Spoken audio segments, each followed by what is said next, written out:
All right, so since I can't get a perfect intro, good morning, you guys. This is the hero's journey. It is the last hero's journey of 2025. Fanfare, everybody claps. Thank you for showing up. I'm artisanmc, and I will try to, I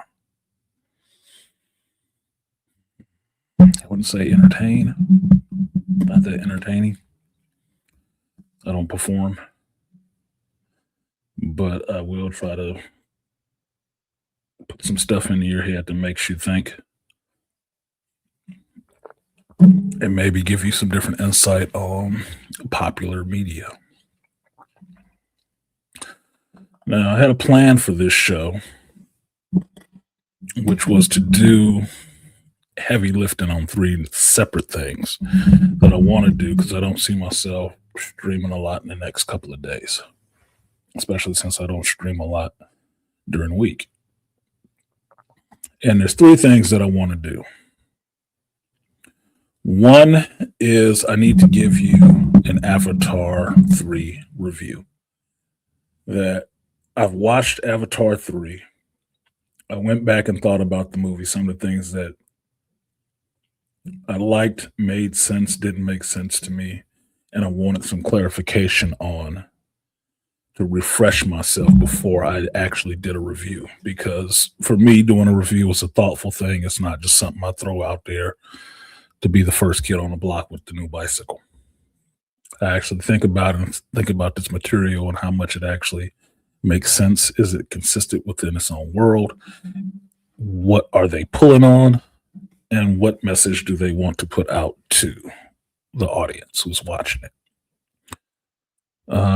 Since that time, since Avatar 3, I've gone back and I've watched Avatar, the first one, Avatar Way of Water, and really tried to get in my head a clear indication of a timeline and what exactly the story was that James Cameron was trying to tell me through the course of three movies. Now, aside from the fact that it is a big piece about human nature and nature in and of itself being valuable, and how human beings, by looking at the Navi, are supposed to learn how to interact with nature, the environment, and live in some kind of harmony with it through these vehicles of the Navi as being that representation or that ideal sense, and seeing how all the ills that happen to our world comes from humanity and greed and the destruction of forest, the destruction of sea life, just the destruction of our mother planet, that he really wants to put forth the ecological message that we should change our ways or we will be doomed to die off. I can agree with that. I can. I still think for as much money and time as James Cameron has spent on the Avatar movies, the dedication that he's shown to those, still the best movie about humans getting their due with not taking care of the planet, to me, is M. Night Shyamalan's movie, The Happening. Because in The Happening, human beings didn't have to do shit but keep living. And the rest of nature got together. The trees, the flora, the fauna in this place got together and decided they were tired of human beings. And they started releasing chemicals into the air, carried on the wind, that drove you crazy, drove you to kill yourself, to self-delete en masse. I thought that was genius. Because in that George Carlin of way, we are a surface nuisance to the planet. And when the planet gets tired of us, it will shake us off like a bad case of fleas.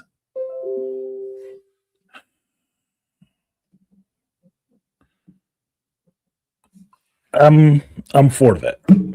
The planet needs no help in killing us off. It doesn't. It can do it anytime it feels like it.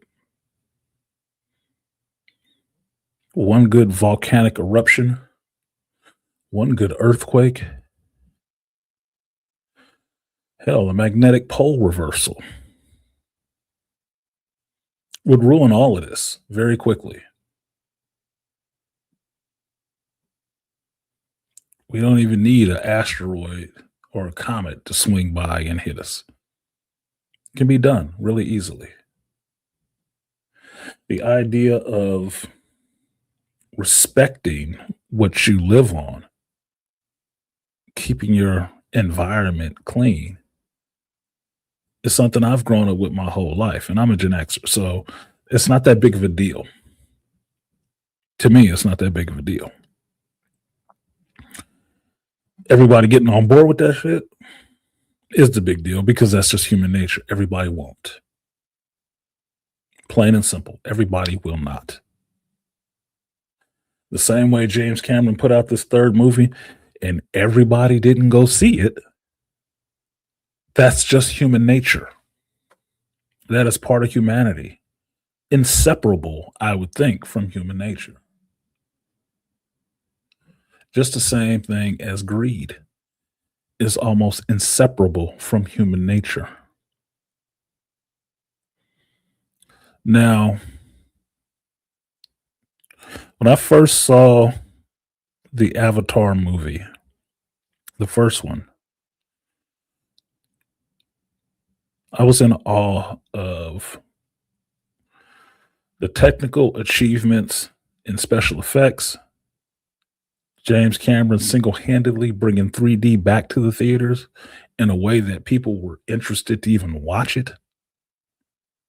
Gone were the days of the paper folding red and blue lens glasses that you'd have to put on. No, you got some wraparound one color deals that make everything looks like it's jumping out in front of your face. Everything is in front of your face. And not some cheap gag, but it's just there. It's present. You're in the scene with it. That was awesome. I saw that in 3D IMAX, and it was well worth the money. It made the other movie that I saw at that time at that same theater, which was Tron Legacy, that much better because it was also shot in that 3D, which looked awesome, made the movie better.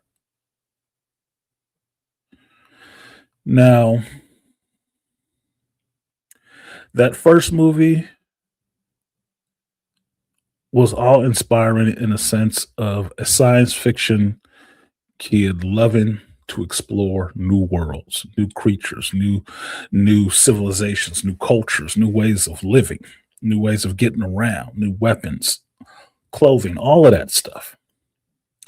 And going to the world of Pandora that James created was a visual feast. It was. Story wise, it wasn't anything really new. In the sense that we all know this now, and it's just common knowledge. If you've seen Dances with Wolves or Fern Gully, it was the same story. More so Fern Gully, because they've done scene by scene comparisons of it. Now, since most people didn't have young children at that time who had grown up watching Fern Gully, they might miss that and jump to Dances with Wolves. But I own those Fern Gully videos. My son watched those. I watched them. So I recognized it. Like, okay. Now, where it is not outside of Hollywood's purview to rip off each other, in the recent decades, it has become sickening. Now, this is before it got to the point it is right now, but it was still like, hey, I saw what you did there, man. I saw what you did. Now, even taking the bones or picking the bones of the Ferngully movie, the Avatar movie in and of itself was still something to watch. It still was a good story. You still felt for the plight of Jake Sully, a crippled Marine in a wheelchair coming from Earth, traveling 6 years to another planet because his twin brother was killed tragically, and taking his twin brother's place in this scientific program to have his consciousness swapped into this biogenetically grown Navi human hybrid and control it like an avatar. Yes, JT, I went back and watched the movie. They did call it an avatar throughout the first movie. Okay, I was wrong. It happens.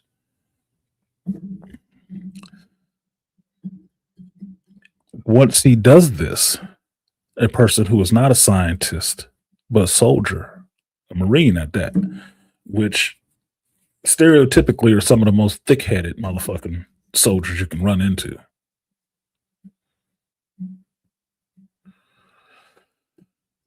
He discovers a world that he is completely fascinated in. He discovers a woman of this Navi tribe that he is interested in and becomes in love with. And through the course of falling in love and learning about this culture, he decides to fight for this culture against the human beings who are basically here to strip mine this planet for its natural resource at that time, which was unobtainium, a mineral that conducts energy or electricity or whatnot. Really expensive. So at first, it's just a mining operation. We're just going to deforest this whole area, which is the ecological message, and we're going to mine the shit out of this place for this resource that is unobtainable anywhere else. And the company is going to get all it can and send it back to Earth, and that's going to help Earth. Well, Jake helps the indigenous Navi people fight back in a more organized way than they had been with their bows and arrows, which they still use when they fight against the humans, but with a military man becoming the Turok Makto, their legend, riding the last shadow and taking them into battle against the sky people, what they call the human beings. Even with those bows and arrows, they're able to push back that force, mining force of the RDA in their small contingent of soldiers, killing a lot of them. A lot of Navi got killed as well. But they were able to push them back and send them off Pandora 6 years back home to Earth. Now, the first question I have here is, how did they make sure they left Pandora? Outside of putting them on ships and sending them back up into space, the Navi don't space travel. They don't go into space. They could have just hung in orbit. The human beings could have just hung around in orbit for 6 years and not went back down to the planet. They didn't have to necessarily just go home. Okay, whatever. But through that journey in that first movie, you got to see from Jake Sully's perspective his introduction to this world of Pandora, the Navi, their culture, him falling in love, him getting the use of his legs back, which was of primary interest to him, and him actually permanently swapping his consciousness into this avatar body of his brother. It is now his body. His consciousness is there. His human body is no more. He is now Navi. Okay, fine. Fanciful, sci-fi, science fiction, cool.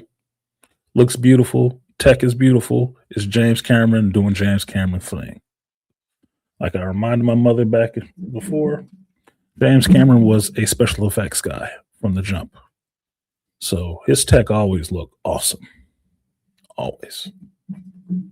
You can always show that there is some thought put into this. Outside of his eternal interest in nature, underworld life, and stuff like that, you see the influences there. Now, by the time of the second movie, I was excited to go back to this world of Pandora. It's the way of water. That means we're going to learn about the ocean dwelling Navi. I'm down for that.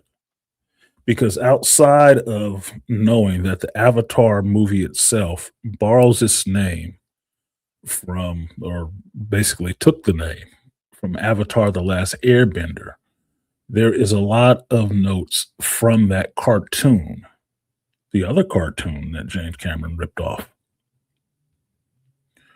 in this movie franchise, that they follow pretty much the same formula. That you are going to see different tribes of these Navi based on different elements. Fine. They're not all running around doing martial arts, but the elemental connection is there. That's something you always get in Asian or martial arts type things, films, shows, movies. But here it is in this one, done American style. So you're going to get ocean going Navi. Fine. I'm fine with that. I know that is not even a preoccupation. That is a passion of James Cameron. Way before doing the Titanic, I'm sure. It's just something he could more get into once he did the Titanic or was researching for the Titanic. Underwater life, submersibles, living in the ocean, all of that shit. He is one of the main people in that. Okay. Same way Elon Musk is, you think of when you think of space travel or going into space now. James Cameron is the person you think of if you're going to the bottom of the ocean. You're talking to James. The same kind of influence on technology that he has in movies and film does the same thing in underwater exploration now. So it's not surprising that he went to the lengths he went to make this Way of Water. Now, this is one of the things that was interesting the most to me about Way of Water that goes understated or is the misconception of. This is the biggest misconception of what these Avatar movies are. The Avatar movies are not CG. Now, I'll say this for me, right? This is the biggest misconception. The Avatar movies are not CG. The Avatar movies, by design, are motion capture movies. All the action that you're seeing on screen is all motion captured, facial motion captured, physical motion capture. What does motion capture mean? If you watch The Lord of the Rings and you see Gollum running around, well, you know Gollum himself does not exist, but the person acting as Gollum does exist. Andy Serkis does exist. Andy Serkis did do all those performances. While Gollum is sitting there having a conversation with himself, and it's so creepy because two sides of his brain are talking to each other. One is scared and one is really evil. We gonna kill these hobbitses. That's all Andy Serkis. That's all his performance. The only thing the computer did was slap Gollum's face over it. That's it. Now, while Lord of the Rings did that for one character, James Cameron in the Avatar movies did it for everybody in everything. This is why you watch behind the scenes, how things are made, to see what they're doing. The biggest misconception of Avatar Way of Water is that all of this stuff was CG created, water and everything. It wasn't. That's why it looks so freaking good. It wasn't. The water is real. The people in the water is real. The performances are real. The animals are not real. The blue skin is not real. The backgrounds are not real. But everything else that involves some kind of action these characters are performing, shooting guns, running, jumping, swimming underwater, all the rest of that shit, that is all motion capture. That's all really the actors. So it's not a CG feast in that sense. When you see them underwater, they're really underwater. When you see them swimming, they're really swimming. When you see them getting pulled along, riding on these creatures, they're really getting pulled along in water on what will later be CG'd as a creature. But it's actually a real device, a real thing. The amount of dedication that went into making this damn movie and what these people did, how amazing it looked, well, it was all real for them. You just get to see the overlay. And you're more wrapped up in the visual of the overlay and forgetting the fact the real person did this shit. Water is never CG. That's why it looks so good. Oh, how they cracked the code to animate that? They fucking didn't. They didn't. They filmed it.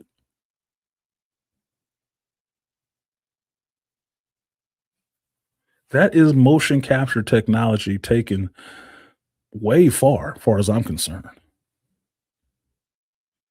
Because now people are just performing in all these environments.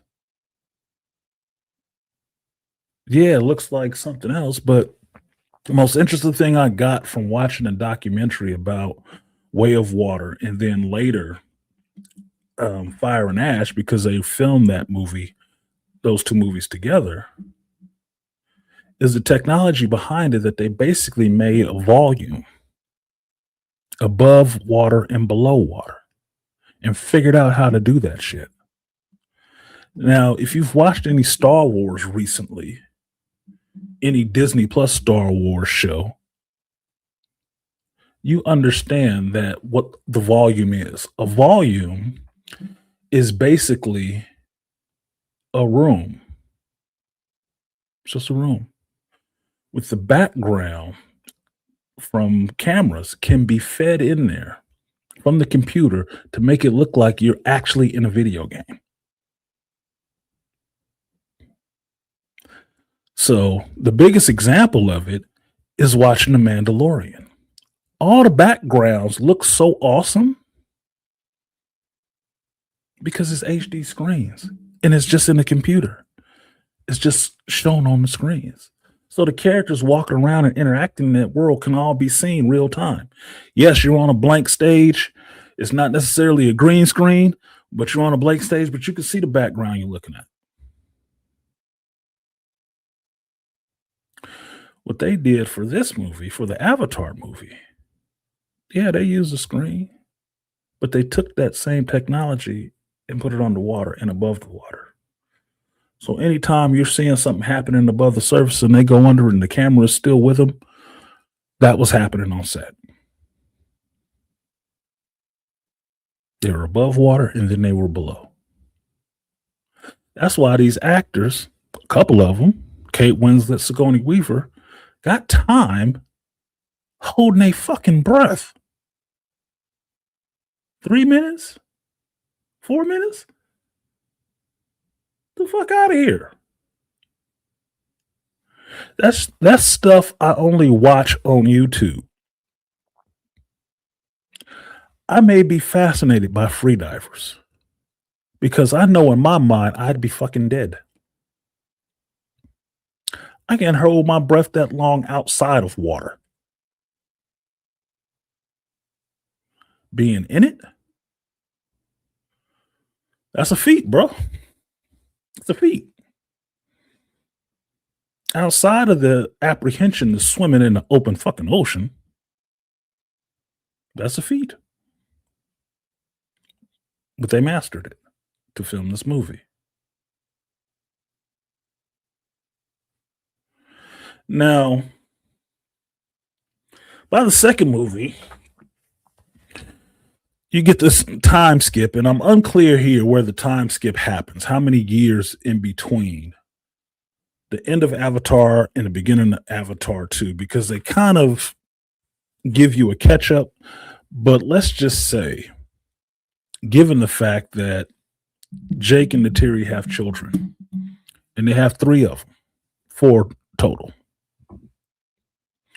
One child being Kiri from the birth of Dr. Augustine's avatar being pregnant and giving birth to a baby. It happens. Science fiction, remember? And then Jake and Neytiri having 3 of their own. I'm going to forget the first boy's name. I think it was Nate, Loak, and Tuk. Now, these are the hardest names to remember in this whole series because they give you these 3 fucking kids, and then Kiri, then Spider, and then the other tribes and stuff like that. And they're all made up names, but I don't know why the Avatar names are harder to remember than any other names of any other science fiction I've ever watched. These are the harder names to remember. I don't know why. It's weird, right? Maybe I'm just older. Who fucking knows? Point being is that these children are now hybrids. And this answers a question of something that I've heard stupidly from another content creator about Navi sex organs and do they have sex and how does it work? And I'm like, did you not see the second movie? Of course, the Navi have sex. That's why there's so many of them. And they have children. The lead character had 3 of them. So apparently the shit works. How it actually works, don't be James Gunn. Okay? Don't be a 50-year-old or 40-year-old, 13-year-old boy. Quit it. That's silly. Now, let's just say 17 years happened between one movie and the next one. Enough time for Jake and Neytiri to have an older son that's about 18 to 20 years old. Maybe. Okay? He's just the oldest. And that's what I'm judging it by. The birth of the first child. In this movie, Jake is happy. He's with his family. He has his love, his kids. He's teaching them his ways as well as learning the Navi ways. Awesome. It's all good. It's all good. Well, in popular fashion in science fiction, the humans come back. So if they actually left the planet in the last movie, they did a 12-year round trip. If they just went straight to Earth, which took 6 years, and came straight back, which took another 6 years, that was 12 years. I know that wasn't the case. So that's why I say maybe 18. Well, the humans have come back. And this time, they're not coming back to visit. They're not coming back to just do a little bit of more mining, to get the bulldozers rolling again. That's not what they're coming back for. This time they come back and under General Armhurst, I think her name is, or some shit. She has come back to pacify the indigenous and take the planet because the human beings are coming to Pandora to stay. Earth is dying. It's on its last leg. We've used it up. It is basically damn near a hollowed out husk right now.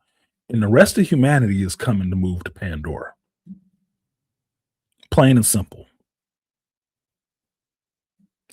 She is coming to pacify, if not pacify, exterminate. This is eminent domain genocide on steroids across the galaxies. So, in aid of this little mission, someone we thought was dead in the last movie is now resurrected in a avatar body, meaning that his consciousness has been permanently grafted into a Navi hybrid avatar. And this is Colonel Quaritch, Stephen Lang's character. Now, I like Stephen Lang as an actor. I liked his character in the first movie because he was that jarhead, take no shit Marine. Cool. Arlie Ermy is, dead, I believe. Fine. Him coming back inside a Navi body takes away the biggest advantage that Jake had in the last fight. In a Navi body, Jake is bigger, stronger, faster, more in tune with the planet of Pandora. Senses are heightened, all of that stuff. He can move, he has the use of legs. He has an advantage against this human being that can't breathe the air of the planet. Well, now that advantage is erased. Quaritch is in a Navi body. And not only him, but his team, the squad, that apparently before they went on their last mission, they had to download their consciousnesses so they can be uploaded into these Navi body. Now, here lies the second question by the second movie.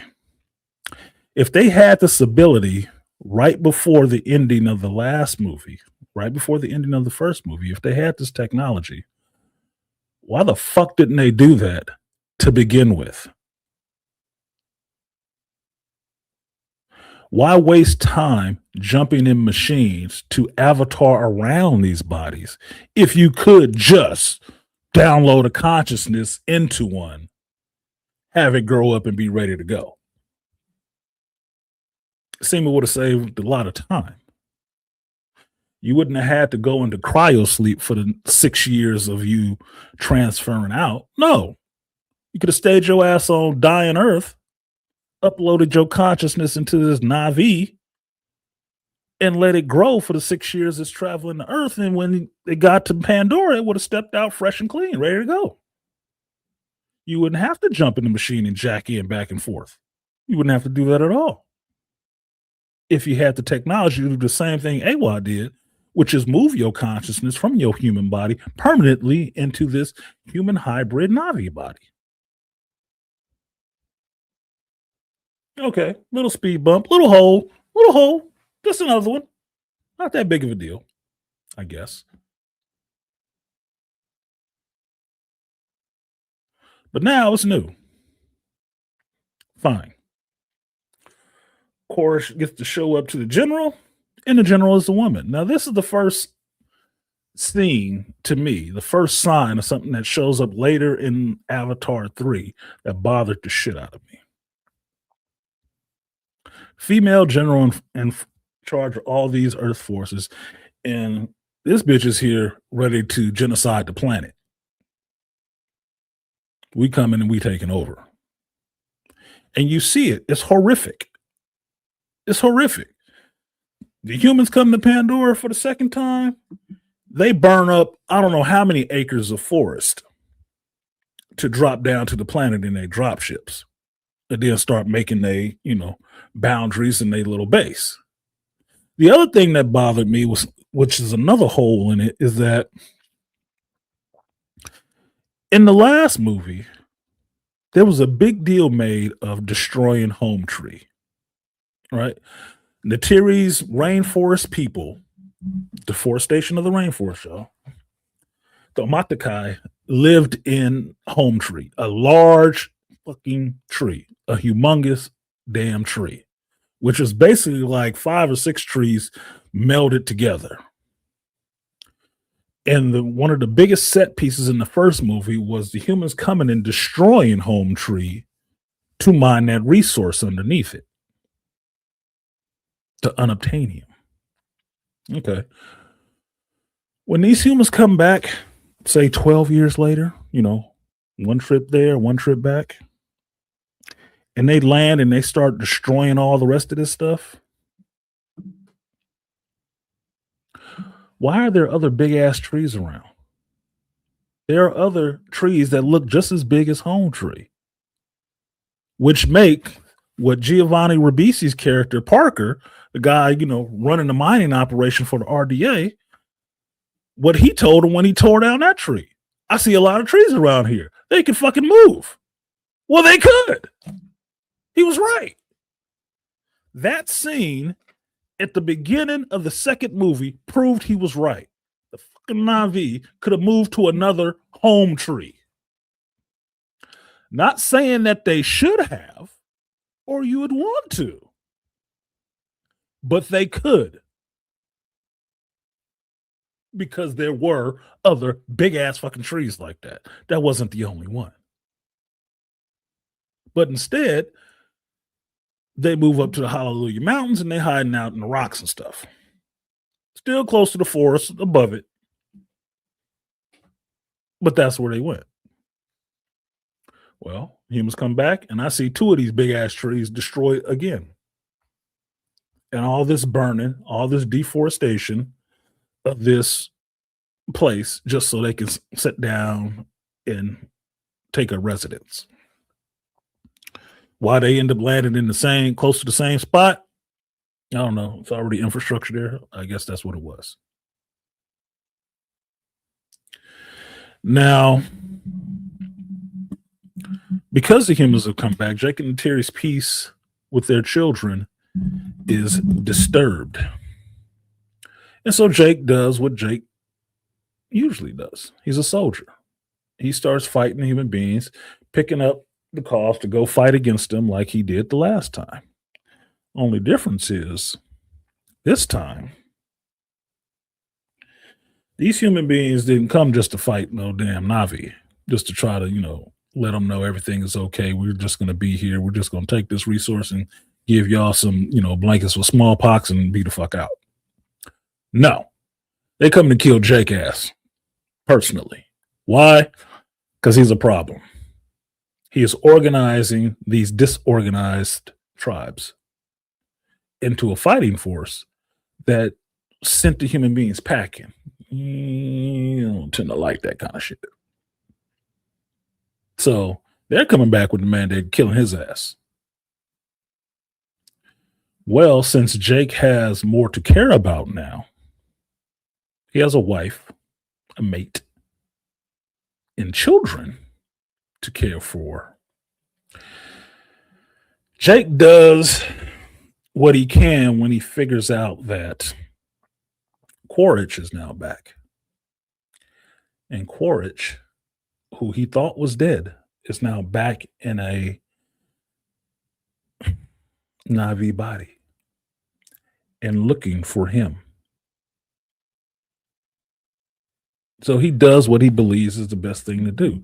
We need to run because this dude is not going to stop.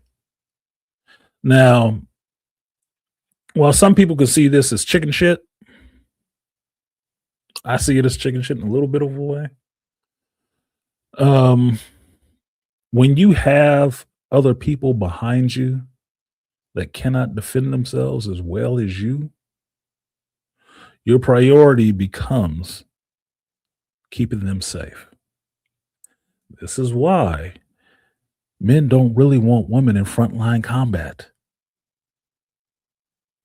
because your instinctual default response will be to try to protect her from getting her face blown the fuck off. And because of that, you will get your face blown the fuck off. So Jake packs up his family. He gives up the title of Turok Makto. He is no longer chief of the Matakai. They jump on the Eclines and they fly the fuck out. And they fly way north to the water tribe of the Matakai. I think it's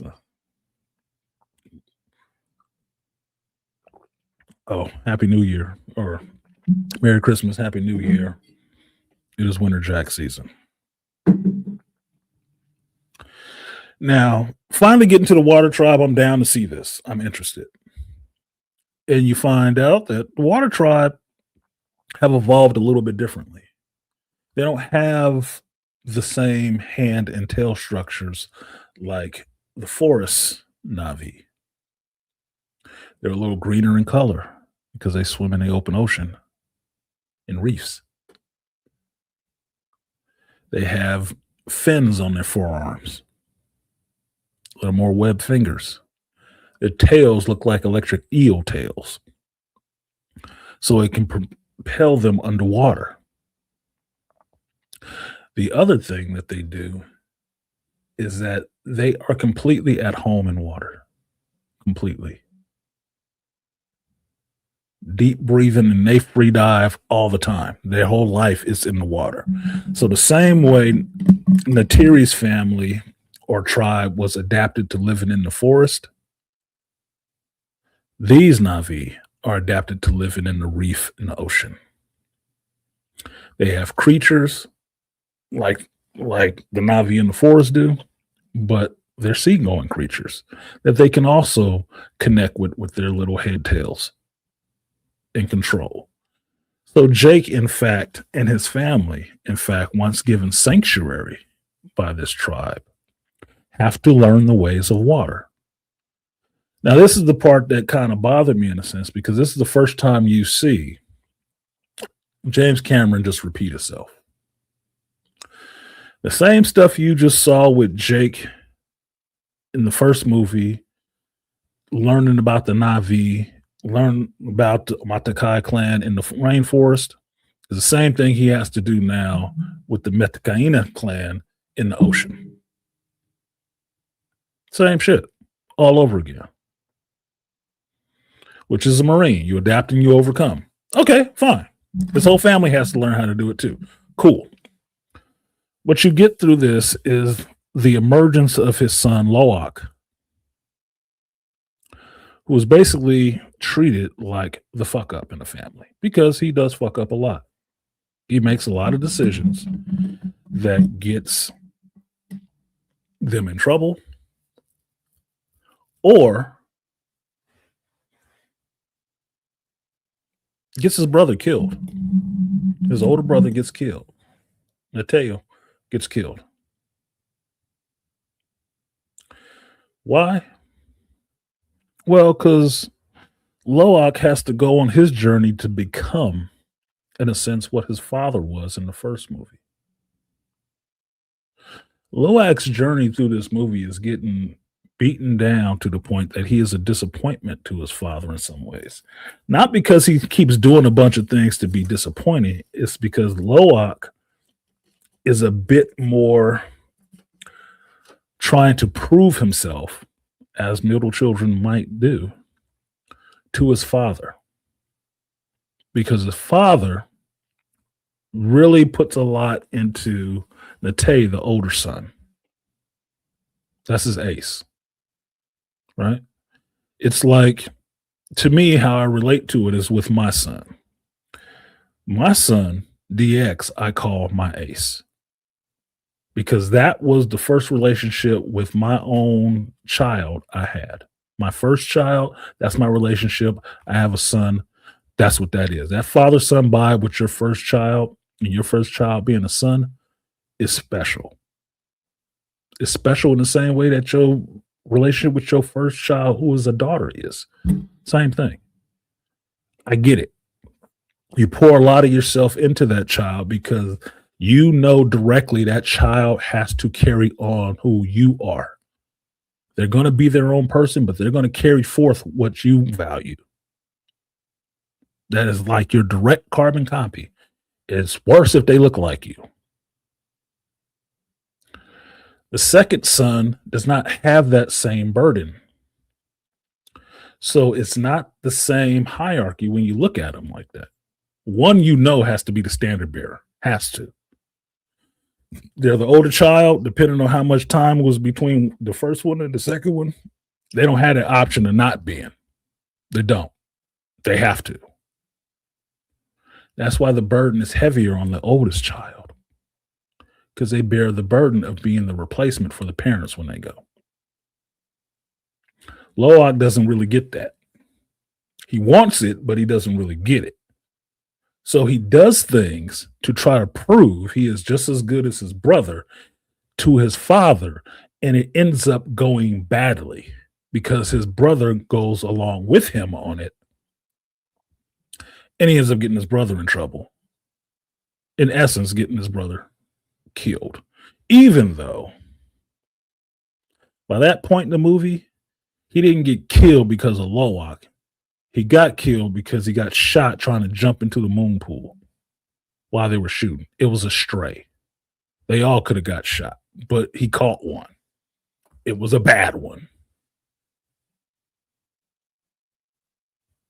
It is what it is. Now, while with the reef people,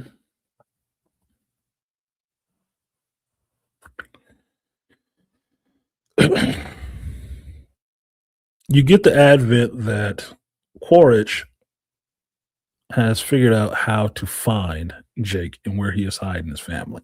And it comes because Jake calls in the few humans that were left on the planet from the first movie, the scientists, Norman and Max.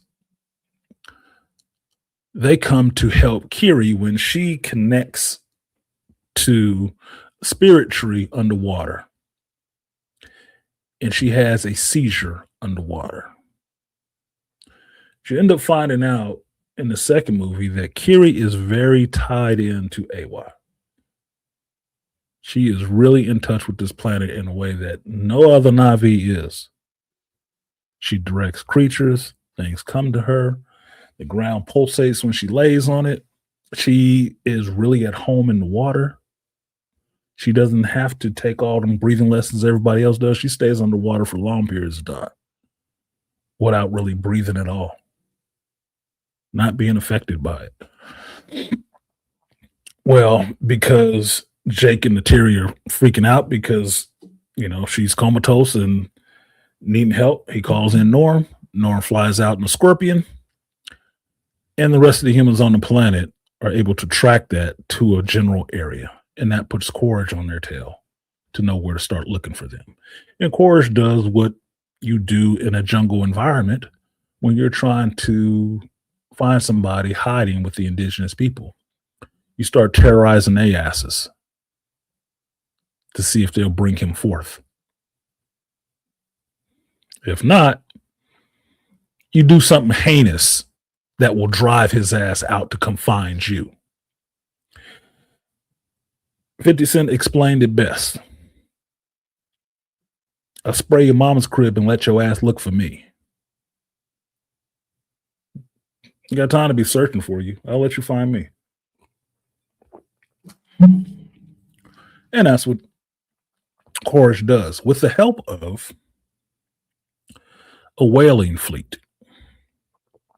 Now, these people are here with the second batch of humans to come because there is a new MacGuffin that we are looking for on this planet now. Not only is it the unobtainium, which I don't know if humankind has given up on it or they just found something else valuable, but it seems that what would be the whales of this planet, the Tokun, have inside of their brain stem this fluid.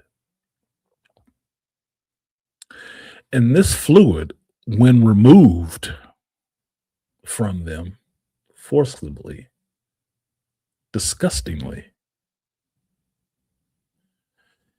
stops human aging. Period. Stop human aging.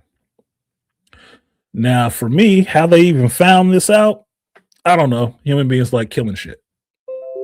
So I guess they might have, figured it out from killing a couple of Tokun a while back. It's not really clear. It's a hole. How they found this out, I don't know.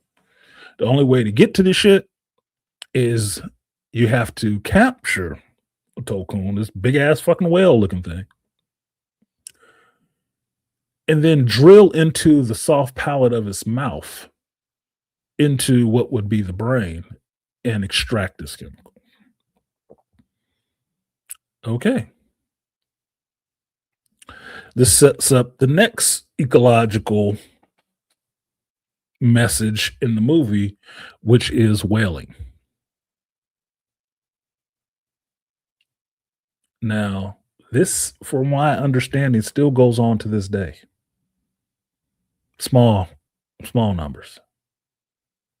That, what is it, Japanese, Chinese ships will go out and they'll go whaling and they'll kill whales and stuff like that. Even though they know, yeah, they smart and all the rest of that shit. Yeah, we don't give a fuck. There's something on them we need.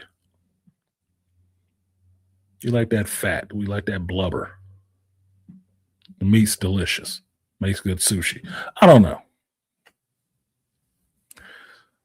So James Cameron has an issue with that, so he put that in the movie so you would understand the great horrors of whaling. How much killing big things has a zeal for human beings, and how much you can hate people that do that kind of shit. Because in one sense, it's tragic. The other sense is just wasteful as fuck.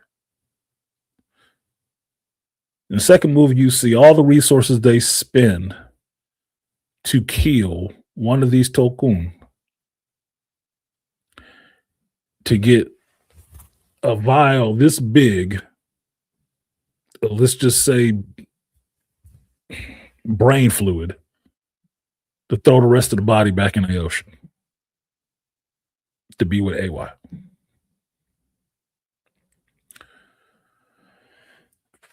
It's a big deal how intelligent these things are, that they sing songs, they talk, and all the rest of this shit. They compose poems and all that. Yep, I get it. Everything on this planet is intelligent. If not everything, at least these Tokuns are really intelligent. Got it. And it's horrific what happens. It is.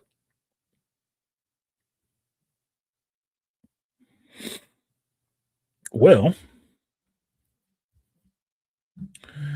to borrow from the first movie, Jake decides to turn himself over. And since his kids are kidnapped by Quaritch, or captured, not even kidnapped, just captured, because they're fucking stupid, he masses the Metai clan to fight again against the human beings. This time it's just the whalers, and they use the reef people to fight against them. Just like he did in the first movie. So that great white savior thing is really coming into relief. Now, this runs parallel to the story of Loak meeting and joining or bonding with one of these Tokun who is outcast. And this is Pycon. And Pycon is an outcast because he is one of these Tokun from a southern tribe who was attacked by these whalers, and he and his Navi tribe fought against them and paid a heavy price. A lot of them died. Pycon was the only one who survived. So because you find out in this Tokun culture that they have an idea that they're not supposed to take life and they're not supposed to fight and all the rest of the shit, seagoing pacifist, he is outcast. While being outcast and the attempted murder of Loak by the Reef People's son, the Reef Chieftain's son, because that's what they did. They took that boy out there to murder him. That was an attempted murder. We wouldn't have been friends after that shit. We would not have been friends after that. You take me out somewhere in the ocean to get murdered by a shark creature, fuck you on the way back. I survived that, fuck you and your life. We ain't gonna be shit after that. You're gonna be a dead man walking. So, saved from the attempted murderer, Pycon saves Loak, and Loak forms a friendship with him and calls him his brother because they have a relationship now. So basically, Loak has become like the ocean-going Turak Makto. Soon to be. Not yet, but soon, because he has a creature nobody else actually connects with, but he is connected with him and learns of the struggles of Pycon and what happened to his tribe and all the rest of that. This is his brother. He cares for him. He's not going to leave him. He is outcast. Pycon is outcast. They will be not outcast together. Fine.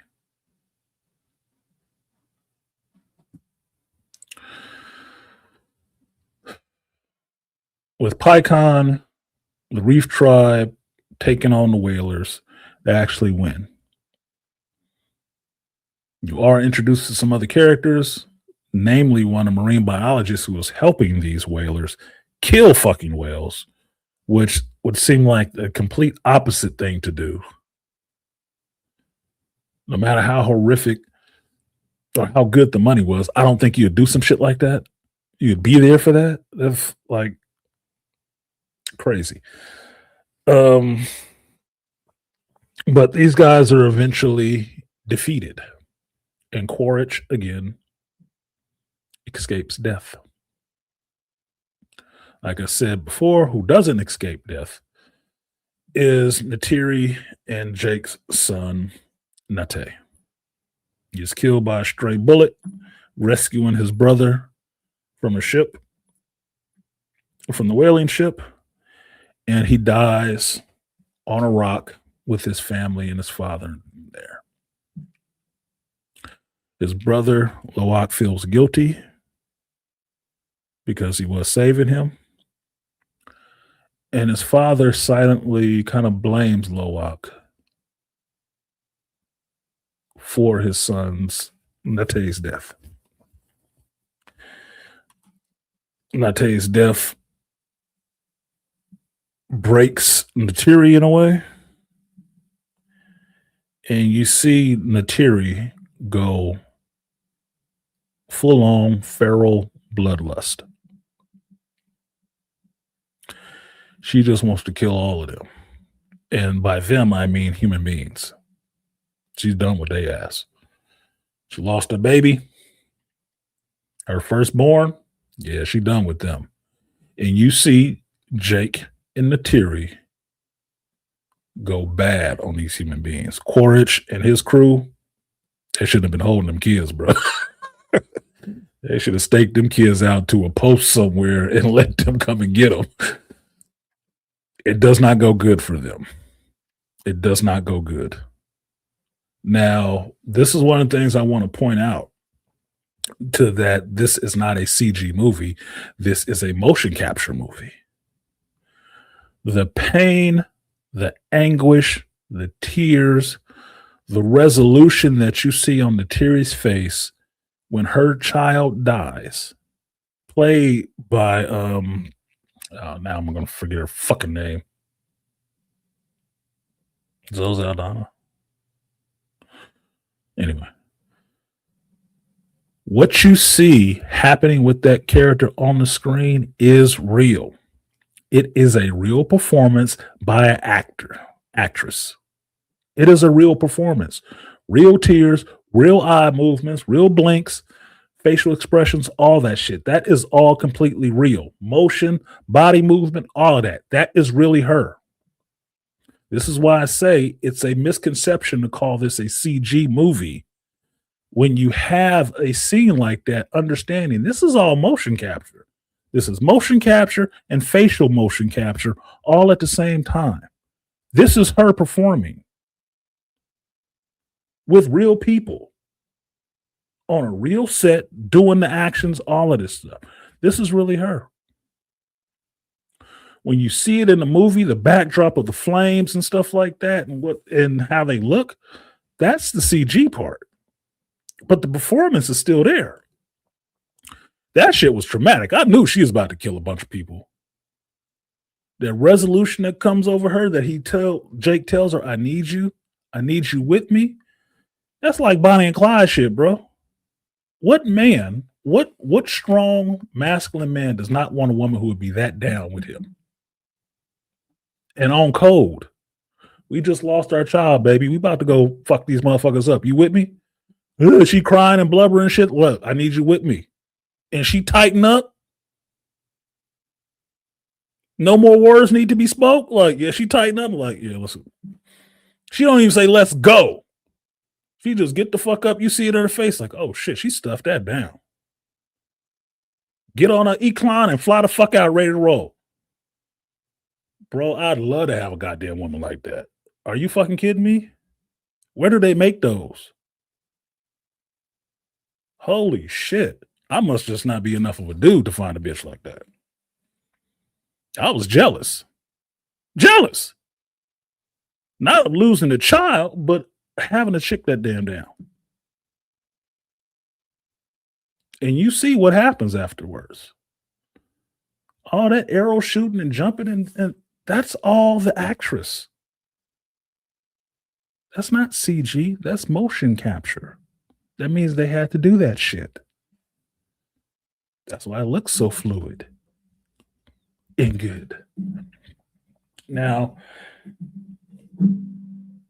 Cord survives, even though him and Jake have a good fisticuffs. Excuse me. He survives, and he's saved by what you find out earlier in the movie by the one human boy that's still there. Now, for me, this is the Disney stand-in, even though this is not a Disney movie. This is the Disney stand-in for Tarzan.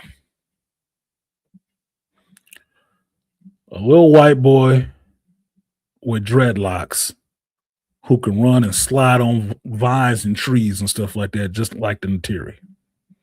Or not the Neytiri, the Na'vi. This is the Tarzan stand-in. I fucking get it. I got it. Whatever the fuck.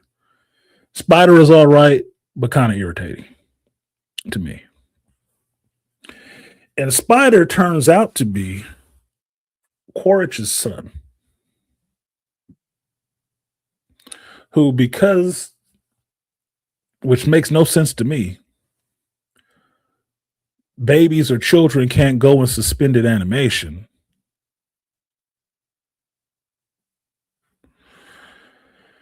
He is left on Pandora with the couple of other humans that are there, Norm and Max and them like that. And they raise him.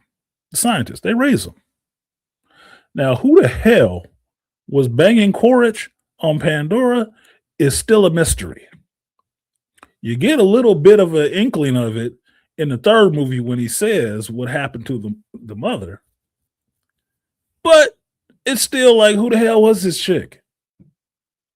Was it Michelle Rodriguez? What are you talking about? Come on, man. So Spider, even though he is part of Jake's family,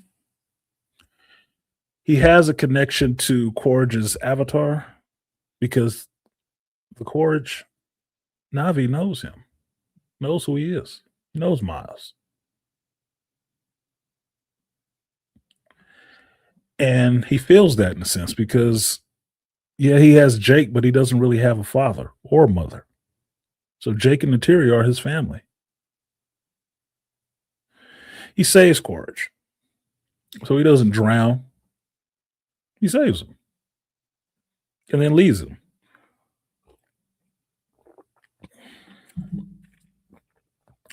Now, by the end of the movie, Jake and Neytiri formally take Spider into the family because, in Jake's words, a son for a son. They lost their son to Quaritch's bullshit. They took Quaritch's son. He is part of their family now, in a sense, replacing the son that they lost, even though it can't be replaced. And by the end of that movie, you know that they've pushed back the whalers. Human beings are still on the planet. Quaritch is running loose. He knows where they are now. And Kiri definitively has a connection to Awa where she can control the animal life and help to save her parents, her adopted parents. Fine. Third movie. Third movie is set to happen right after the first, right after the second one, Fire and Ash. That opens with a beautiful scene of Loak and Nate flying around on the Eklons, flying through the Hallelujah Mountains and stuff like that. And this is the scene I was talking about that had the best camera usage and being thrown into this world where you get to ride on the back of the Eklon with him and see the world spinning around you in the background while he's being pulled along. And understanding how they filmed this, the actor was on something, some apparatus that gave that feel, but the background is what was, CG'd. Look cool. What you find out is that this is Loak seeing his brother through connecting to the spirit tree and getting to talk to him and grieving the fact that he got his brother killed. That Loak kind of knows his father blames him. His father and his mother blame him for Nate being killed. And he's still pretty much an outcast.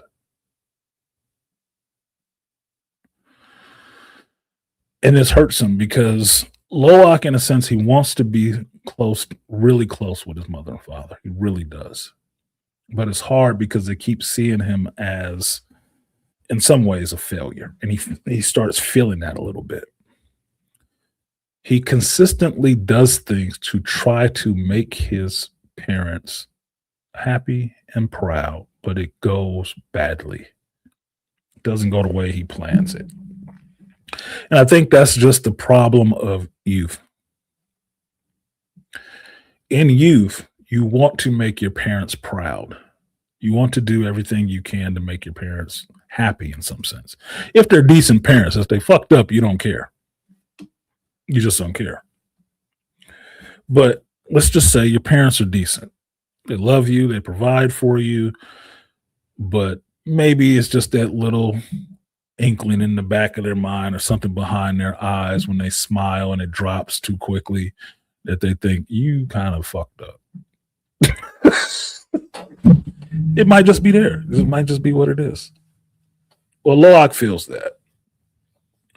Now, Loak has his little girlfriend in this Montane tribe because they're still with the Reef people. Because this second movie or third movie doesn't happen.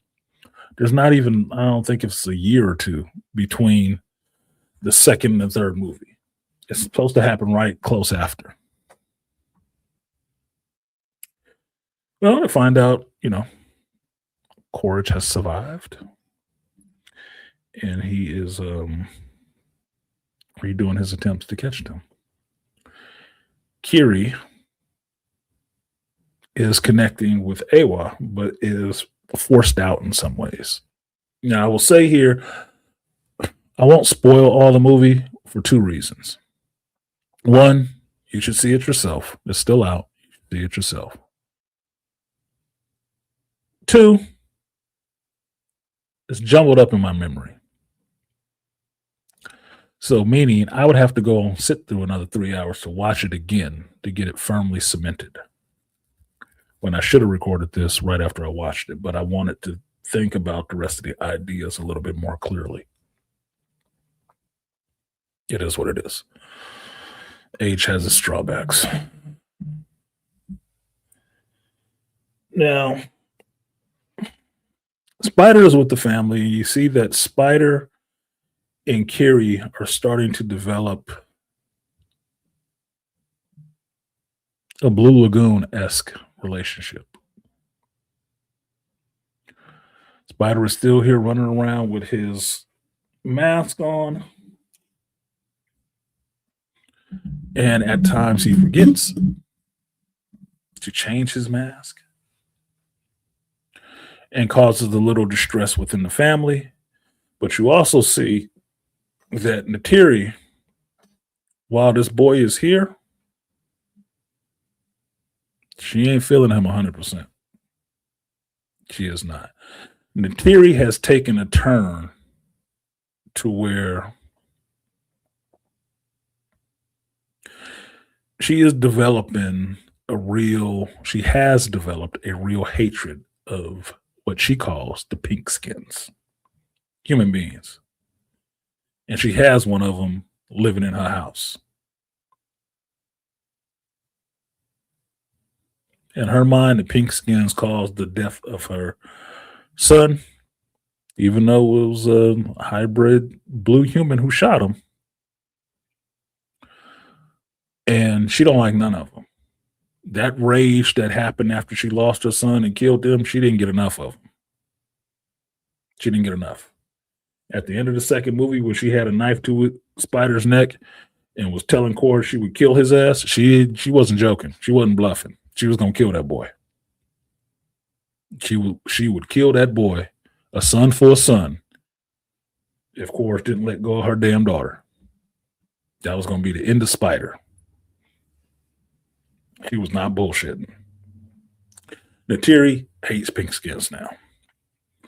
Now, learning some of the lore, it turns out that Natiri's older sister was killed by humans, or RDA, and she watched it. So Natiri has had more than enough reason to hate human beings. She still deals with some of them, but she don't like human beings at this point in time. She hating all the motherfuckers. They can all go. Can't blame her. Now, I saw a clip on a video that somebody was talking about. I think it was Torian was saying that doing a video about Zoe Zaldana saying Natiri is racist. I'm like, yes, she is now. And if not racist, because she's not in charge of anything, she is definitely bigoted. She don't like pink skins. She done. She done. She done with them. This cost her too much. Her sister, her older sister, her father, her home tree, her oldest firstborn child, somewhat her planet. Nah, bro, she good. She way good. She has not killed enough of them yet. Family and friends? No. Natiri good. She good on pink skins. Spider running around there is a testament to how much tolerance she got in her. And she's still looking at that motherfucker and telling Jake, like, you know, we're going to have to kill this boy. Shit. It's kind of dark, Mom. What's for dinner? That's great. Oh, my God. But it's following the journey of that character. You could see why she got that in her, man. You could see why she got that in her. Like, yeah, that, like I was saying, that smile that falls too quickly.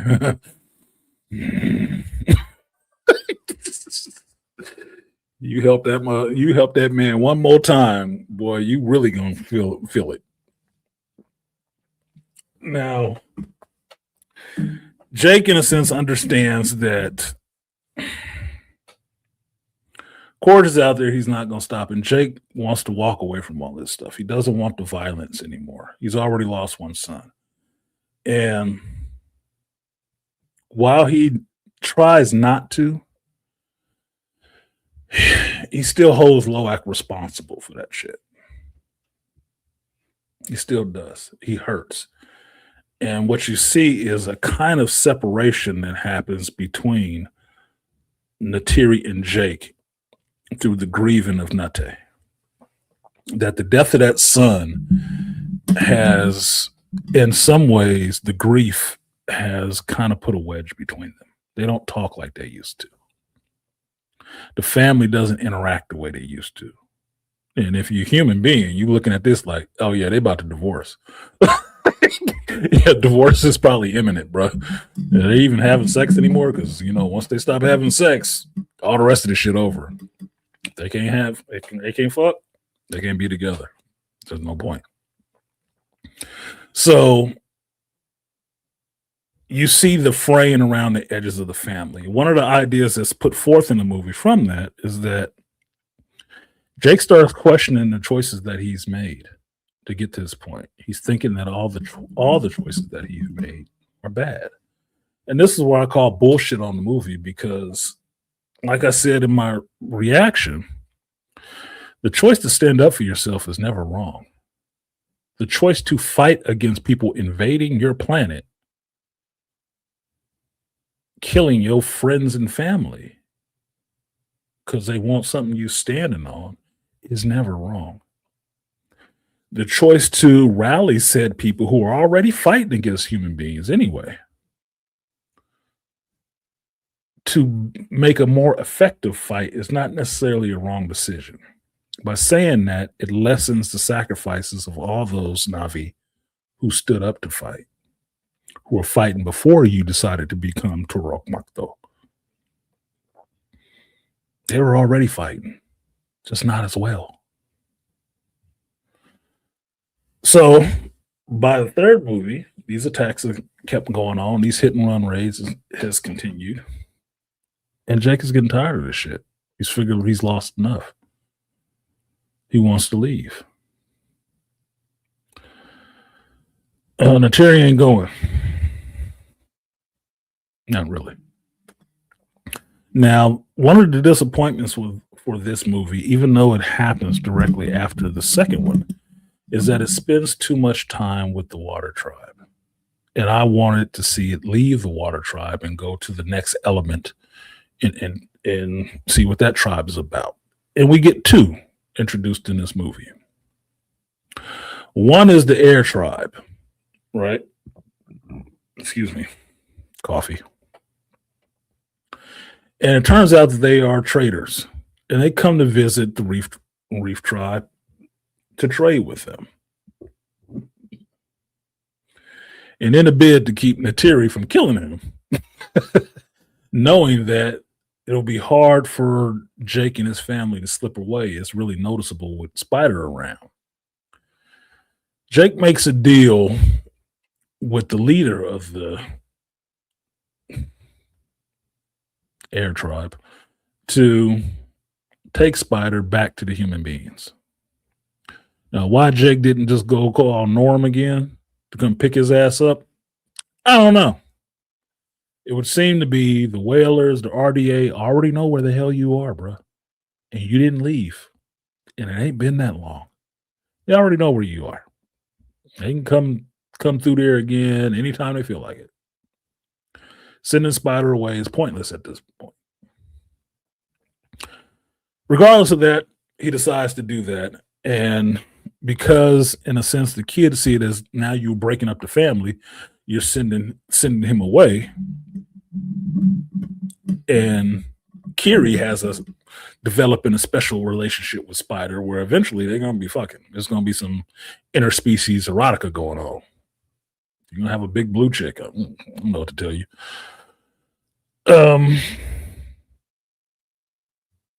Spider's going. That's the decision. But as an olive branch to the kids and the rest of the family, they'll go along to take Spider to the human beings. So they go along to drop his ass off with the human beings. And on the way there, the air tribe is attacked by the ash people. Now, I know my boy JT was excited about this spot where you finally get to see the fire tribe, the ash people. What are they called? I got to look at my note because I had a note on what their name was. Manquan. Sound like a monkey. The Manquan. Well, apparently, this tribe are raiders, and they attack the air tribe on their travels. Now, they ride equines. They're dressed up like what I would consider Mohawks. I think that's the right Indian tribe that they are dressed like. But they're savage, and apparently, they don't have a problem killing other Navi, which by lore is something they don't do. Even though it's a bunch of different tribes, they don't really kill each other. The Ash tribe don't give a fuck about none of that. Now, they come in, they steal resources and stuff from the air tribe, attack them, and the kids, for the most part, get knocked off the airship, fall to the rainforest below, and now they are back in the forest like the first movie, but this time, instead of being hunted by Quaritch like they were in the second movie, this time they're hunted by the Ash people. And you get to learn a little bit about them. And in learning a little bit about them, you get to meet their leader, their matriarchal leader, which is Varang, played by Una Chaplin. Now, the easiest way to explain Varang is to say that bitch is crazy. Why do you say that? Varang basically represents somebody who has turned their back on their God, their natural way, turned her back completely. She cuts off people's tail connections, people that she captures. So basically, it's like scalping them. She cuts off their connection to Awa because she, in fact, has turned her back on Awa. Now, she does something with her tail connection that is not clearly defined what she does, but what she will do is connect her tail to another person's and in some way take control of them. Now, how that works exactly, I don't know, but it makes it like she's a counteracting force to Awa in the sense that she brings people into being in line with her and away from Awa. Now, the easiest way to explain this for modern audiences is to think of it like Smith from Matrix Revolutions taking control of other programs and turning them into Smiths. Like I said, ripping off of other people's shit is apparently what's standard nowadays. Everybody does it, so you're not supposed to complain about it. It's fucking bothersome to me. It is absolutely an insult. But, you know, it is what it is. So, what you find out from this crazy bitch and her clan of males, mostly males, and some females, is that the Manquan clan lived at the base of a volcano in their own home tree. And the volcano erupted and destroyed their home tree. Now,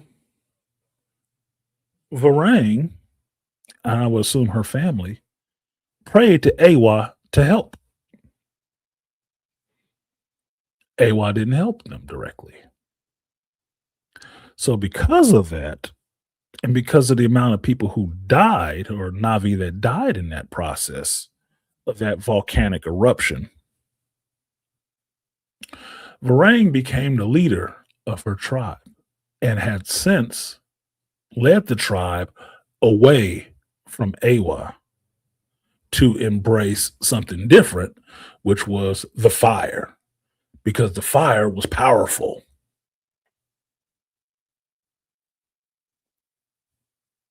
Okay. So, in this new way, out of her hurt, her grief, her anguish at losing her family and most of that stuff, Varang just becomes obsessed with defying Ewa. Basically, a heretic, if you want a Doom reference. So, this is why when she captures other Navi that she actively goes against, which is against Ewa, she cuts off their tail connections, scalps them, so they can no longer connect with Ewa. And now they are just stuck in a sense. Because without that tail connection, you ain't messing with no creatures on this planet. Because the one thing to remember about Pandora, Pandora is an interconnected system. Everything is connected. And you can make connections anywhere, like the internet. So she took off their hardline connection. They're going to have to do it through Wi-Fi now if they want to talk to Awa. They're done. How they survive on this planet without that, I don't know. They better go join the humans or something, because they are now fucked for life on Pandora. So her war and anger against everybody else, the other tribes that didn't come help them or all the rest of that shit, is a child's understanding of what the hell happened. And this whole tribe is being led by an adult grieving child, worshiping fire now, which is basically saying in the chat, it's like witchcraft. It is. Now, in that sense, we just got another witch. Like, I don't know what it is in the last 2 years. Every female needs to be a fucking witch now. When did witches become pop culture?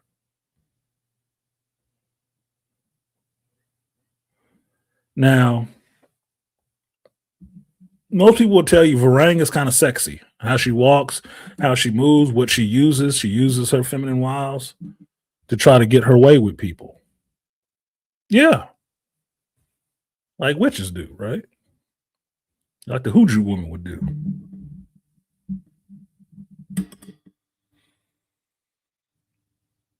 But other than that, what is she doing? She's just running a clan of hyena males, scavenging, hating everybody else. It's a child's understanding of what happened naturally and being angry at the natural process of things because nobody came to help me.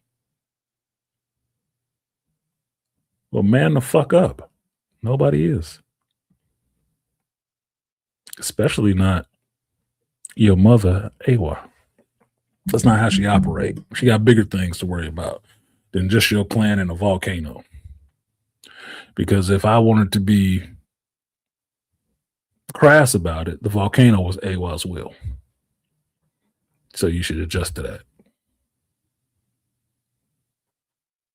Now, through the course of Courage, reigniting his search for Jake, because he just wants to kill Jake now. Again. He ends up coming across these fire people and realizing they have something they can, in fact, offer to each other. Now, while he lost his guide, Spider, in the second movie, Finding a group that is as feared with the Navi and can get them to talk and give up Jake and his family, which just seems like a regurgitation of the last movie when he was going to all the tribes to get them to give up Jake Sully. Quaritch decides to barter, make an alliance with the Ash people. And he does so by bringing them the one thing that they do not have: weapons. Now, according to the lore, it is an issue that Navi are not supposed to use metal.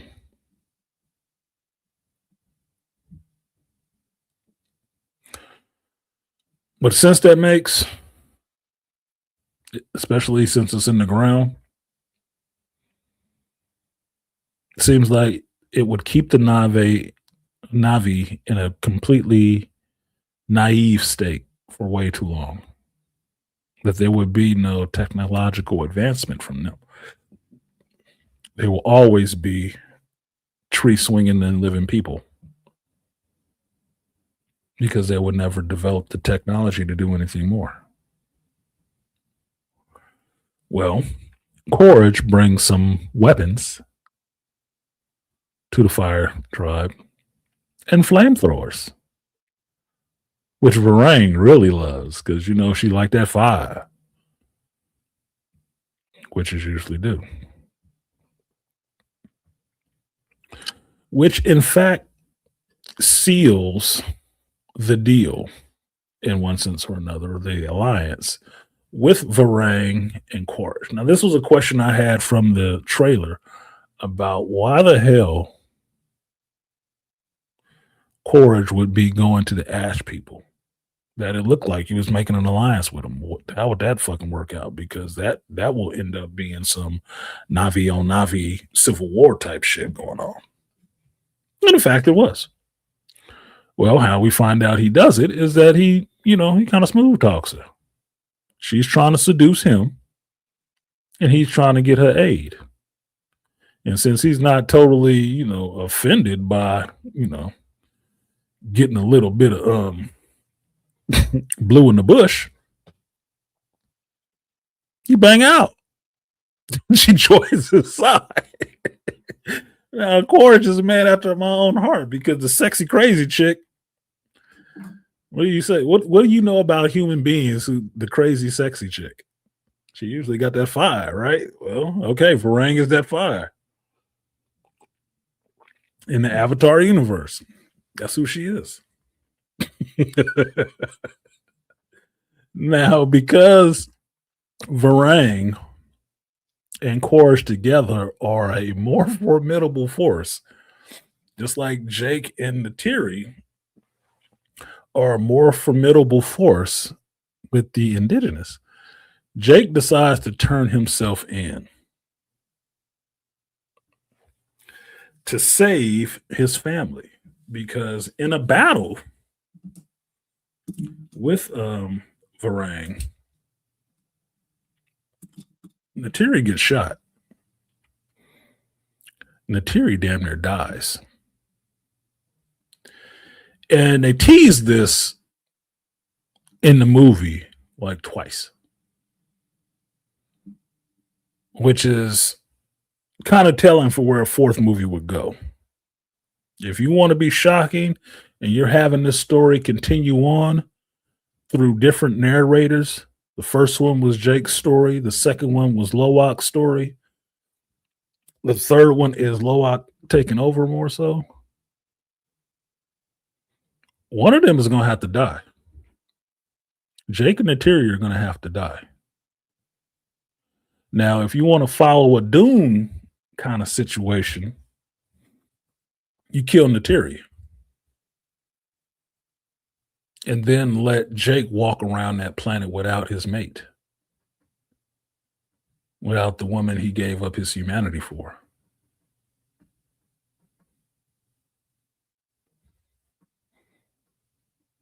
That would make it more interesting.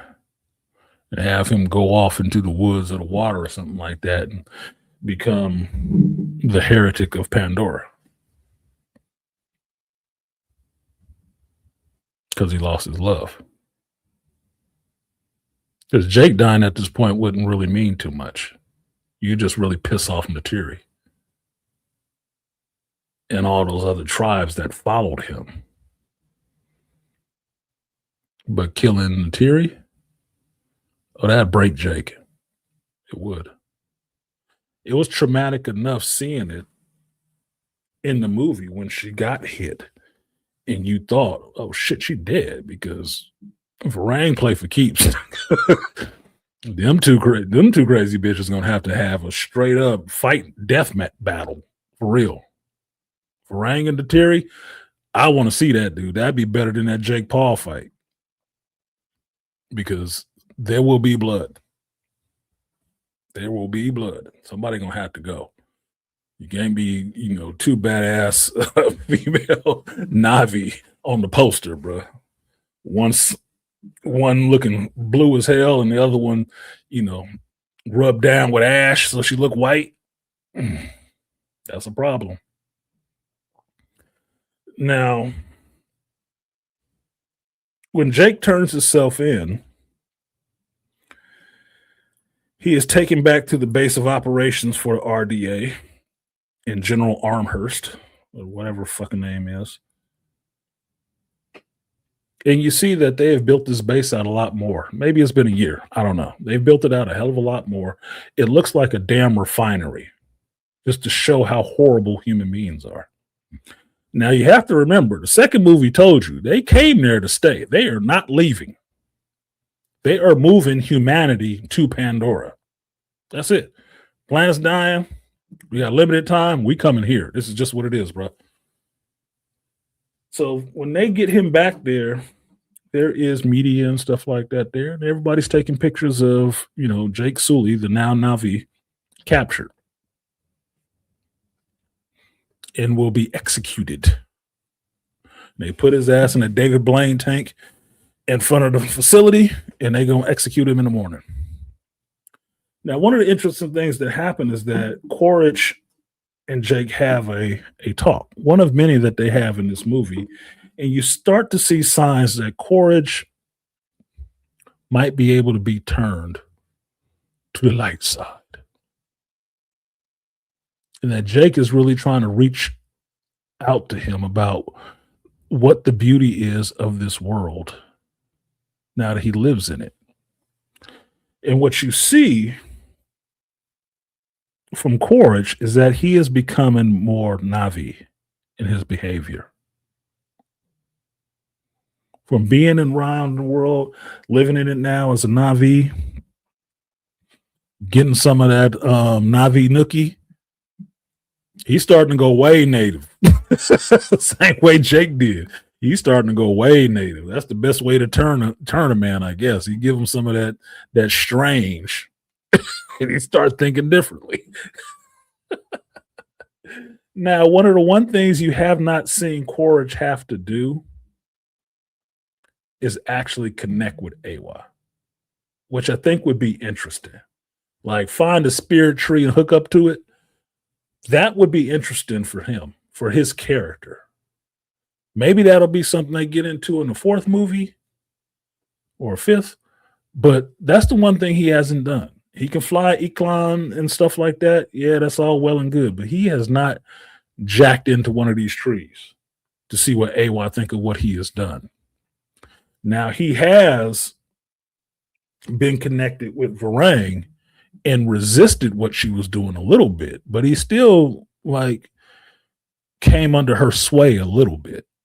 And that was before getting the booty. So it would be interesting to see him actually connect with Awa and how that would affect things. Now, excuse me. One of the other things that happens in this is the play up, and you get to see the burgeoning power of Kiri and Awa. And you get to see more of a connection with her and Awa. And this is exemplified by something that happens, which is on a little escape from the Ash people, Spider is caught without his replacement air mask. They cut out in the open, it's lost. He can't get to it, and his air is running out. They're trying to get him back in time, but they run out of time. And Spider falls down, and he is going to die. Kiri does not want that to happen, just like Loak and Took don't want it to happen. Nothing they can really do about it. And Kiri kind of feels something to do something. And what you see is one of those pure sprites flying through, which looks like an in-air jellyfish or pollen that you saw in the first movie that landed on Jake. They got Natiri not to shoot his ass with an arrow. These things are flowing around. And Kiri has an idea. She takes that thing, pulls out its inside, and stuffs the seed into Spider's mouth, makes him swallow it. And through connecting to the ground and talking to Awa, she's able to bring Spider back to life. Spider can now breathe Pandoran air as a human being. Now, this is very, Matrix Revolutions of her, like Neo saving Trinity, pulling a bullet out of her. Instead of pulling a bullet out of Spider, Kiri stuffed the seed in his mouth. What happens with that seed is that the seed becomes part of Spider because the seed breathes air. It breathes Pandoran air. And Spider and the seed become intermingled in a sense that they become in symbiosis. So because the seed breathes the air here, Spider can now breathe the air here. And he does not need a mask on or a respirator anymore. Now, while Courage initially wanted to find Jake and, just to put a bullet in his ass, when they get video that Spider is there on the planet and is walking around breathing without a mask, they want to find out how the hell that happened. So they do capture Spider with the help of Varang and, ways. And they get to bring him back to the facility and find out that he is in symbiosis. And he wants the little science pukes back at the main base to figure out how to replicate that so everybody can do it. Because, with human beings coming there to stay, being able to breathe the Pandoran air without air masks and stuff like that would be a benefit. Especially when they got whale brain goo that helps them live, stops aging, which would make them live forever. It would just be a boon, So while Spider is captured and at the base at the same time that Jake is at the base captured, getting prepared for execution,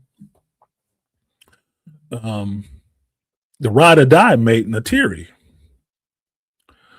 flies in to rescue him all by herself on her Eclon. And you get to see how capable Natiri is, because if you never liked the character of Natiri from the first movie or the second movie should have cemented in your brain that this chick is all about that. First movie should have let you know she all about Jake. Second movie should have let you know she all about killing them pink skins. She don't give a fuck. Coming to get her husband, her mate, same deal. By herself, it don't matter, bro. She in there. She don't like them. She want her man back. And through the help of Spider, she does get to rescue Jake, and they get to fly off back to the Hallelujah Mountains in the Matakai clan that they left, in the last movie.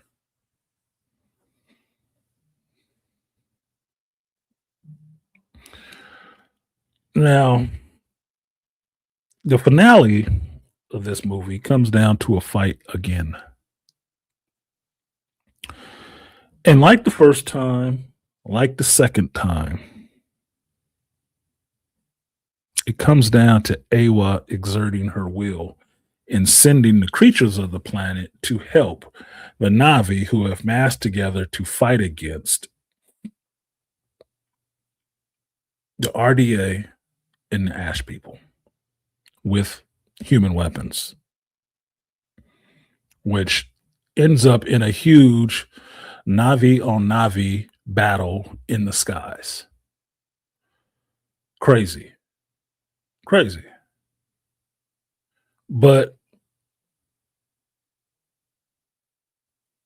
I like that. I liked it. I like the fact that the odds in some senses were kind of evened now. That Jake and his forces didn't have the advantage anymore in terms of using the indigenous wildlife and stuff like that to fight against just human beings. Now they're fighting against human Na'vi and Na'vi themselves and human beings. So whereas, you could take out the little Scorpion helicopter by dropping a boulder into the blades or shooting an arrow through the canopy, you can do all of that shit. But these other Na'vi flying around on these Eclons with machine guns, that's a problem. That is a problem. They is picking y'all off. You wasn't ready for that. You didn't have a strategy for this. And this is still the point where Jake is thinking that he's made mistakes. He didn't want to get into this fight, but he had to. He had to become Turak Makdo again to lead these people in another fight against human beings, where more Na'vi were killed again. Crazy, right? It is what it is. Now, through this, Kiri does give an impassioned plea and a connection to Awa, because for the whole movie they keep telling you she's going to die if she connects with the spirit tree underwater again. She's going to die if she connects with Awa again. Well, obviously she's going to connect to Awa because Kiri is almost the living embodiment or the living avatar of Awa. And at a point in the movie, she connects in water to the spirit tree, and she's trying to talk to Awa. And although Awa keeps pushing her back, she forces through. And in a very Guardians of the Galaxy scene that happens, Spider, who now, because he is in symbiosis with this seed pod that's helping him breathe oxygen or breathe the Pandoran air, starts developing a tail connection like Na'vi.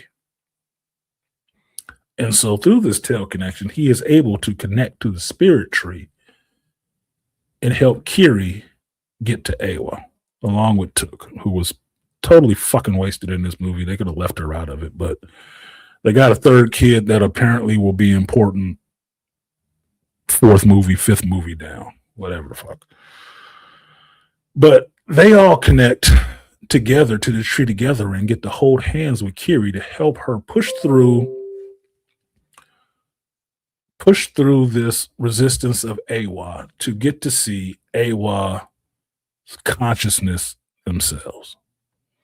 And what you see looks like, to me, the Star Child from 2010 or 2001, I think it was, where a huge disembodied face is supposed to be Awa. And Kiri is connected and can actually see her and all the life circling around her. And Awa turns to look at her. Now, for me, since this is all in the spiritual realm at this point, It's not really a face. It is a presence. And it is basically the presence of that planet. That's all it is.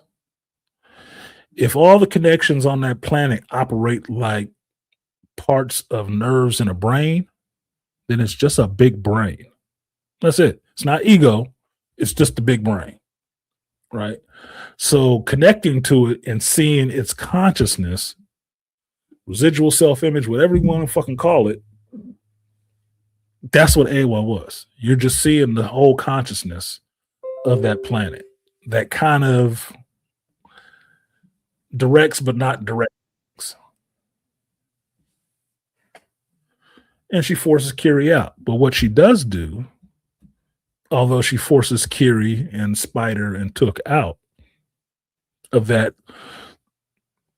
larger connection, she does send all the creatures to help them again for the third time or the second time. Third time, they just helped. The Cocoons helped just because they wanted to. It fucking felt like it. So you get it now that Kiri is directly tied into Awa.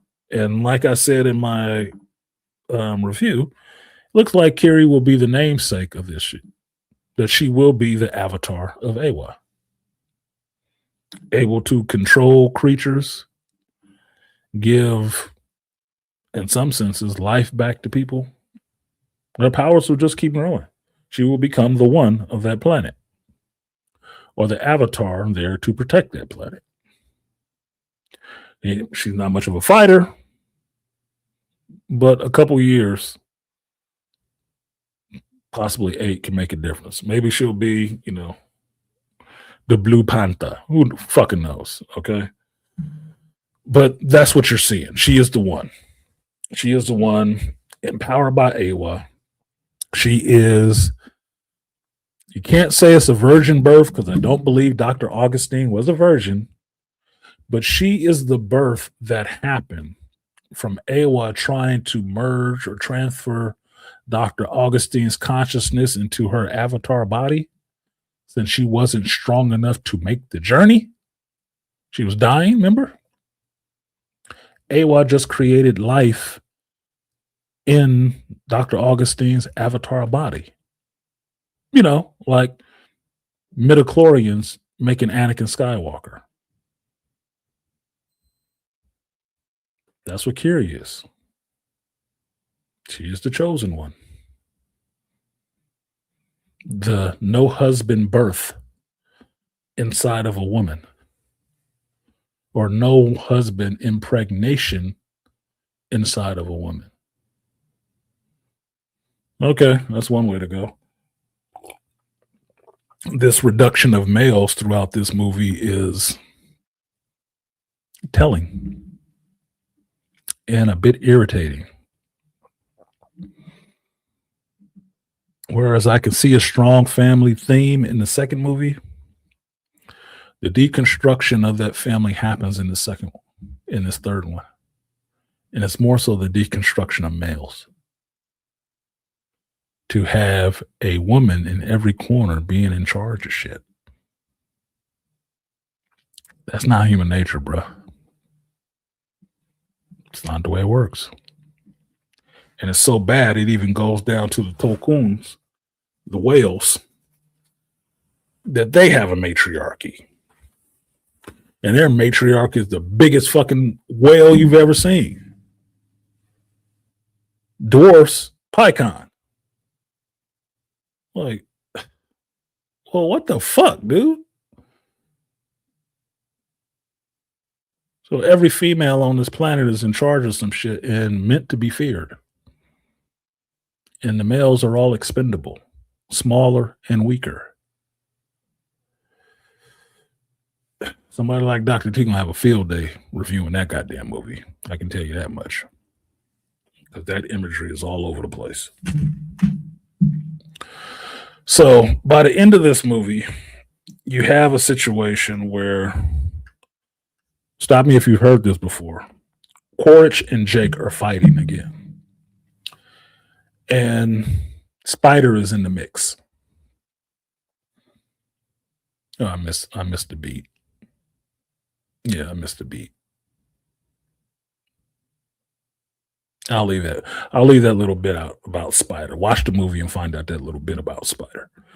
But Quark and Jake are having their fight, and at a point, he tells Spider to go away. But in Avatar movie Navi kid fashion, Spider doesn't listen.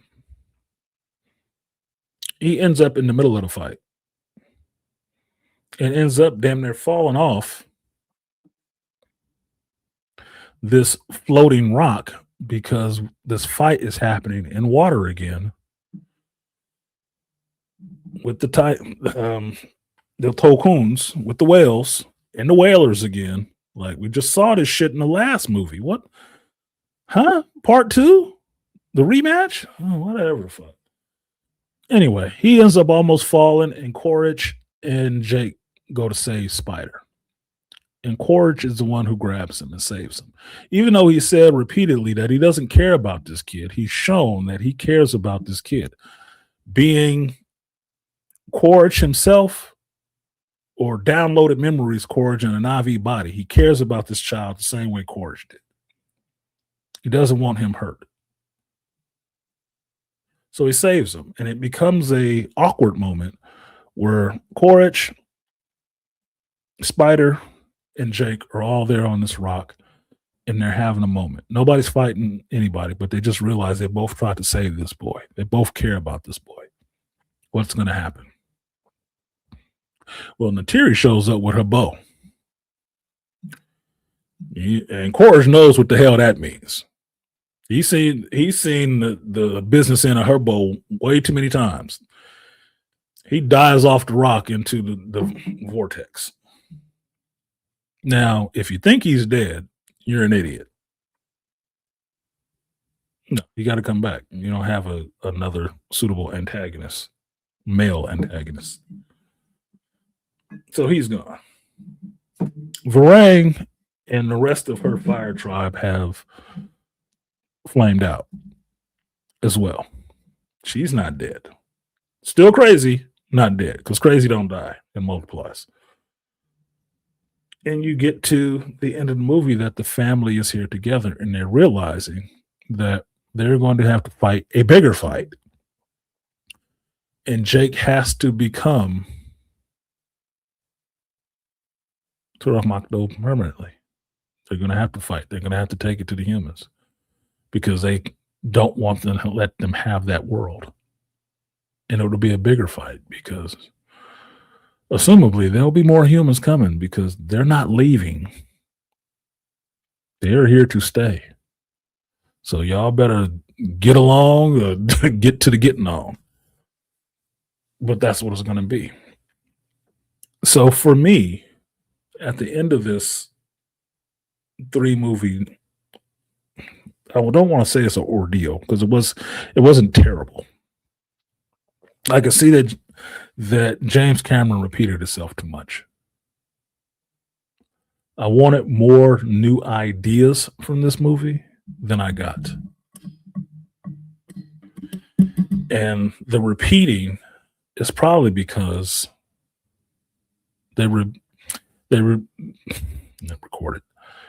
They made these movies at the same time. And from what I understand, it was one movie broken in half. So if it was one movie broken in half, it shouldn't be repeating itself. Shouldn't repeat yourself. The same fight with the same people with just one more addition thrown in. No, I should have seen a lot more of a fight just with the Ash tribe. But then it would have been a little bit too much like Last of the Mohicans, I guess.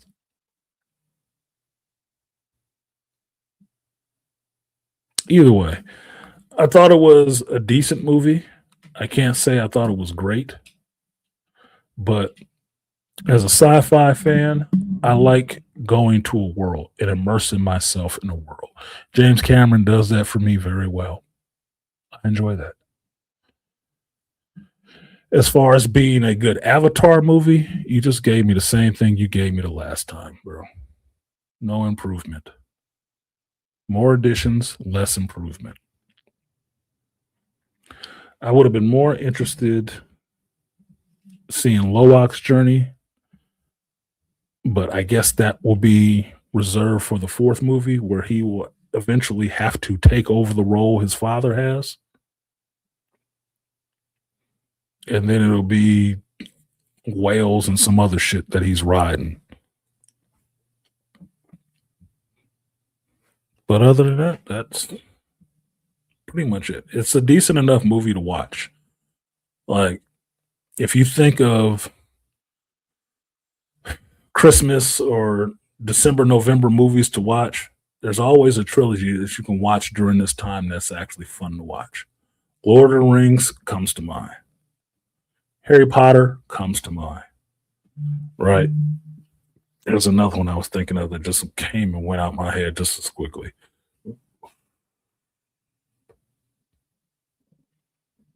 Star Wars, Back to the Future is the other one.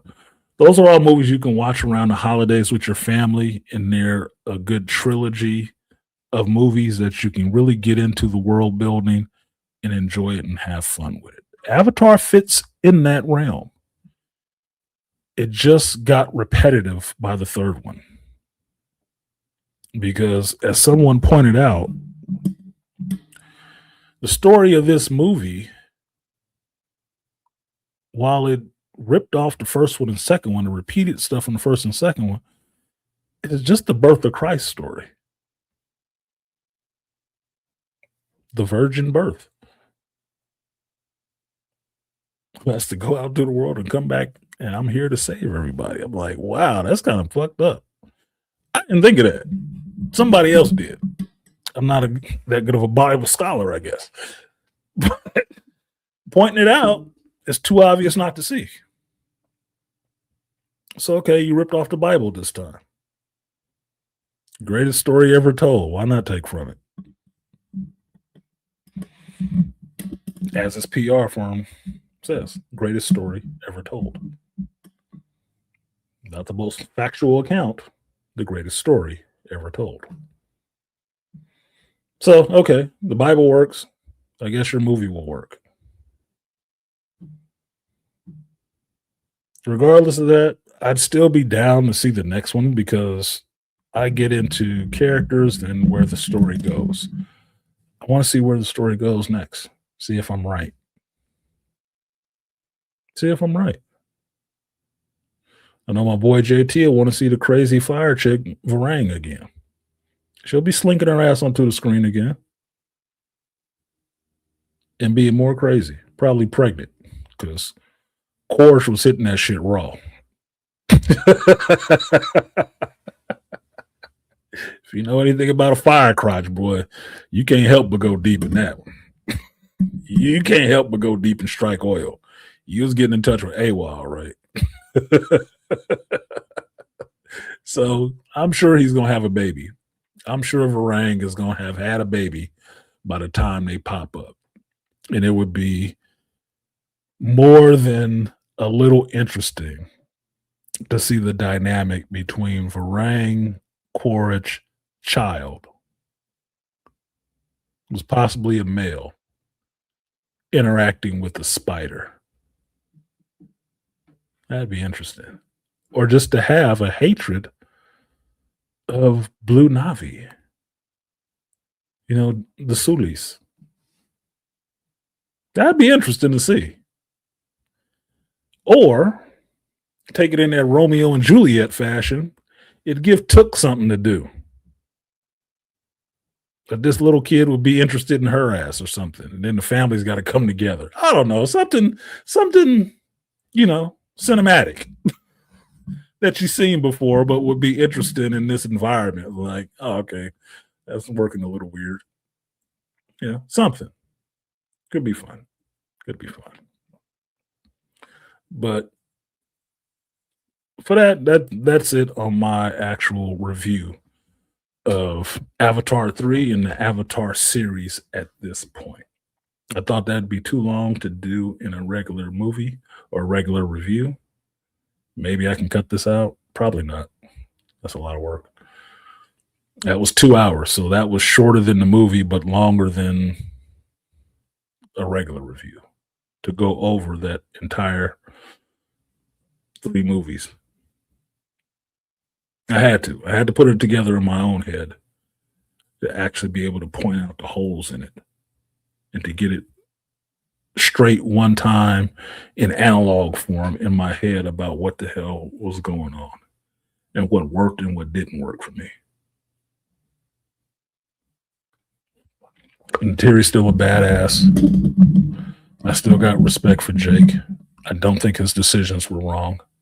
I think he is a man trying to protect his family and out of his depth in some ways. Comes to the fighting, he knows how to do the fighting shit. He knows how to do that. But the interpersonal relationships between him and his children, especially his son that's still living, you focus too much on one kid and not enough on both of them. And that's why his character is having a problem with the son that's left. Because now they have to rebuild a relationship without the intermediary of the older son. It's going to be tough. It's going to be tough. Now, the next part of this little show, since I already did 10 hours or 2 hours talking on that shit, like, share, subscribe, support the stream if you feel so inclined and enjoy my commentary on this kind of stuff. Second thing I had on my list for this year was to finish out this year was my best and worst of 2025 lists. Now, I've seen a lot of movies this year. I didn't see as many as I wanted to. There's still like 3 or 4 I haven't seen yet. I haven't seen Predator, Badlands yet. I haven't seen Wicked Forever yet. I have not seen Caught Stealing yet. And what was the 4th one? I think there was a 4th one that came out recently that I'm missing, that I haven't got a chance to see. But on my list of movies of best and worst of 2025, these are the list of movies that I have seen this year. Stop me if you've seen any of these before. Avatar 3, Fire and Ash, Tron Ares, Weapons, The Naked Gun remake, Fantastic Four, Superman Legacy, F1, John Wick's The Ballerina, Mission Impossible, I forget the rest of that long-ass title, Thunderbolts, The Accountant 2, Sinners, The Amateur, Magazine Dreams, and Captain America 4. Now,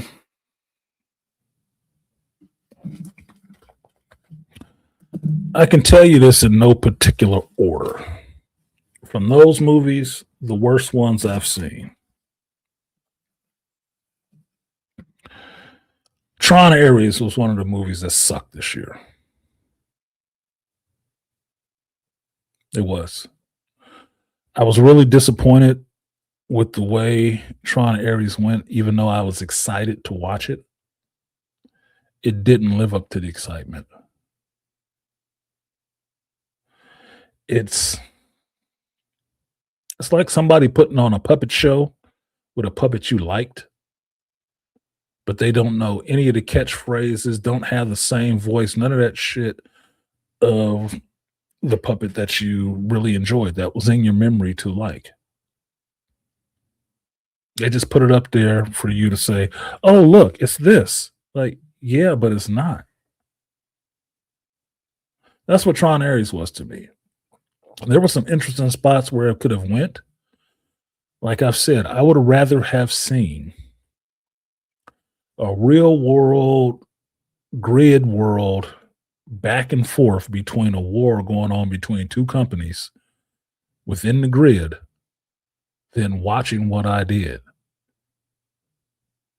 Because, yeah, a recognizer in the real world looked interesting, but it was only one, and you're still trying to figure out how he created something that damn big on his 3D printer. And why the fuck would I ever eat some 3D printed oranges? Uh-uh. Uh-uh. No. There cannot be any nutritional value from that. I don't know how you make a code to make that permanent and make it nutritious. No, I'm not eating powder. Okay. No. So that movie goes on my list of worst movies of this year. The next one that goes onto my list of worst movies of the year, which is another movie I was actually looking forward to initially. I never changed wanting to see this movie from the minute it was announced. I thought, okay, this could be good. I'm down for this. I'm really down for this. Which was Thunderbolts. Thunderbolts was a disappointment too. Thunderdolts. This was, in my opinion, the dumbest attempt at addressing mental illness and depression I've ever seen somebody speak on.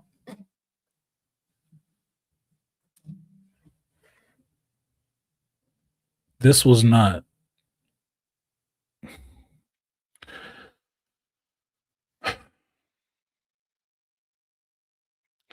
The main thing that bothered me about this movie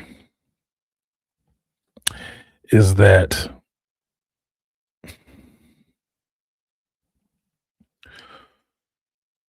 what Yelena was going through was regular modern woman shit. With the advent of her being a contract killer,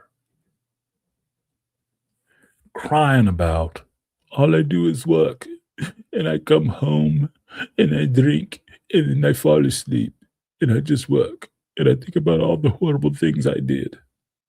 I want a career change.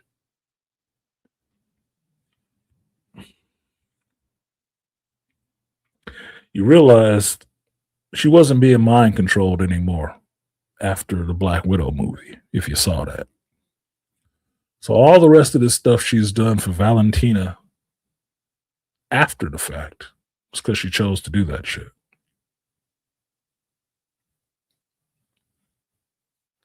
So crying about it now seems pointless. Now, you guys know, I like me some Florence Pugh. I do. She's a fucking cutie to me. Cute as hell. But even that didn't make up for the movie. I like some of the other characters.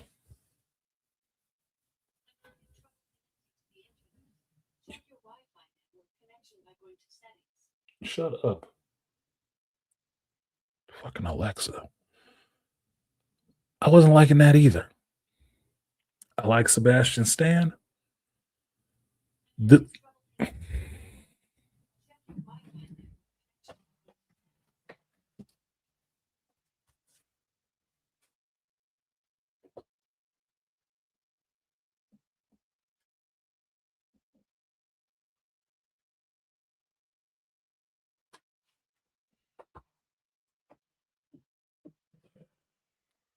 I'd like to know who remotely turned on my Kindle.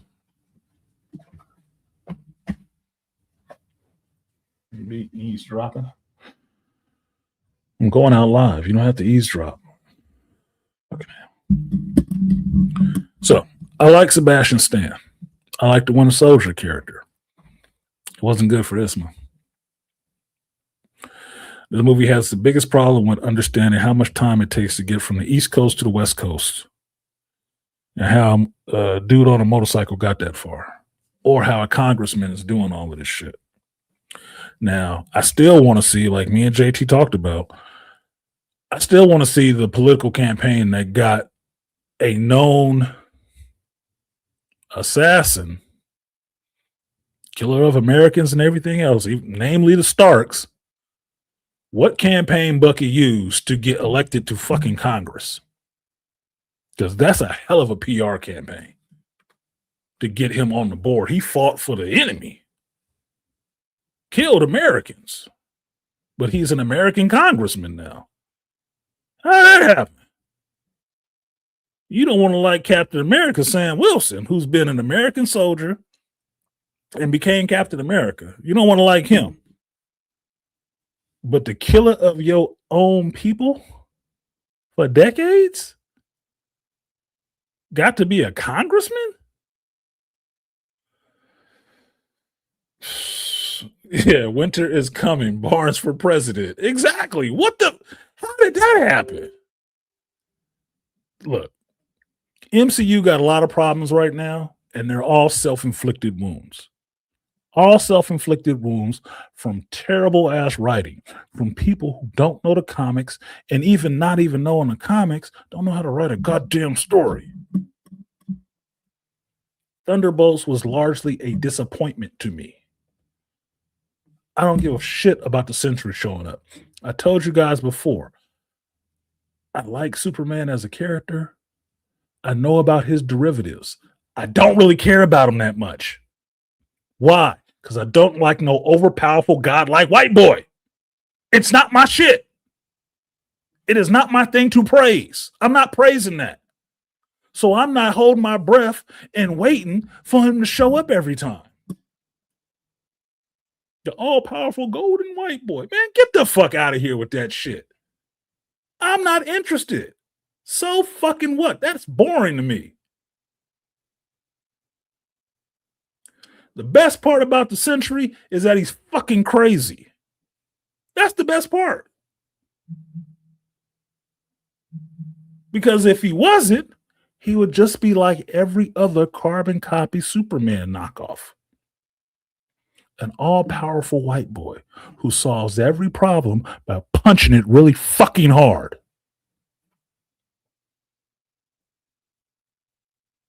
So what? Oh, look, these super soldiers couldn't stand up to the Sentry. Now that the Sentry is in the MCU, it's going to be awesome. No, the fuck it's not. They can't keep the Sentry around long term in a comic book for the broken scaling he is. If he was that good of a goddamn character, he wouldn't disappear so often. He would have a regular reoccurring story by himself. You know, like a Spider-Man, a Daredevil, X-Men, Wolverine, you know, some of those characters that actually are characters and not just a power and a problem.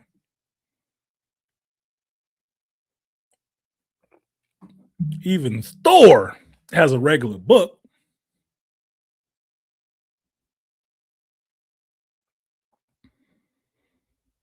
No, it wasn't that. It was interesting to see stuff happen on the screen, live action, but it wasn't that much interesting. The Sentry in the Thunderbolts movie did not get interesting until the fucking Void show up and started just disappearing people. Like, oh wow, how is that going to work in Hell's Kitchen? Can't wait to see the fallout in this shared universe. That's when it became interesting. Other than that, it was some bullshit. John Walker got to be a dumbass. The cream of the crop soldier just has to be a dumbass because he killed one terrorist. Oh, I'm sorry. He didn't kill a lot of other people while he was a soldier, but this one makes a difference. The one who was blowing up people or standing by and letting the other chick blow up a bunch of people and was there for his friend to get killed. I'm sorry. So the fuck what? PR nightmare? Yeah, it could be. Nobody wants to see blood on the shield. But if you watched, I don't know, Civil War, and Captain America was beating Tony Stark's ass, there was blood on that shield, bro. Tony Stark didn't just die. Oh, he took it in the chest, but he didn't die. So the fuck what? Red Guardian, the Soviet Captain America, is a dumbass, a goofy dumbass. I'm so sick of that shit. I'm sick of it. It's making me not like David Harbour. That's how bad it is. It's so bad, it's making me not like David Harbour. Because, see, in other movies that he's in, you know what? That's just fucking you, dude. It's just you.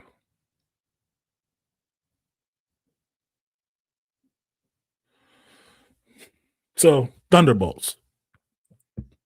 Definitely on the list. Not in any order, but it's on the list. I will follow that up with Superman, the legacy of whatever the damn title was. Superman, one of the worst movies of 2025. Sorry, Charles. Well, it's not sorry. You already know it sucks too. Look, James Gunn. I like James Gunn. I've liked James Gunn movies. He has really made me step the fuck back and look at him like, huh? Really?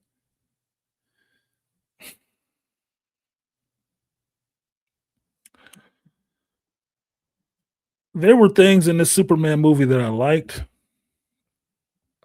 but there was more in it that I didn't. And I told you guys before, how I balance this stuff out, these movies, is what do I have more of? Do I have more dislikes or do I have more likes within the movie itself?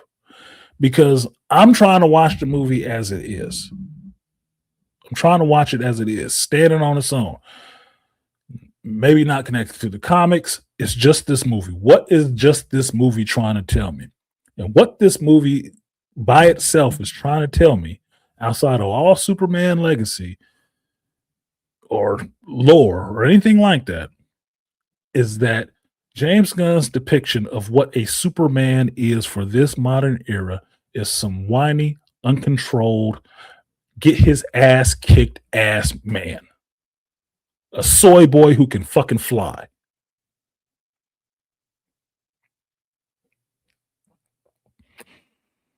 I disagree. No, James. Now, maybe that's what you see of young men in this generation. That shit don't work for me. I don't like a Pa Kent who looks like he's on the goddamn spectrum either. And him and his wife, Martha, are just a couple of fucking hicks that are marginally stupid and took time out from eating pace to try to raise this alien child and didn't just try to cut him up and sell him. What is that, Martha? I don't know. Maybe we should turn it into the government so we can get paid. I didn't like that shit at all. I don't like this basic ass Lois Lane walking around shit talking every other dude in there who has more accomplishments than her ass. I didn't like that shit either. Extra fucking regular. If Kevin Samuels was alive, he'd tell you that bitch was average at best or less.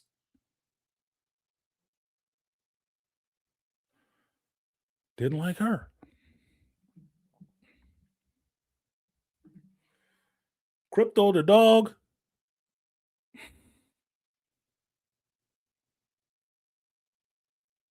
Send that motherfucker back to the adoption agency. He's not gonna work in this family.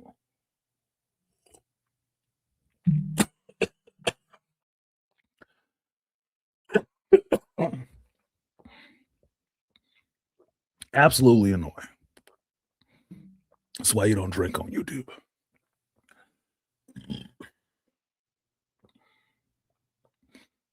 Can't breathe and drink at the same time. Now, Lex Luthor's plan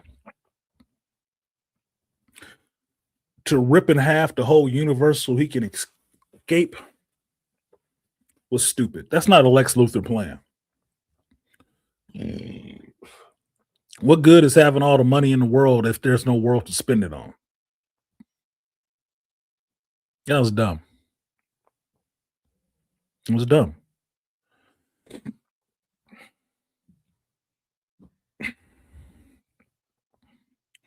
Now, while James Gunn humor works for some things, it did not work for Superman. James Gunn is provenly the wrong person to write Superman. Or I should say, the wrong person to make a Superman movie, because James Gunn does not believe in traditional heroes at all. He cannot give you a traditional hero, somebody that inspires hope you look to and shit like that. He cannot give you that. That is not him. That is nothing he believes in. That is nothing he can tap into and draw from. No.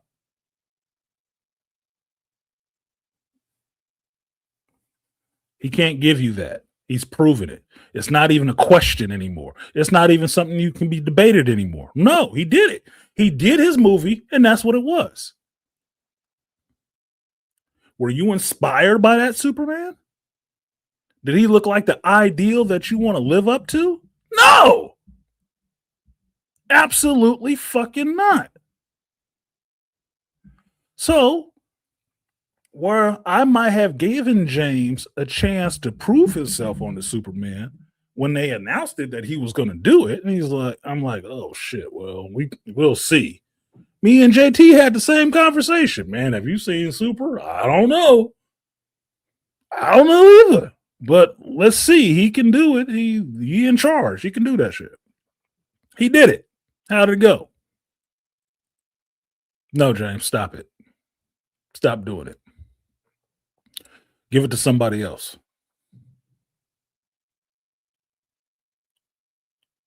Because too much of you is too much. You spread too thin or over too many projects, and all of them are having the smell of old mayonnaise right now. And I don't like mayonnaise.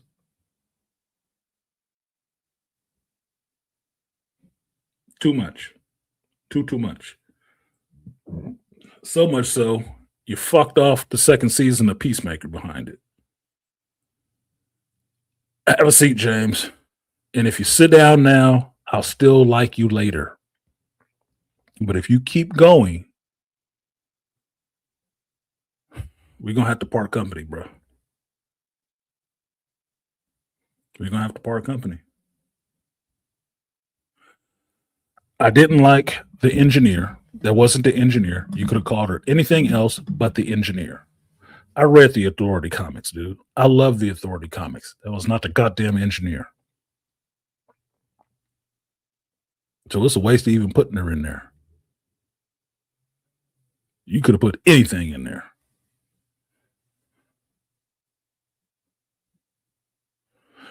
It doesn't seem like you're doing an Authority movie now, thankfully.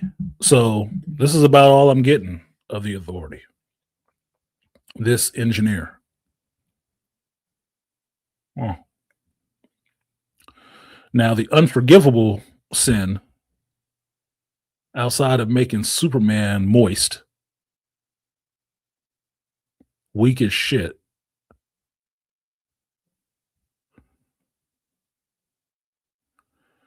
is the stuff with Jarrell and Laura. Look, I've been pointing this shit out since Guardians 2. James Gunn has a problem with fathers and families. The only real families to him are the ones you make yourself, because fathers are to be the demons.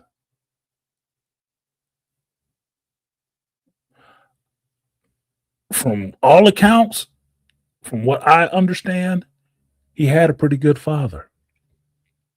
It doesn't seem like his brother Sean is that fucked up, maybe. But for some reason, when James writes, he always has a dude in there, and the father figure needs to be torn down or terrible in some kind of way. And it's always these makeshift fathers like Yandu, who did horrific things, knownly horrific things, but you're supposed to love them as a father. Fuck you. I didn't like that shit in Guardians 2. It carried over to this Superman movie years later with Jor-El and Laura telling Clark to go forth and subjugate the planet and have sex with the women. I'm like,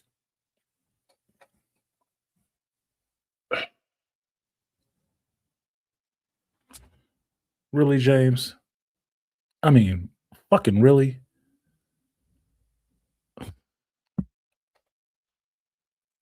Bro, what is not wrong with you? I'm serious. What is not wrong with you?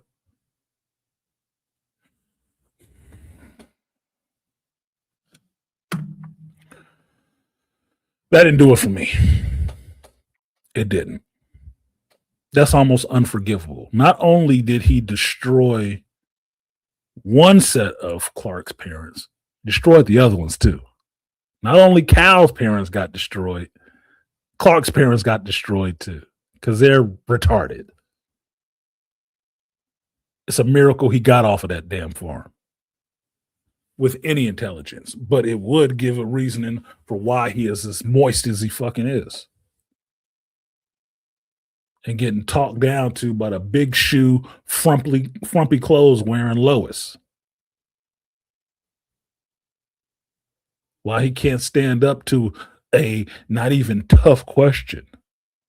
Why'd you do it? They were killing people. Man, calm down.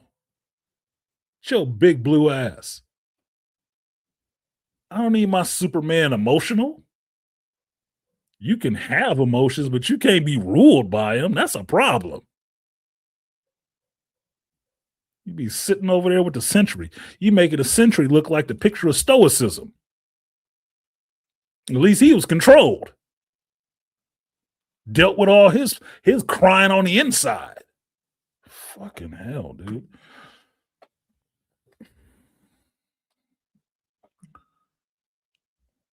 No.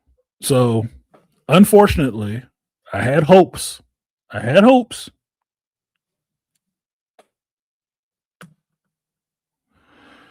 But they were unfounded in the Superman movie.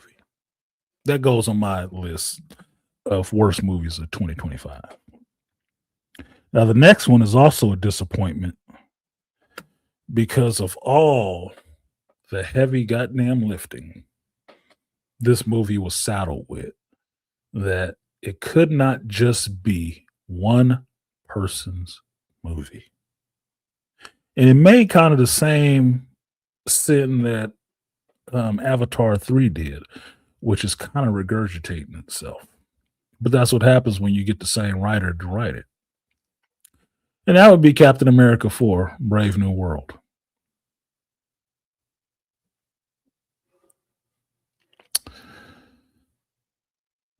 To me, it sucks for Anthony Mackie that Marvel did not have enough faith in this movie or him to give him just an original story just for him. Now, regardless of the fact that most of you pale geeks would be upset about the fact of a black dude being called Captain America. So the fuck what? I know some of their fans and supporters would say that Captain America is not a mantle, it's a person. It's Steve Rogers. No, it's not. It's a mantle. It's not a person. You know why? Because Erskine said it in the first Captain America movie. That serum only improved what was already in him anyway. The ideals and how he stood up, that was Steve Rogers. It was always Steve Rogers. It was Steve Rogers in the costume. The title of Captain America was given to him, which makes it a fucking mantle. He embodied it as an identity, but he is Steve Rogers. What was good about Captain America was Steve Rogers.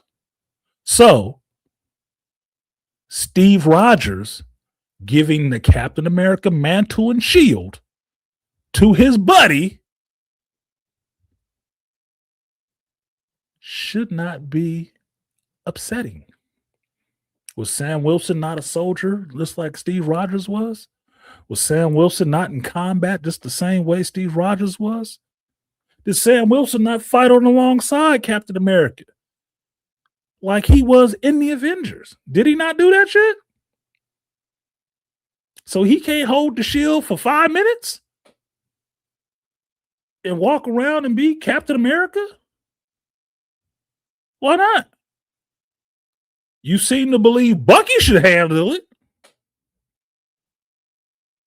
Bucky was a killer of Americans. Brainwashed and ran by the Russians for decades. But it's okay if he get it. Would he be Captain America then? Or would he be the Winter Soldier with a shield? Is it okay if Agent Carter has the shield and is Captain America? Oh, but ain't she British? I seem to remember she ain't even American. So how can a Brit be Captain American, but the black dude born here can't?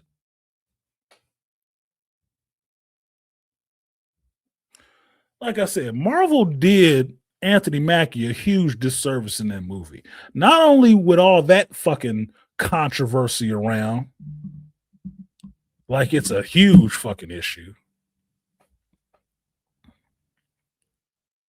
but then they want to tie up loose ends from the Incredible Hulk movie in this movie to run to Red Hulk really quickly and the leader really quickly and to have some of the most god-awful CG you have seen since She-Hulk. Reshoot or not, some of those scenes of the leader in Cap 4 should have never been in a theatrical cut of a movie ever. Ever. That should not have made the cut.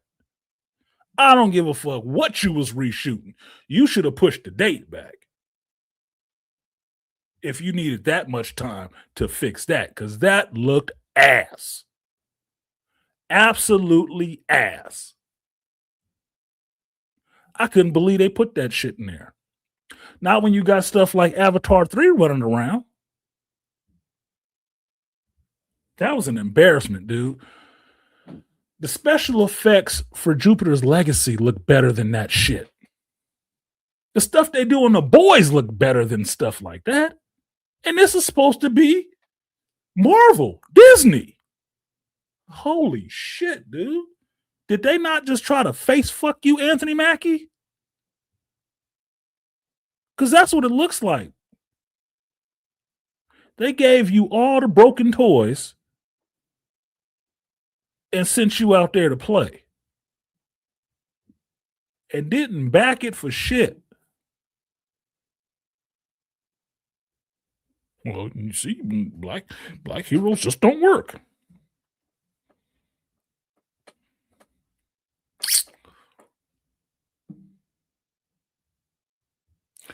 Now, I look at Sam Wilson, Captain America, the same way I look at Shuri, Black Panther. It happened in the comics for a short time. Just the same way Winter Soldier being Captain America happened in the comic books for a short time. I don't have a problem with it happening on live action for a short time. But then we got to get back to formula.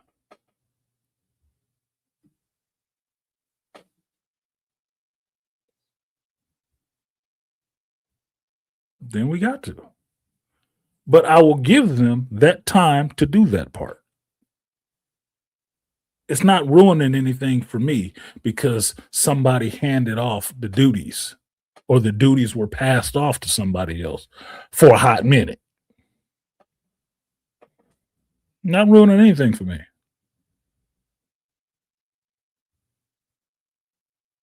But what they did with that in that movie was just, there was so much interesting material in that movie that you could have gone into with Isaiah Bradley in the first Captain America. You know, the black one they tested the shit on before they gave it to Steve and what he went through. You could have still been dealing with the Serpent Society and all that stuff. Then all the rest of you white boys wouldn't have been mad that Seth Rollins was cut out the movie. I don't know how well his acting is. I'm not too jazzed about him in wrestling, but whatever the fuck. You could have still had all of that in the movie. And it would have been a lot better story than this bullshit with the Red Hulk and Adamantium. You making one movie do too much heavy lifting for your ass. And it can't do it. It can't. You did the same thing with Quantum Mania. A lot of heavy lifting you should have did somewhere else or spread it out between a couple of projects. No, this one movie got to carry all of that. Because you're just trying to rush. We holding up the conveyor belt with wanting a decent goddamn story. That was ass. There were some good parts in it, but it was mostly ass, and it showed. No faith, no backing. You didn't back this one worth a fuck, but you backed the Thunderbolts like nobody's business. And the Thunderbolts was ass. They both made the list together, holding hands.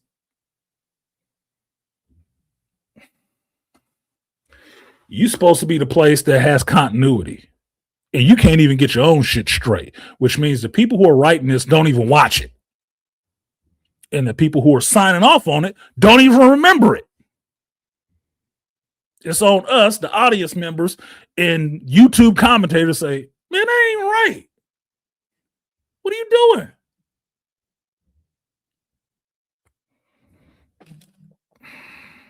Oh, they're just haters. Yeah, I hate bad stuff all day long. I'm fine with that. If it's not good, it's not good. You can never feed me shit and tell me it tastes like chocolate pudding. Never. Because I wouldn't eat shit.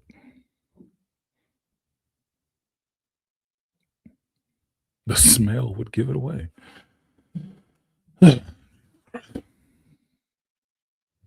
Anyway, what was that? 5? There's one more. One more shitty one on this list. No, the next shitty one wasn't even a movie. It was just something I watched this year.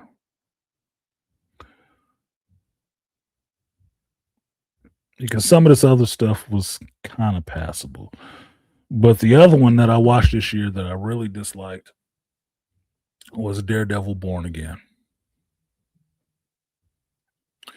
That was not a return to form. It looks like somebody wrote a script and then somebody else came out and scooped out the middle of that shit and tried to fix it, but still had the moldy, shitty ends of the bread at the front and the end. So somewhere in the middle, you got a couple of good pieces, and then the rest of that shit was stale and not edible. That's what that seemed like to me. I'm not really looking forward to the second season of that. I'm really not. The fact that it was on my movie list proves that I wanted to remember that this was fucking shit to me. Netflix did it better. Now, truth be told, you hired those Netflix folks over to Disney, Marvel, to write the next season. You know, I don't think that's going to help because the upper structure is still the same. The agendas are still there. You still want to push the same shit into the same vehicles. So it won't matter. They'll just be under the constraints and probably getting pissed off and disillusioned. Like, I don't know, what's his name? That black dude who did X-Men 97. They're going to be feeling the same way. They can probably do some really creative stuff to get you a lot of eyeballs, a lot of attention, and you will fuck it off. Churn them up and throw them out. Because the people sitting in position to make these decisions on this shit are not creative people. And they have no love for any of this material whatsoever. They love making money and having a Hollywood job. They don't like the fans. They don't like the characters. All this shit is stupid to them. And it shows with the way they put it out. So, wow. As most of these, there were some good things in Daredevil Born Again. There was more bad than good for me. I never wanted a woman I found attractive to die so quickly. Miss Fisk, oh yeah, she need to go. And I was watching the whole show, sick of seeing that shit. Sick of seeing what they did to that relationship that I liked from the first iterations of Daredevil on Netflix. How it got ground up in the Disney Marvel machine and what they turned that girl boss queen pin bullshit into. Man, you're gonna have to get rid of her. She gotta go. She got to go. Fisk, call it a day, bro. Call it a day. That's by me.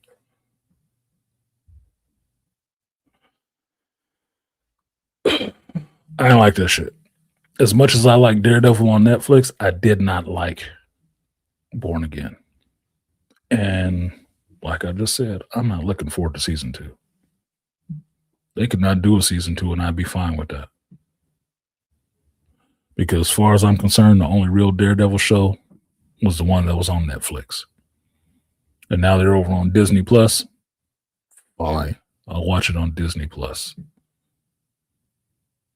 At least I know you can't go back and alter that until you get that AI right. So that was 5 that were the worst 2025. In no particular order. The best of 2025. And then I will open it up. That'll be about 4 hours, and I can open it up for y'all to come up and share some of your shit. First one out the gate, because I just watched it last night. This movie had a deeper message than most people knew. And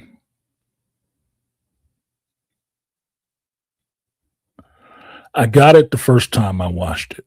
Watching it again last night for the second time really cemented it for me that this was a great movie that more people should have saw. I can't drive people to theaters. I can only tell people what I think about a movie that I saw, what I liked about it, what I disliked about it,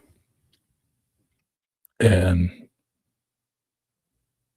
impress upon them, you should probably take your time and give it a watch. A lot of people are not that damn adventurous. And I know that because most people won't go see a movie unless a reviewer told them to go see it, which is mind boggling to me because that is not the way I operate. I will go see something regardless of who the fuck thought it was good or bad or whatever. I will go see it purely for one person's opinion, mine, if I want to see it.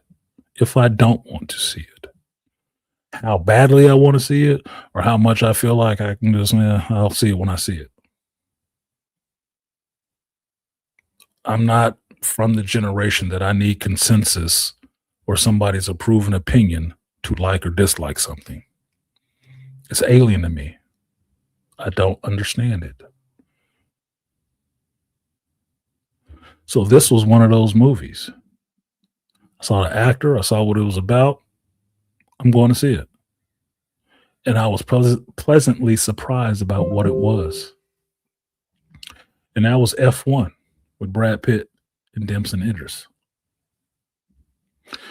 Now, I saw this movie early.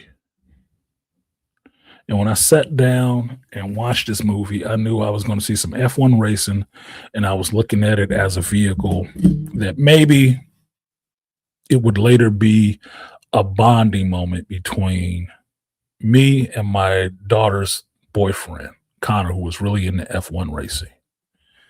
Now, since F1 has been coming to Vegas, this is the second year this happened. By the third year, I hope to be there to watch some F1 race in Vegas because it's close. It'll be expensive as hell, but it's close. It's happening on the damn street, so you can't really miss it, right? But being there for that environment, stuff going on, it should be fun. It should be fun, and I like having fun. Car racing is something that I love. Moving fast, regardless, is something I love. Motorcycles, cars, fucking jet skis, planes, wingsuits. It doesn't matter. Moving fast through air is exhilarating to me. It's doing something that the human body instinctually loves. It's the closest you can get to flying other than fucking flying. And a car is just different because you are learning to control this machine to do these things, right? Sitting down to watch that movie, I thought I was in for a car racing movie about F1, which I enjoy. I just saw Gran Turismo. I went and spent my money to watch Gran Turismo. David Harbour was in that one too. I like the video game Gran Turismo. I like racing. I play Gran Turismo often. I don't always stream it, but I play it often, right? I enjoy it for that same feel of being in the car, driving and doing these things. What I got out of that movie was a deeper lesson upon manhood and about perfecting what you do, loving what it is that you do, not for money, not for fame, not for glitz and glamour, not for all that shit. Doing it because you love it and you're fucking good at it. And doing it until you can't do it anymore. In that movie, Brad Pitt, an older racer, comes to a team that's failing with a younger hotshot driver. And through the course of him being on that team, who he is invited to by his friend, who knows his skill, knows his talents, he ends up changing the whole culture of that team and teaching that younger driver what he can learn from somebody older who's been doing it longer than him.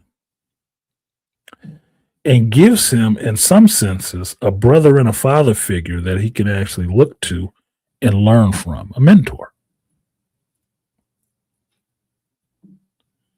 So much so that the young motherfucker starts listening and actually being the man he's supposed to be acting like he is. Understanding all the little things that this weird old dude does all has a purpose, but it's more stripped down and removed from all the rest of that technological, everybody else in your ear telling you shit, and more about being centered in yourself and who you are and what you were here to do.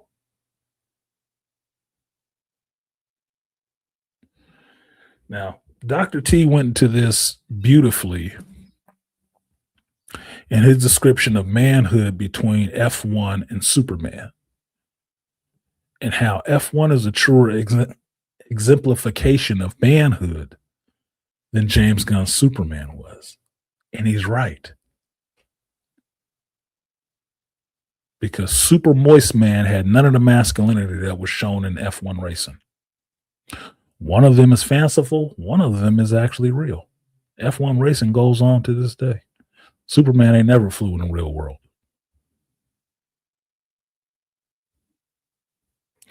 Two different directors, two different writers. Somebody who kind of gets masculinity, someone who doesn't.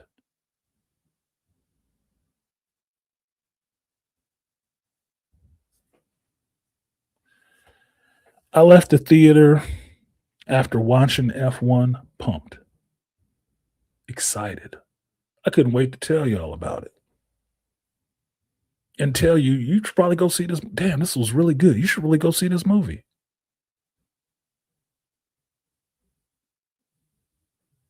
And then kind of disappointed because I knew it would fall on deaf ears. Because some people still wouldn't go fucking see it.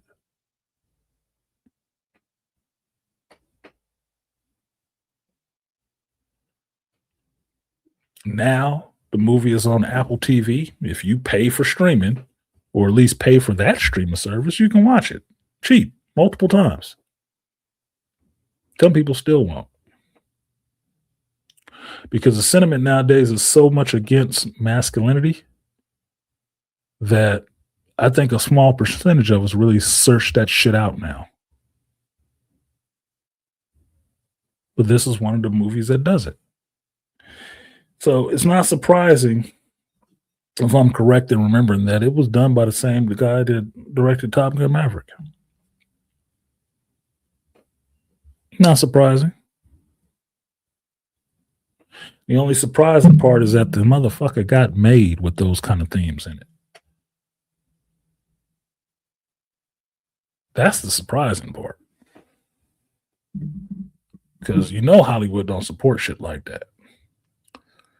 Even with Brad Pitt at the front of it.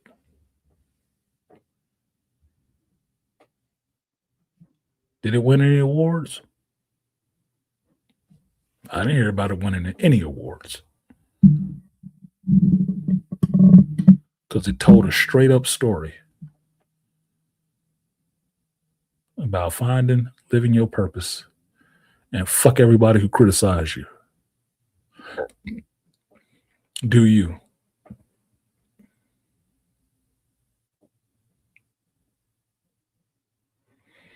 So F1 for me is one of those best movies of 2025. The next one that comes in behind that, and mind you, this is in no particular order, but also did not get the fanfare it should have, which was an awesome movie, was Jonathan Majors' Magazine Dreams. Magazine Dreams is one of those movies you actually have to see to understand what was going on. And not because it was overly complex. It's because the performance is so good. You have to see it yourself to understand how good that performance was. That movie was equal parts interesting, disturbing, and sad in some ways. When I talk about Zoe Saldana's performance as Natiri and how that was motion capture when the um, Nute died and all the emotion that was on her face and stuff like that. Well, that was covered up with CG. That was motion capture covered up with CG and facial capture covered up with CG. You don't have that in Magazine Dreams. You get to see that actor's process, their face, going through those emotions. And if you have a fucking soul, you feel it. If you've been there, you definitely feel it. That movie did not have me walking out the theater wondering what I just watched. That movie had me leaving the theater like, this is not going to get the shine it deserves because of the bullshit that happened before it ever came out. And it took people in Hollywood who were actually, no, this movie really needs to come out. This is important, to put their necks on the line to put the damn movie out. Because some other folks want to throw it away because some white bitch got her pinky hurt. Because the narrative has to stand that black dudes is abusive to white women. We can't have another OJ.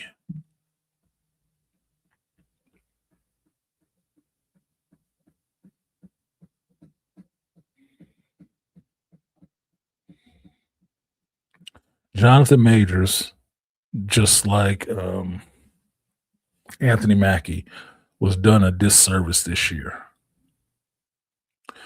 In Jonathan Majors' sense, he was in a really great movie. Nothing supernatural, no special effects, no witches, no none of that shit. And it will never make any money like Avatar. It won't even make Captain America 4 money. But it was a much better movie and a much better performance from an actor whose career should still be blowing up in Hollywood, but it's not because of some bullshit behind some female. Purpose derailed.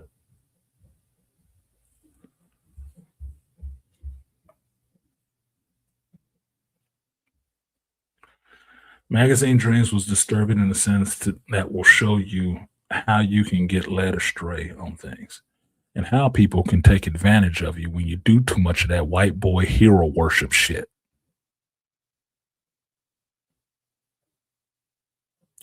Because that's what that character did. Until it literally came along and fucked him in the ass.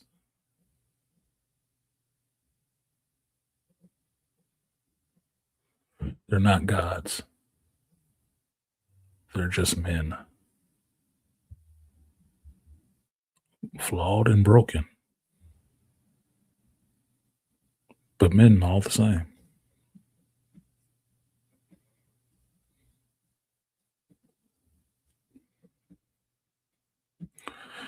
That movie, to me, I'm sure, did not win any awards. And it should have. Should have won a lot of awards. It should have been seen more widely. As far as I know, it's available on somebody's streaming services right now. But the desire to ruin this man's career over somebody who's alive and well, wasn't really hurt outside of trying to commit suicide in this man's house. His whole career has to be thrown in the ash can because of it. After running for fucking 3 blocks from this bitch.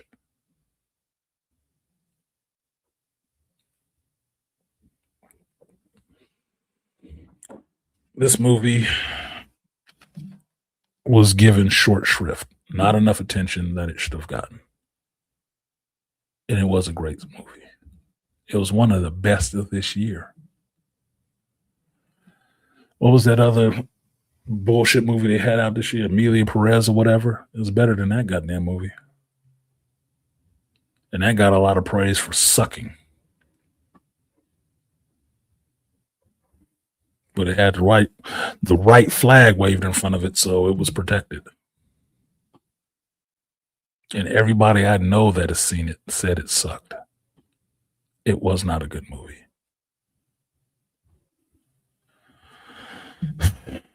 So, Magazine Dreams, best of 2025 that you still ain't gonna watch. Programming.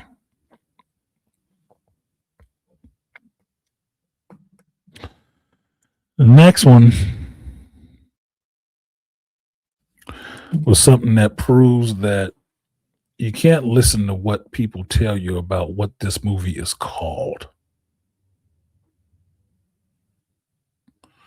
You can't listen to people tell you necessarily the genre of movies nowadays because it's misleading. They don't know how to classify some of these movies because this younger generation of movie makers, not creatives, movie makers who actually write their stories and direct their movies, they got a lot of stuff mixed in together. It's really seeming like an amalgam of things pulled together. So you have a hard time classifying these things. And this next movie is Weapons. Now, while the title tells you nothing of the movie, the visuals of the movie is haunting enough. Now, while they call this a horror movie, having watched the movie more than 3 times, I don't see really any horror aspects of the movie. So why did it even get that title? Now, in 2025 Hollywood fashion, there's a woman in it who's a fucking witch. So I don't have a problem seeing her get ripped apart. But calling it a horror movie for that makes no sense. I saw more blood in the most current episode of Fallout than this movie. And this movie, Weapons, is called a horror, but Fallout is not called horror.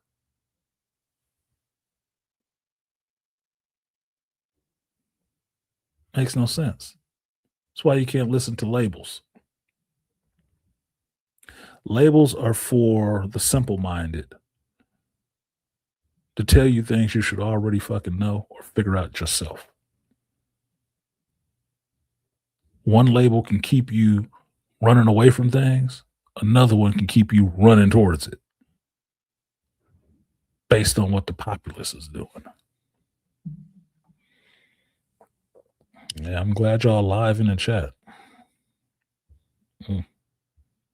That's okay. It's my last show of the year. Like it or not. It'll be a lot to sift through Anyway, I'm not going to get into that right now. Stay on topic. Now, Weapons gave me something that I hadn't seen in a movie for a while. And it gave me a broken narrative in movies in a story from a different character's perspective. Now, I relate that to Quentin Tarantino, where you have that nonlinear structure in a story where you're getting things out of order. This one, you got things from different perspectives. You already knew what the event was that happened. How each character in the story goes about dealing and informs this part of the story was interesting to me. It was absolutely fascinating. It gave me some appreciation of the actress, whose name I'm forgetting right now, even after having seen her in Fantastic Four. Fantastic Four, she is forgettable, right? I just thought she had a big nose. Weapons, she was actually interesting. She was kind of attractive. I was like, oh, she can actually freaking act. Oh, okay. And gave me another one of my favorite actors that I like, Josh Brolin, in a story that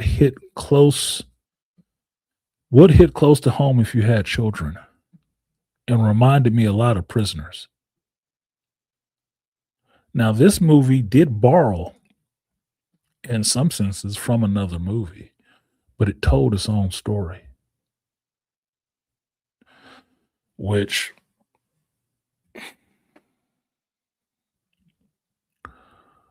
for the story it told,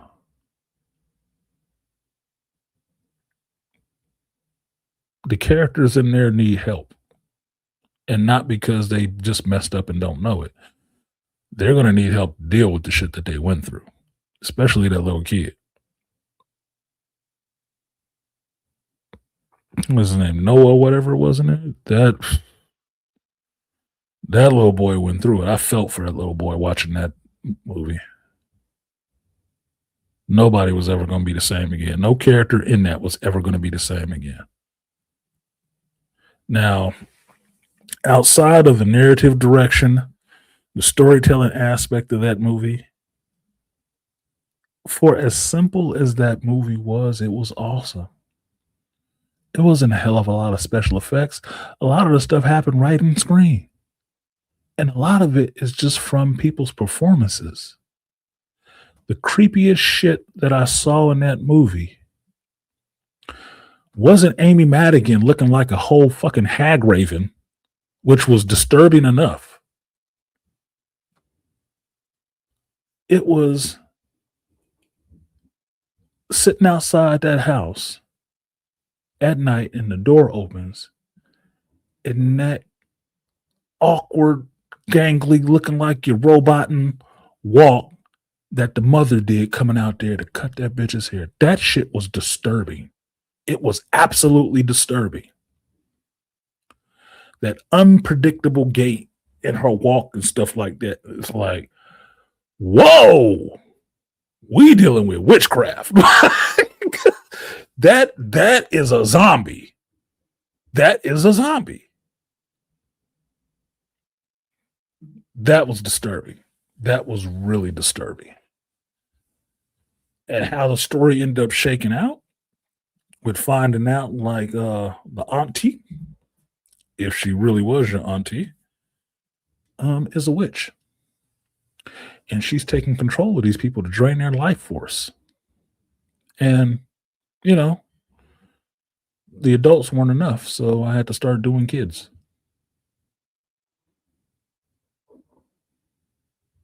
That was trauma inducing. It was. If you have a kid and you put your kid to bed one night and wake up the next morning and that motherfucker is gone out of your locked house, and you have video of your kid running down the street like he pretending to be an airplane, you would be psychologically broken for a while.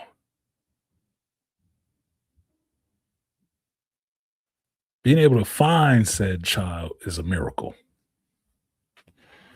Weapons threw a curve at me I was not expecting to have, and was even funny in some ways. It wasn't a horror movie. It was a thriller and suspense, but it wasn't a horror movie. That shit was mislabeled.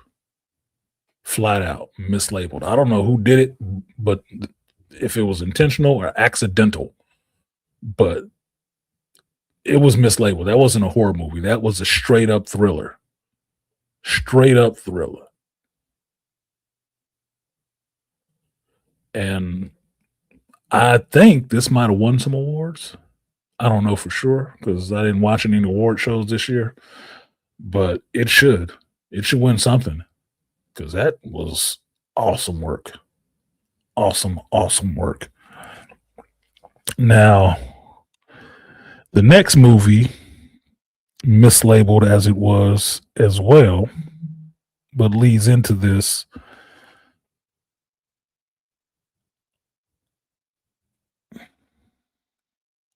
Nicely,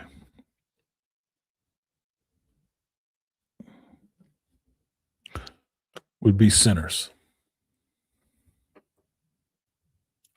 Now, I've been watching Ryan Coogler since Fruitvale Station. It took Creed for me to really understand what he brings to the movie making realm. took Black Panther to see how he can take a story if he has a lot more control and a lot more money on it. I do not blame him for Black Panther 2. I don't. Grief and studio involvement will get you movies like that. It will. I don't blame him for the female Black Panther, Shuri. It was going to happen anyway. Stop acting like you motherfuckers are all shocked and upset. If you read comics, you already knew this was happening. You shouldn't be upset. You shouldn't be fucking shocked. If you are, you're a fucking poser. Stop it. Just admit you don't read the shit. Nobody gives a fuck. Comic shops are closing all the time. We all know nobody's reading the shit.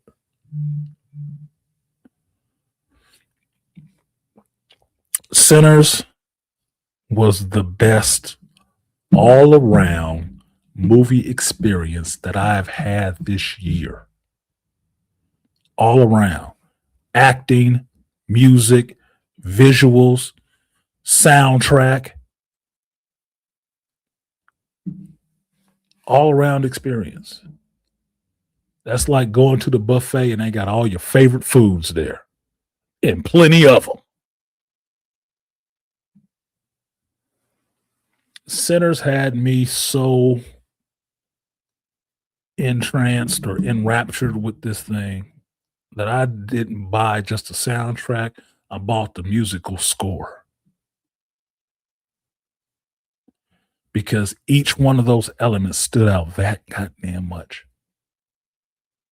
I got a performance from an actor that I know does not have a goddamn twin and believed it so much so, I actually thought this dude had a twin. Because the technology that was used to give that performance looks so damn good. I've been watching people play double roles forever. As long as I've been alive, since fucking Freaky Friday.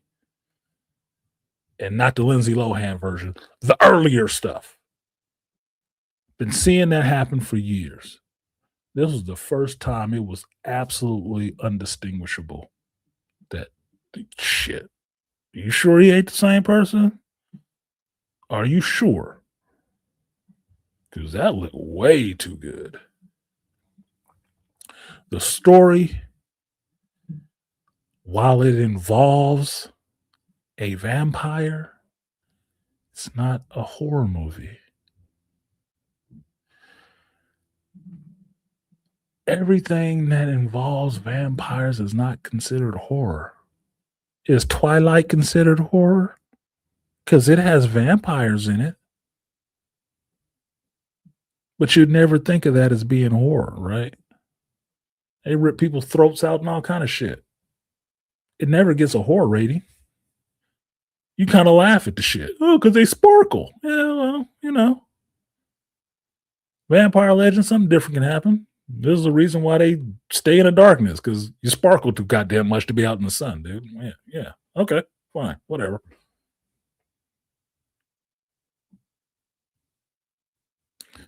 Sinners, though, having a vampire in it, it gave you an experience I had never had before in a movie. Seeing a vampire, an Irish one at that, with so much personality and humanity that you would feel like, I don't know, I think I want to be kind of down. I might want to look, the motherfucker got a point. He got a point. I might want to get down with him, man. It sounds like it might be a party fucking with him. Ryan Coogler, at this level of his career, with this level of box office successes behind him, was able to do this movie away from Marvel that blew up this big, making his own world like James Cameron did with Avatar. But unlike James Cameron, he didn't base it on nobody else's shit. He created it himself. There was no regurgitated story here. There are no bones of somebody else's stuff, and he just threw sinners on top of it. No, it's all him, from soil to fangs, and it was good. It told the story of two brothers. No, they might not have been nice people at times, but they had some nobility to them. You understood their plight, you understood their story, you understood their love for each other, and you understood what needed to happen in that situation. You get the plight of black folks at this time in the South, what kind of systems they were living under with the wooden nickels and shit like that. You even got the plight of the fucking vampire, who he was, where he was. You got a little bit of the supernatural thrown in there with the advent of understanding what a griot is and what Sammy was in that world of being this person with this ability. But it's not overblown. It's just something that he has. But you don't see no mystical swirl and energy or nothing like that. You just see people popping up like, the fuck is that? Is that Bootsy Collins? What the hell is going on here? The music was so good in that shit, you fucking felt it. If I put on that damn juke joint song right now, your ass would be in here stomping and everything else. Why?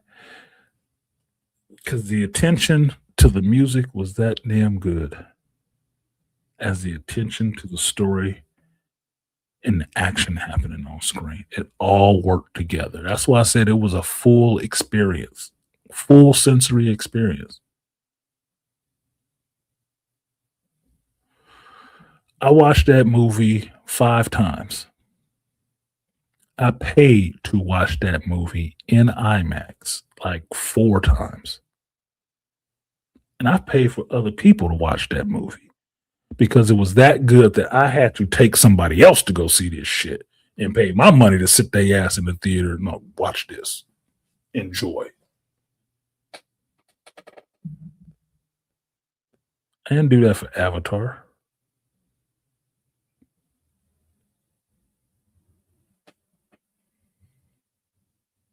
I didn't do that for the Fantastic Four. I didn't do that for F1, and I liked F1. Sinners got that. Now, for me, that is the best movie of this whole year, this whole 365 days. That was the best movie of this fucking year. And you know what? Some people still turn their nose up at it. I don't like the depiction of the white folks. Who gives a fuck?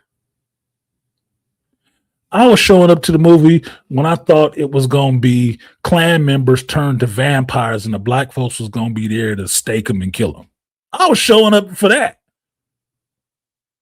Me and JT was joking about it. Oh, Klanpires? Oh, yeah, I'm showing up for that because you can kill as many of those as you want to and nobody will give a shit. Well, somebody still gave a shit. Like, oh, well, I guess I know where you stand.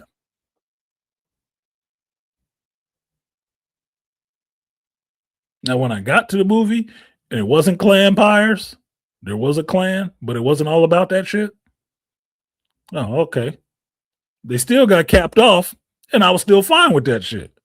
Somebody had an issue with that, and now I know who you are. Thanks for raising your fucking hand. Why would you give a fuck about these racist motherfuckers getting gunned down? Well, it was gratuitous. Like saying the N word and cutting a cop's ear off on the movie?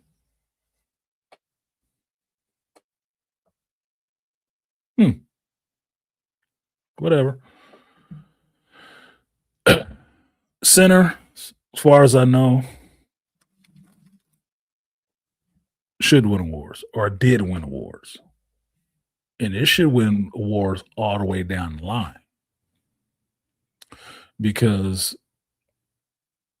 Surprisingly, it didn't take a lot to make this movie. But what it showed is somebody dedicated to their craft that they would try to use the best materials they could, best cameras, best lenses, different formats, and stuff like that, so they can get their full vision out there. And I'm all for that. If your vision is not that of a 13-year-old boy and you actually have something to say about manhood or brotherhood,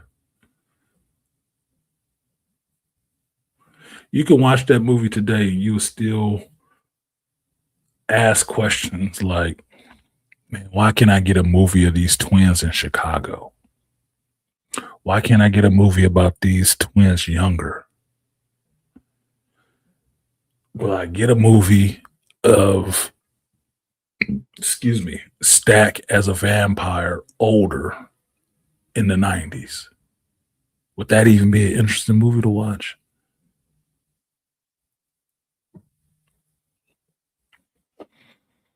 All of that can be true. It opens you up to wanting so much more from this universe and to see it filled out more that it makes me say not to do it. Because in Hollywood fashion, it will probably get ruined. Black Panther 1 hit really hard and was really given, you can do whatever you want to with this, Ryan, because they didn't want to be responsible for it being a bomb. Because Marvel don't know the black culture like that. Definitely not enough to be setting a movie in Oakland first. Now, to give you that story of brotherhood between American blacks and the continent, that little rub. They don't know that shit to give it to you. And when that shit hit and blew up and made $1 billion fucking dollars, they couldn't wait to get in there and give you somebody else's culture in that movie. And you saw what that did. Because your underwater Mexicans did not work as well as you thought it did. Talocan, yeah, whatever, fuck. I see you, asshole. So, Sinners, without a doubt, to me, the best movie of the year. Because no other movie has lived up to that full experience than it. And one of the biggest movies to drop this year was Avatar 3. And I still think it's leaps and bounds ahead of that movie.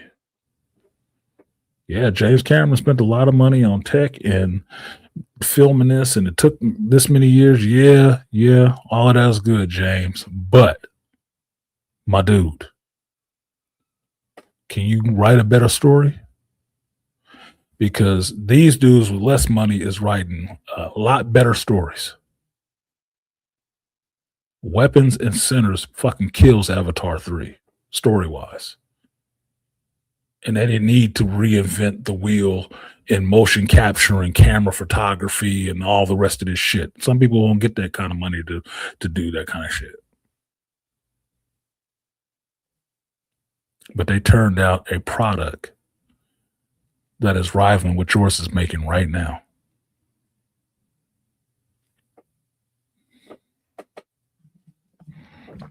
Now, the last one that I'll say, like in no particular order, but I mentioned one streaming show, so I'll mention another streaming show as being the best that I've seen this year, would be season 2 of Andor.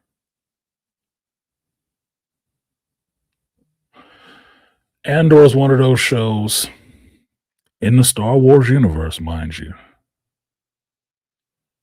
that somehow got by with a lot of KK influence. And if you've seen that recent interview that Nerdrotic did with Zachary Levi makes a comment about having good Star Wars made without KK's influence. I'm like, God damn. You must listen to us over here on YouTube, Zachary. I'm sorry your Fury of the Nods Shazam movie was such shit, bruh, but I'm sure you feeling it. Because politics got involved in your conversation, and that's fucking up your career a little bit, ain't it? Needless to say, a Star Wars show made without KK's over influence turned out good. And I always give respect to Tony Gilroy and his writers on that. He took a character in one movie who hadn't existed before and gave me 2 seasons of an interesting development of that character, still getting to the same point we know where he's going to die. But I was so involved in that story of the rebellion, the start of a rebellion, and how an outcast, a rebel, a spy, saboteur in some instances gets to the point that he gives his life for the rebellion to help bring this world back to some sense of balance. And he don't believe in the Force. He never pops a lightsaber. He just used his own grit, determination, and smarts to see it through.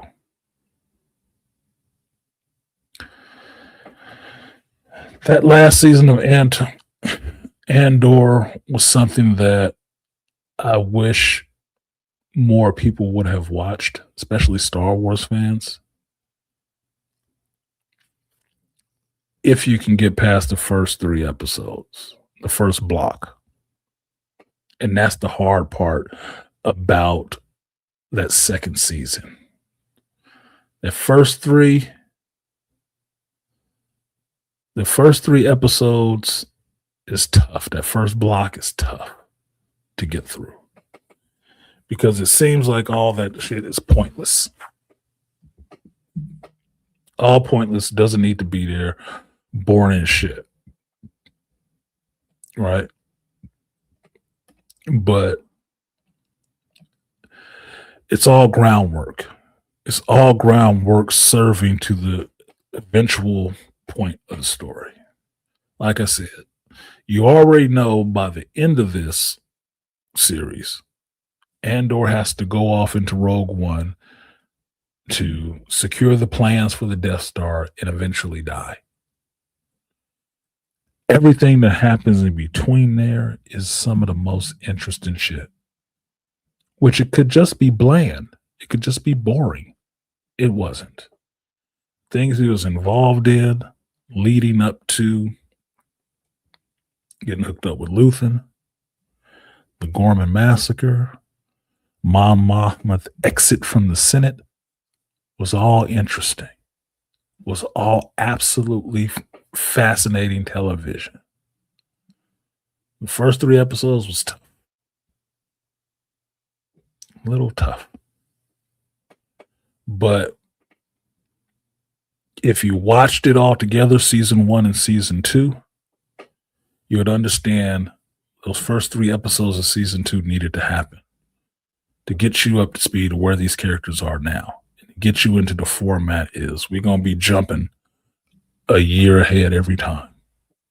We're going to be jumping a year ahead every time.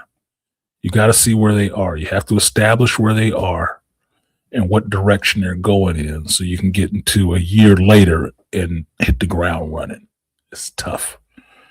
And that's the tough thing about the Andor series is those first 3 episodes, that first 3 episode arc is usually tougher to get people into because it's establishing a lot. Honestly, the first 3 episodes made me kind of pissed off initially. By the time I got to the end of the second season, I went back and watched the first season over again. I was like, okay, it is the same. You got to get that upload. You got to get that refresher in that upload. It's just stretched out longer because they have 3 episode arcs. Okay. But for that season, I got the same moments in that I got in the first one, where you really get invested in these characters and their journeys that they're on. And even people that you thought were villains, what happens to Cyril? I've never been so happy or so horrified at the same time for somebody. And it's a villain. What we considered a villain in this. Cyril Karn, from the first episode or second episode of the first season, was on Andor's trail because he did something wrong. And he's trying to bring this motherfucker to justice. He does not see himself as a villain. He's trying to do the right thing the whole time. But him doing the right thing leads him into meeting Dedra, and leads him into working with the ISB, which leads him into working for the Empire. By the second season, he is full on. He and Dedra are a couple. They together. They knocking frowny faces. Like, he's doing it, and ends up being used in this process to help destroy this planet, because, like the human beings in Avatar, the Empire rolled into Gorman and they want the resources that's there. And after a point, they're tired of fucking around with these folks. We just taking it, and we coming in force. And if killing you is what's going to happen, then killing you is what's going to be done. When Cyril realizes he was helped and was instrumental in that happening, his belief in that empire is crushed. When he finds out his woman was using him in service of that, it's crushed. And he damn near tries to kill her, which is, in a moment, for somebody who had always been kind of a simp the whole time, you actually feel some respect for him. Like, oh, he found some backbone all of a sudden. Cool. But getting to a point that he has finally found his white whale, Andor, Cassian Andor. He finally gets his hands around that motherfucker, and gets to lay hands on him after he's been chasing him all these years to make right this whole thing that he's been doing, all this stuff that he's done in the service of this. To find out that motherfucker doesn't even know who he is, and to die immediately after that moment.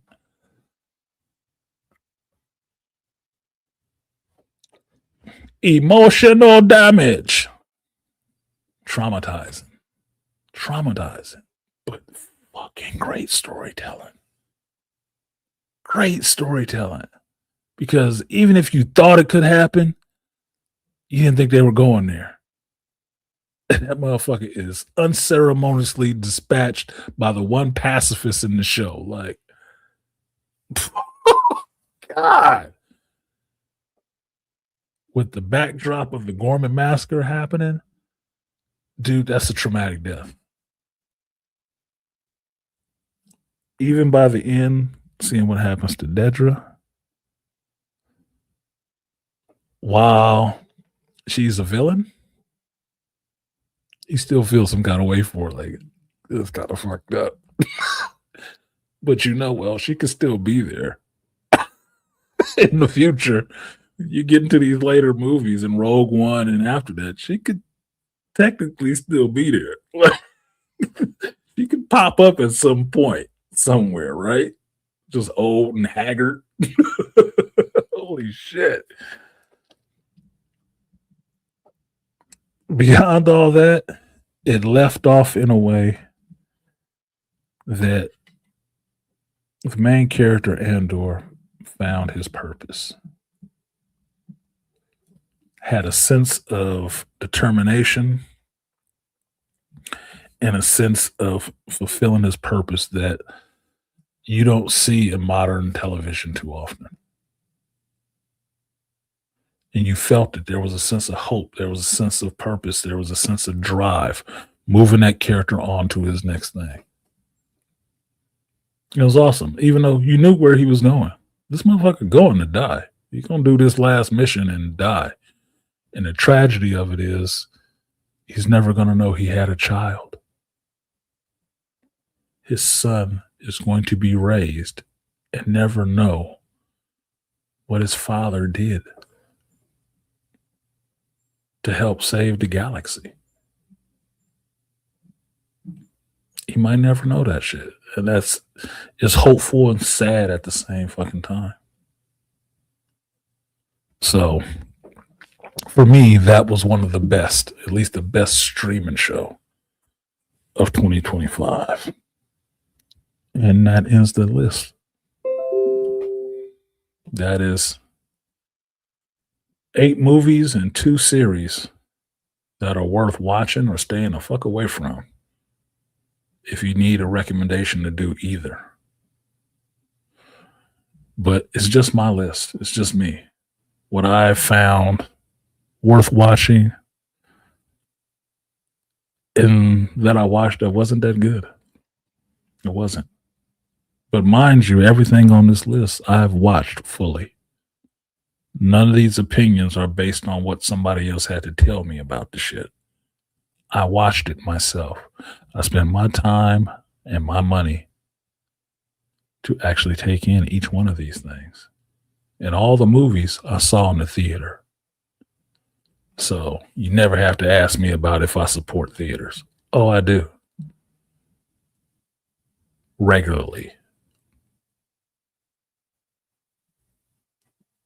So with that, that's 2 of the 3 things I wanted to do today.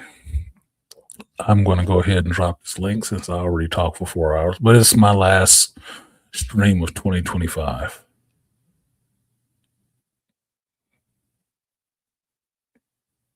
Take that for what you will. But the link is in the chat if you want to come up and talk about any of these things, since I made this stream do double duty.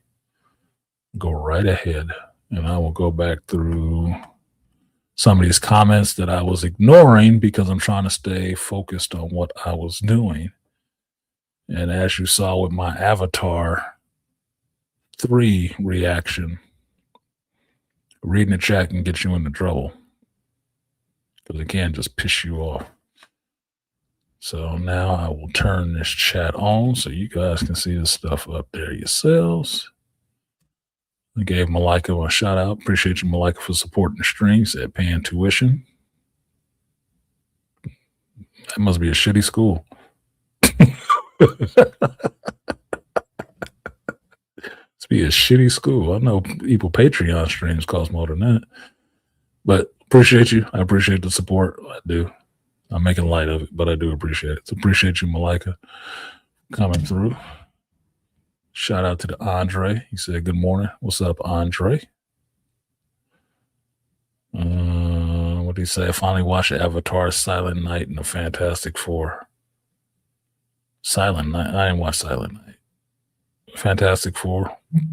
Thanks for catching up. I took a shot every time they said matriarchy in Avatar 3 and woke up the next day in the theater laughed my ass off. Told you. Should do that shit at home. It's more mentions than you could shake a stick at. Andre says, joking, I went with my sister and my niece. They loved it, but I watched all of the other Avatar movies since then, and I definitely was repeat of the prior ones. Yeah. It's 1 and 2 and 3. You can't do that a 4th time. You cannot give me 1, 2, 3, and 4. This is no. Better be some new material. You will kill that franchise with that shit. I have Native friends and dealt with a few of the women, so I did kind of like that a bit. Okay, he's talking about something specific. Had to sit in the front row for Avatar because it was packed. I bet it was. You don't want to be sitting front row of an IMAX, and you're going to be looking up a whole lot of Navi crack. You'll see a lot of their junkeria hanging loose. What's good, Beast?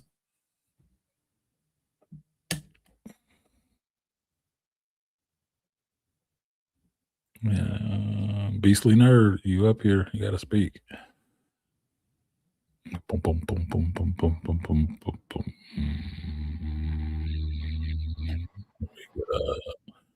Got an audio issue. Still doing the show, so I'll drop you down. Just hit me in the back chat when you get it together.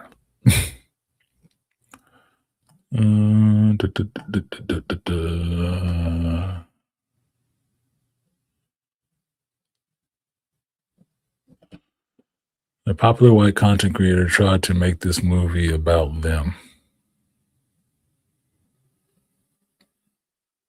Okay, whatever the fuck. Of course they would.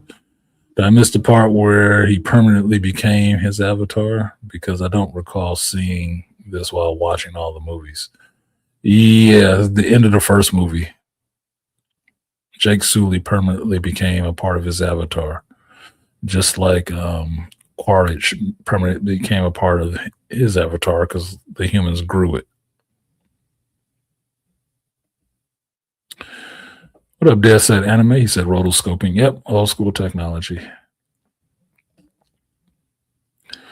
JT, what's up, JT? He said Kira was 14, Loak was 15.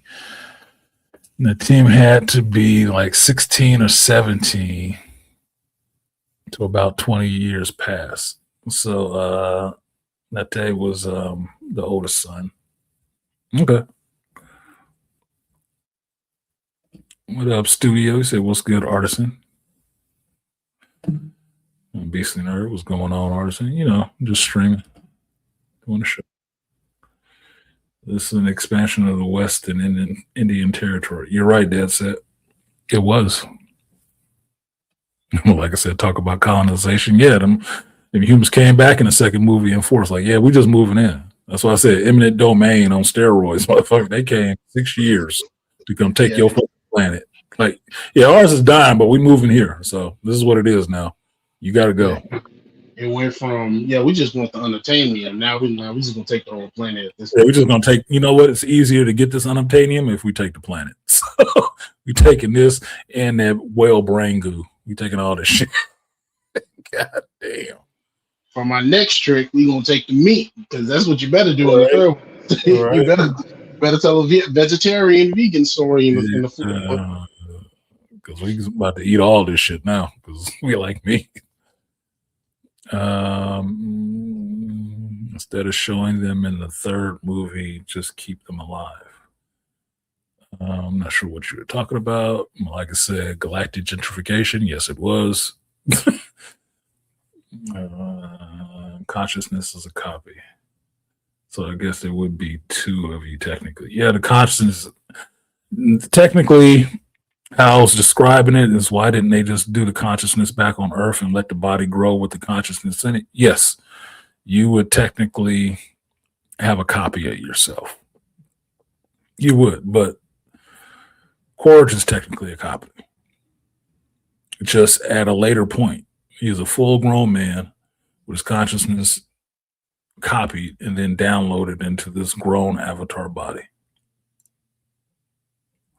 Body only takes 6 years to grow that big. Well, I'm not seeing what the big difference would be. Dead said anime pointing out. Yeah, Idrisil? No, unobtainium. What am I, Idrisil? What?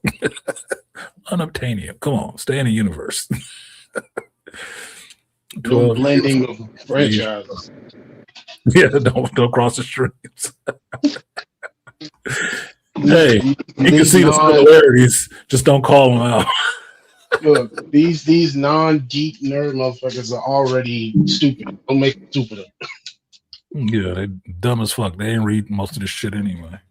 Wait till Doom comes out. Wait till Dune Heretic comes out so they can really lose their goddamn shit about how much they know about this and never read the damn book.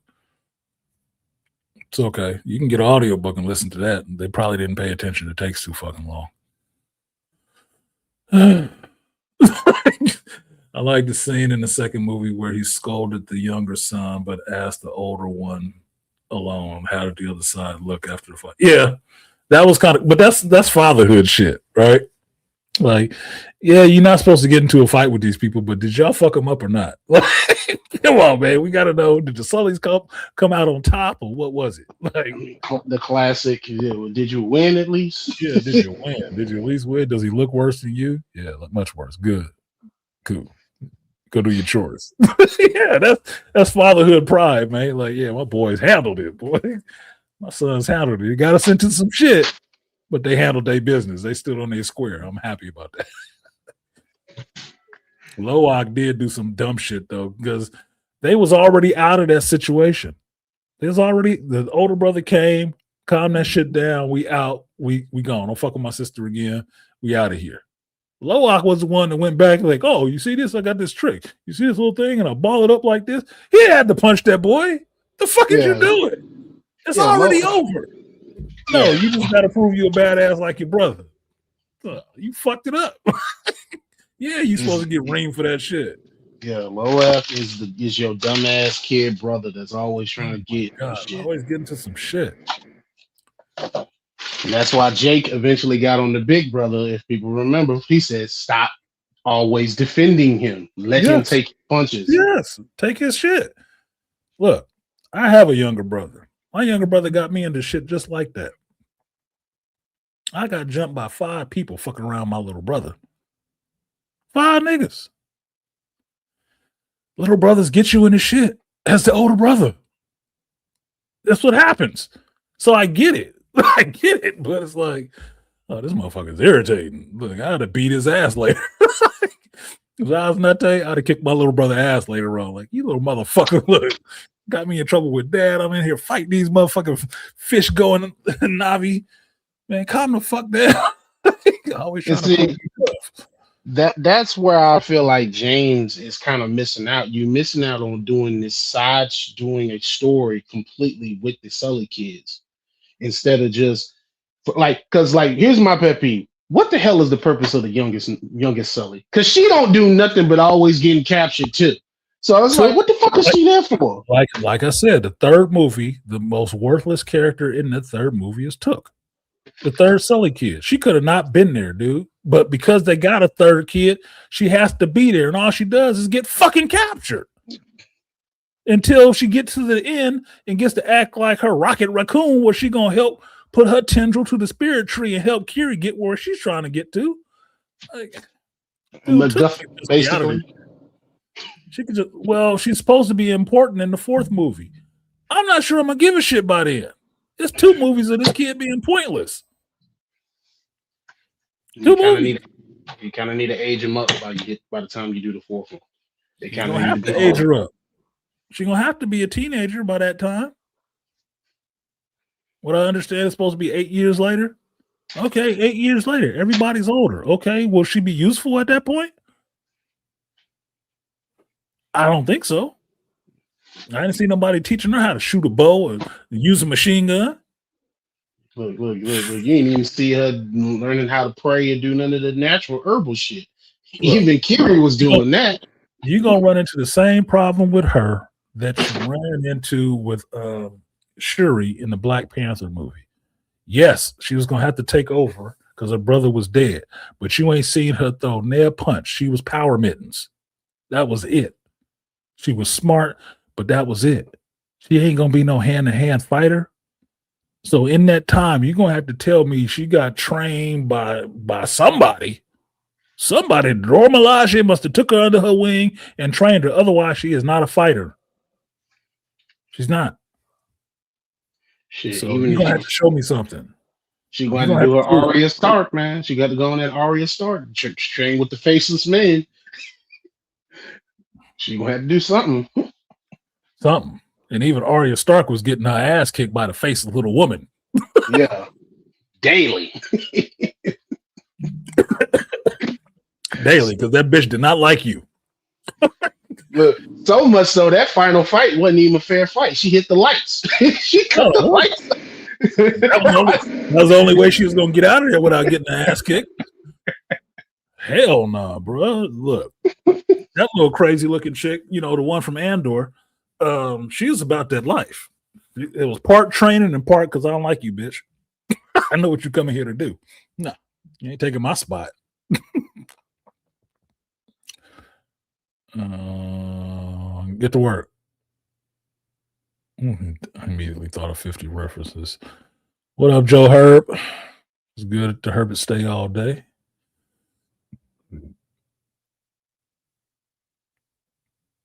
The anger on attempted murder. Oh yeah, Lowak. That little motherfucker. The Reef People's tribe leader. I'm forgetting his name. Played by Cliff Curtis. Yeah. That son and the daughter. Lowak ends up involved with the daughter, but the son, that motherfucker tried to murder him for getting his ass kicked. Right after that fight, what did he do?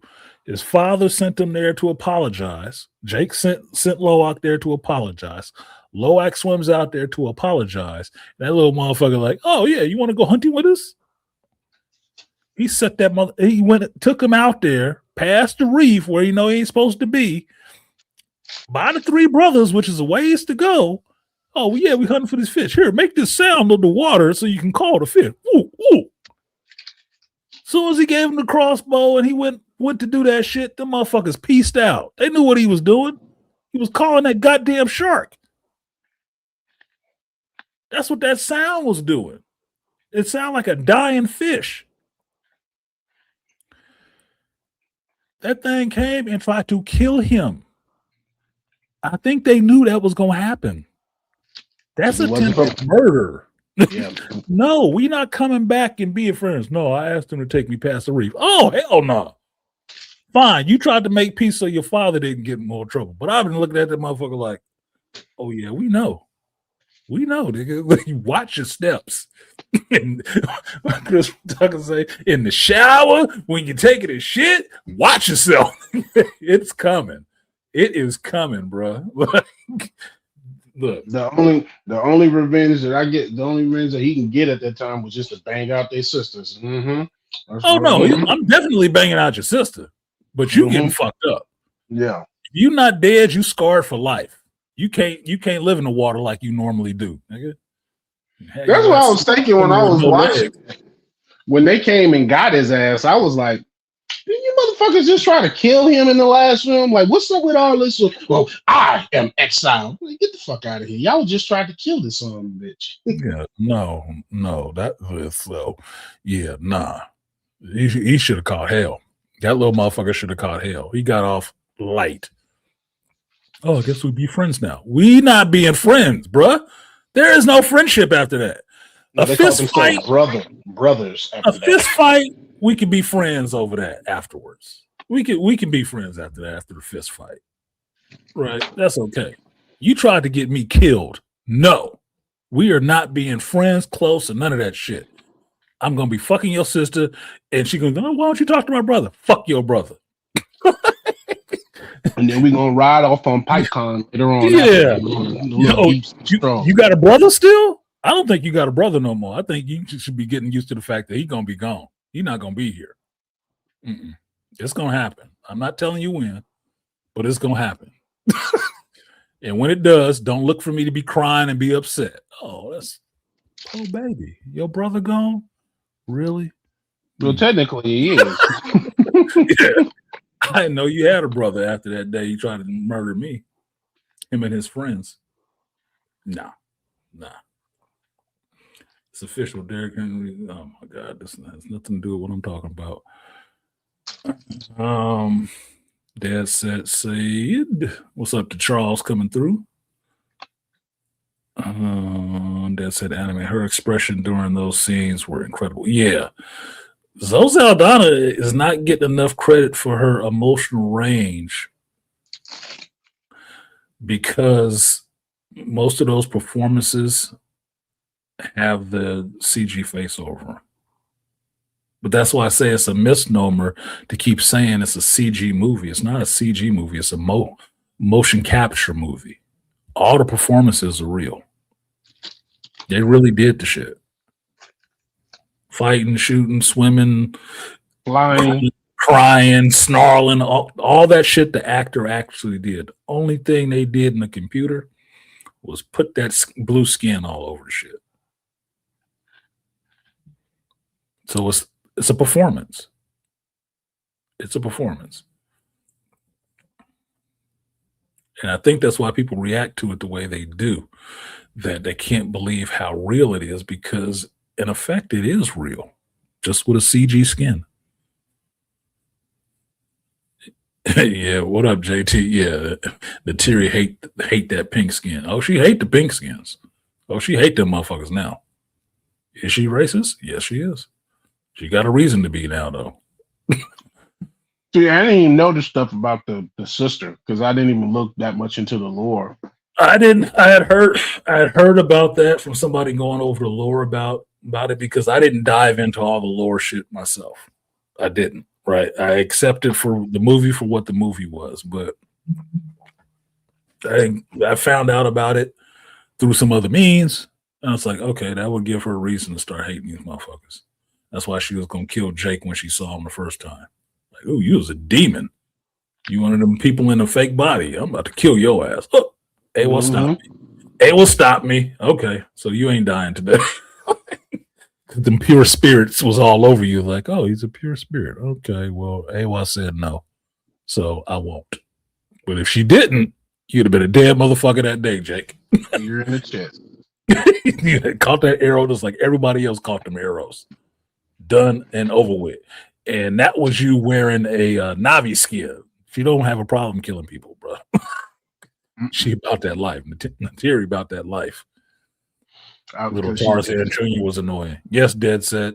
Spider was annoying a little bit. Another pointless ass character. Because that's exactly what he is. The white boy in the middle of all the savages being able to talk to them. I liked when I was younger, I always loved Tarzan. I always liked the Tarzan shows and stuff. The old black and whites where you dive off the cliff and shit like that and drop down 200 feet into the water and swim. I always liked that shit. Till I got older and watched Greystoke, the Legend of Tarzan, and realized what it was, the actual story of what Tarzan was. He was the king of beasts and the king of the jungle and all the rest of that shit. And I'm like, those black folks already there. Your ass was the son of some colonist that crashed there and got killed, and you just raised by the animals. So you better than everybody else that's already been there. Oh, white savior, got you. When Disney came, they animated Tarzan. That's when the shit got really ridiculous because now he is skateboarding or surfboarding on vines and shit like that. What the fuck? Do you have so many goddamn splinters and shit? What are you talking about? The only thing the only redeemable thing about that was the show that they did based on the movie where they introduced he was going head to head with one of the black dudes that was there. He said whatever he can do I can do too, and they was going in the episode because they were trying to travel somewhere to get some item, and both of them was going head to head, and Tarzan was like I can take it, you can take it, and they was just going back and forth, and they got to the point to where they was up this mountain and it was snowing. Tarzan, he was looking at Tarzan. He's look, if he can do it without he's shaking, the black brother shaking. He can do it without the clothing. I can do it too. And they were just going neck for neck, swinging on vines, sliding. I said, now see, this is you making up for that shit because there would of course be some brothers in Africa doing the same shit. Oh yeah, look, you got Tarzan and then you got Sheena. Two white folks that wasn't actually from there, but they show up in Africa and they're in charge of everything in Africa. Man, fuck you. This was probably the burgeoning of being tired of that fucking narrative where it didn't make any sense. You get a little older, you learn a little bit more about the world. I can't believe these saviors everywhere. I just, it's not me. It's just not me. Her son, her father, her beau relocating away from her people. F them pink skins. Yeah, look, Nateri, if Nateri sat down with Thor in the MCU, they could have a real conversation about what they lost. They can have a real conversation about what they lost and why they deal with hatred in them, but why they go so hard against folks. They had lost a lot. Nateri has lost way too goddamn much. Not to mention, you can even throw a former fiance on that list too. Oh yeah, the dude who was supposed to be her mate. They were supposed to be together till Jake showed up and fucked up the mix. That dude ended up dying too. Shot the fuck up by M60 and kicked out the back of the fucking flying fortress. Like fell to his death. They didn't even show you finding his body. But they got his little, chieftain shit zone. Hey, you saw the spirit later on. Yeah, you saw the spirit later on. Jake found the body because he had to wear the shoulder dress. God damn, yeah, she's enough, bro, enough. And he was played by, and that dude was played by that brother that played Mother's Milk and the boys. And when I figured that out, I was like, oh damn, they killed him. That's who that was. Yeah, no black dudes because the next movie happens in water. Y'all don't like swimming, right? So they just went and grabbed a couple of Samoans. Yeah. That's what you saw in where with one white lady. New Zealanders, the Maoris. Went and grabbed some Maoris. They're cheaper. Not so big. So given the circumstance, it's understandable. Yeah, it's understandable why she got that hate. Des says she sounded like my kind of woman, savage. Oh, she was savage. You should see number 3. Because you talking about Varang? As hard as Natiri goes, Varang go hard in a different way. She go hard without the fact that nobody else has killed none of her family. A fucking volcano killed her family, and she's still like fuck everybody else. Blame the volcano. What the fuck? Nope, fuck the dozen Navi too. Y'all believe in Awa. Fuck Awa. God damn. Like I said, that bitch is crazy. She on some tripping on that good ash, boy. Smoking. It's literally smoking that shit. Not even send him away straight to 187ville. Yep. He was straight to kill that boy. And see, that's the other part that plays up in the movie. It plays up in the movie. And this is one of the reasons why the guy, I don't know his channel name was talking about, but he was on Instagram talking about that the third movie in Avatar was a Bible story. Because I think it's like Moses or something like that. Like, yeah, you got to kill this kid. It's from the Bible. This is just the Bible. Oh, Abraham and the son. Yeah. I was thinking that too. I was like, this is straight biblical. This is Abraham when God was testing him to see if he would take out his son. Yep. So that's biblical. I say, oh well, that'll work. Fire is the purest thing in the world. If you say so, Varane, whatever, bro.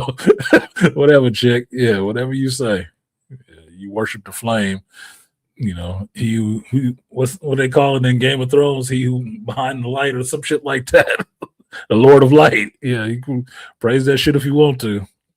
It's gonna kill all of you. Yeah, since it sounds like the Ash people were angry. They could have soothed all the anger by just giving some lotion. They rubbed the ash on themselves like war paint. They still blue Navi. They just rubbed that ash all over themselves so they look white. Yeah, that's they whitewashing themselves with a little bit of red and black. So you knew when you saw the red and black, it was wartime. Like fire and cocaine. Yeah, ash is a hell of a drug. JT, fire and cocaine. That's what happened. That's what happened to Courage. You got some of that fire Navi. Yeah, got that fire crotch, boy. He's like, yeah, I'm about to paint my face all red and white it up. Like he going native. Because you saw what happened to him. I was like, damn, okay, that's a total switch. Like he all red and blacked out. I was like, god damn, he went native. He danced with wolves like a motherfucker. Like she's a blasphemer. Yeah, she's a blasphemer. And cutting everybody else off from the shit when she catch them. Like that's some rough shit right there. If you are part of a symbiotic system like that where you can jack in and see your ancestors and all the rest of that, and somebody cuts that off, how do you even live in that environment? You I mean, can't. I'm sure all the skills are the same. If you know how to hunt, you know how to hunt, all the rest of it. But you can't ride no animals. You don't get no equines. You can't talk to your ancestors or anything like that anymore, dude. You are just cut. I think that's the biggest part for me is like you can't talk to those relatives that are no longer here. No, 'Cause that's the unique thing about that place is you can still go actually talk to talk to those your ancestors. physically touch them and have conversations with them and kind of actually tell them what's going on in the world. Mhm. Now that's gone. I was like, so when I was seeing him cut, I said, oh, she's cutting that off. Oh, this is So my interesting. thing is, will it grow back? I don't Can think it grow so. back? I I don't don't think know. so. They I don't never think they so never because talked about them having I don't think regener. so because it would be no point to cutting it off then. But god Mm-mm. damn, that's that's like death. That's Yeah, like cutting the shark's fins off and pushing it back in the water.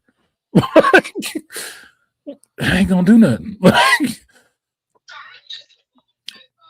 Little Navi Nookie ain't hurt nobody. You're right, Malika. Little Navi Nookie ain't hurt nobody. He did wonders for Jake. That motherfucker became a whole tribe leader after that. Like, god damn, I'm going way native. he went and took Beat on. Navi. He came Yeah. Torok Monto for some. Yeah, boy. He took them giant beasts just to get Yeah. some. So yeah, Just to oh, prove to her, I'm righteous, baby. You want me back, right? Look, I ain't claim last shadow. I got last shadow here. You want some of this now, don't you? She took him back after that. I'm the man. He showed So up to the much whole so they tribe. wanted him to ride. They wanted him to ride it again. Like you got to get back on Torok Monto. I'm like, for what? Yeah, no, I already got her. No, I got her already. I don't gotta do that shit again, do I? Yeah, motherfucker, we took that serious. No, I just did that to get that theory back. He said, Nope. when you ride the beast, man, you Come want to blood. peace. He I just was like, want so blood. Once you go Navi, you can't come back. Once you go Navi, it will be your hobby. Like, what up, A Bizzle? He was here, but I'm sure he bounced. What up, Zajak? What's good with you? Yeah, JT, winter is coming. Barnes for president. Exactly. I got to see that campaign. I got to see that campaign. There is no way in hell that motherfucker should have made it on the Congress. If so, since they said he was on Congress, that got to be one of the crookedest Congresses outside of real life. well, I mean, if Wilson Fisk can become the mayor in New York, I'm not surprised. Well, that was part of our joke. Me and JT's joke about that shit, that was part of the joke. Like, man, what is going on over here in New York? You got Wilson Fisk as mayor and Bucky Barnes as a congressman, Oh, wait a minute. And Ross is the and Ross is president. president. Like, holy, these motherfuckers should not have been nowhere near the level of power. What the? Look, all you needed was Norman Osborn to do the Dark Reign shit to be head of Shield. But you have people that don't read the Valentina. comics. They don't read the comics, so they don't know this shit. I said you had stories that y'all could have just told with these characters. I You don't know got, why y'all think it's stupid. you got Valentina there. Like, Mhm. okay, man, whatever. Death Racer, what's good with your Death Racer? He said that Superman archetype is boring as hell. It is boring as hell. Analog Superman. Yeah, analog Superman, because there's nothing else to it. You just have to be the whitest and the most powerful. And Marvel has a couple of them. They keep trying to push them out there in your face as much as possible. Yeah, Century is one. Century is one. Hyperion is the other one. There's King Hyperion, which is a third one, which is still the same one as Hyperion. It don't fucking matter. You could say Blue Marvel is a Superman archetype too, but Kevin Gruvos made the character the way he made him intentionally to yeah. break that archetype. Can we throw Adam Warlock in there? No, because Adam Warlock is more supposed to be a messianic figure. He's supposed to be No. Christ. He's supposed to be Jesus in a sense. So he's strong, but he's supposed to be more the Jesus icon and not the Superman icon. Mm. So yeah, that shit is old. You have to have a more interesting story. If not, we might as well get Prime in Marvel movies since they own Malibu Comics. They can put the character Prime out there. Who's just another big buff, super flying character who's just a kid. That might probably be more interesting. It'd make more sense with James Gunn's fucking Superman. Mm. Not eating people, not eating paste. Yes, yes, paste eaters. What they call it nowadays, window lickers. That's what the Kents look like in James Gunn's Superman. They look like window lickers. She can't work a cell phone. Having loud ass conversations. And I heard some people defending that shit, like, oh, if I talk to some of my relatives from that part of town, that's exactly what they sound like. Then they're fucking stupid too. Just as dumb Exactly. as these motherfuckers on the screen were. Your actual real life relatives is just as dumb as fuck. I don't think he did y'all solid by putting that representation onto the screen. I'd say the same thing if the Kents were black and they was up there acting the same way. I'd be more pissed off. I'd be Yeah. more, like, why you put them ignorant Negroes up on the screen like that? Oh God, you're making all of us look bad. No, just as bad. What up, Hitflix? No, not paste. Yes, paste. That old school paste. That old school didn't say non-toxic paste. Oh God. The more I think about that movie, the more I believe a Clark that emotionally unstable should not have powers. No. No, That's you the get same thing. Homelander. That's what I've been saying from the beginning. He should not have powers. Homelander is just a need-based baby. He needs approval too damn much.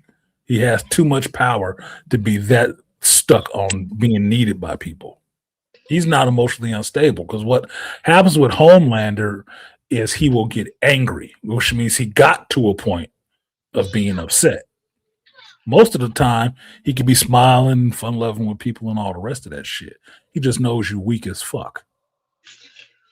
He just knows that. And you piss him off, you'll feel it.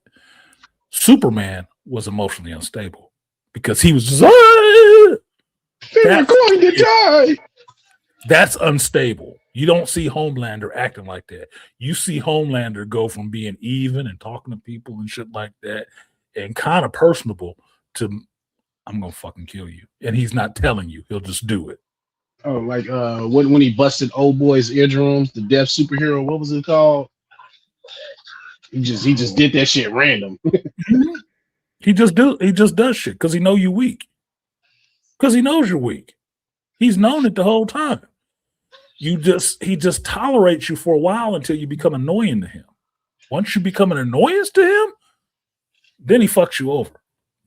You want to see Homelander pressed and just going all out? When Soldier Boy showed up at Hero Gas and started whooping his ass, then he was like, "Oh well, fuck it, then." Then he was going, and it wasn't because he was all unhinged or something like that. You didn't see him getting his ass kicked. No, like, oh, you want to go? Well, fuck it, let's do it. Let's go. Only time he pieced out of there when he figured out, damn, these motherfuckers is actually strong. They might actually get me. Fuck that, I'm out. That was when it was a problem.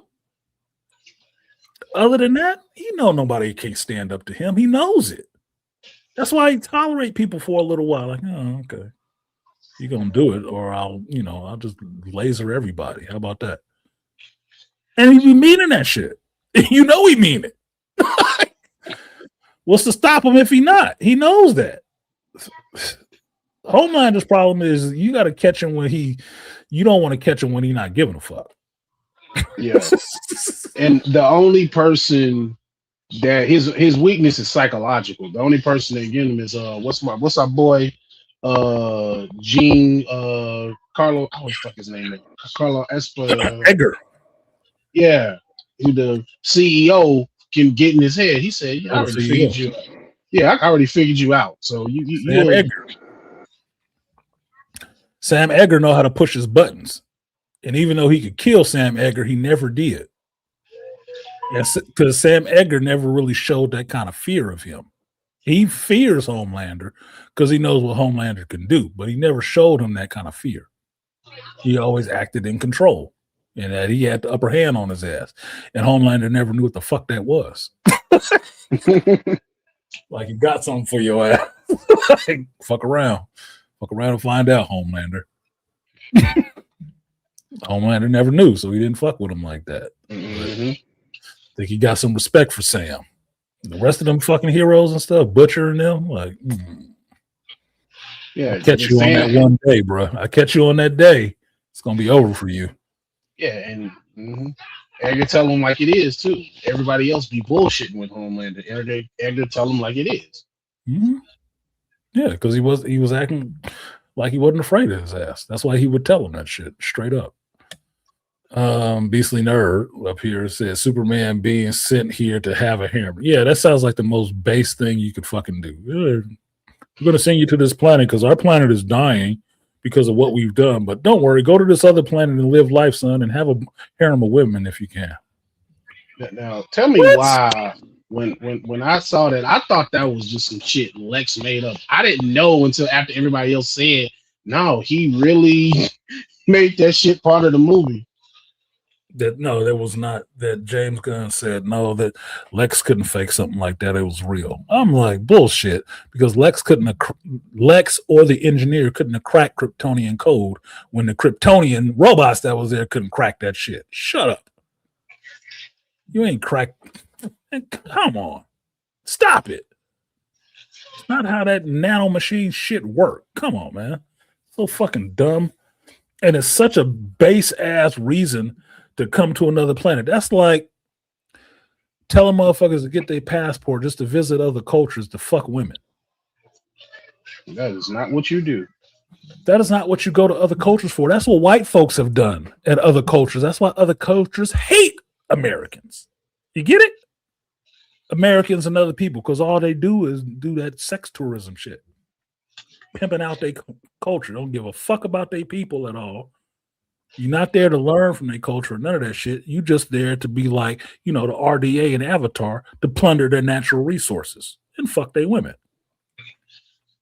Look, I might come there to fuck the women, but I might want to learn the culture. Yeah, I'm gonna see some shit. I'm gonna go tour around and take some I might respect the culture a little bit. Like I told you, if I go to Thailand, I'm not going to Thailand to fuck a Thai woman. I've already been married and fucking a Thai woman. That's not new for me. I might want to go there and go to an actual Muay Thai fight. Might want to do that. Might want to get in the ring if they let me. Get my fucking block knocked off by a 5 foot nothing. But it might be fun for a hot minute. Till you got the ice pack on your face, like, goddamn, these motherfuckers can hit. That little motherfucker can hit. But that would be something I'd want to see. I want to see some of them big ass Buddhist temples. Not to go stick my dick in it. Just to see it, like, damn, somebody built this shit. That's awesome. With what kind of tools? What kind of primitive tools? No. More to do besides just that. So putting that on Superman is some white boy shit. Yeah, go forth and just to fuck their women. And Krypton is truly dead because there's no reason to save it. You're not saving anything but the need to have a harem of women. Like, stupid. Yeah, JT. Go home, James. You're drunk. Yeah. Drunk on your own power.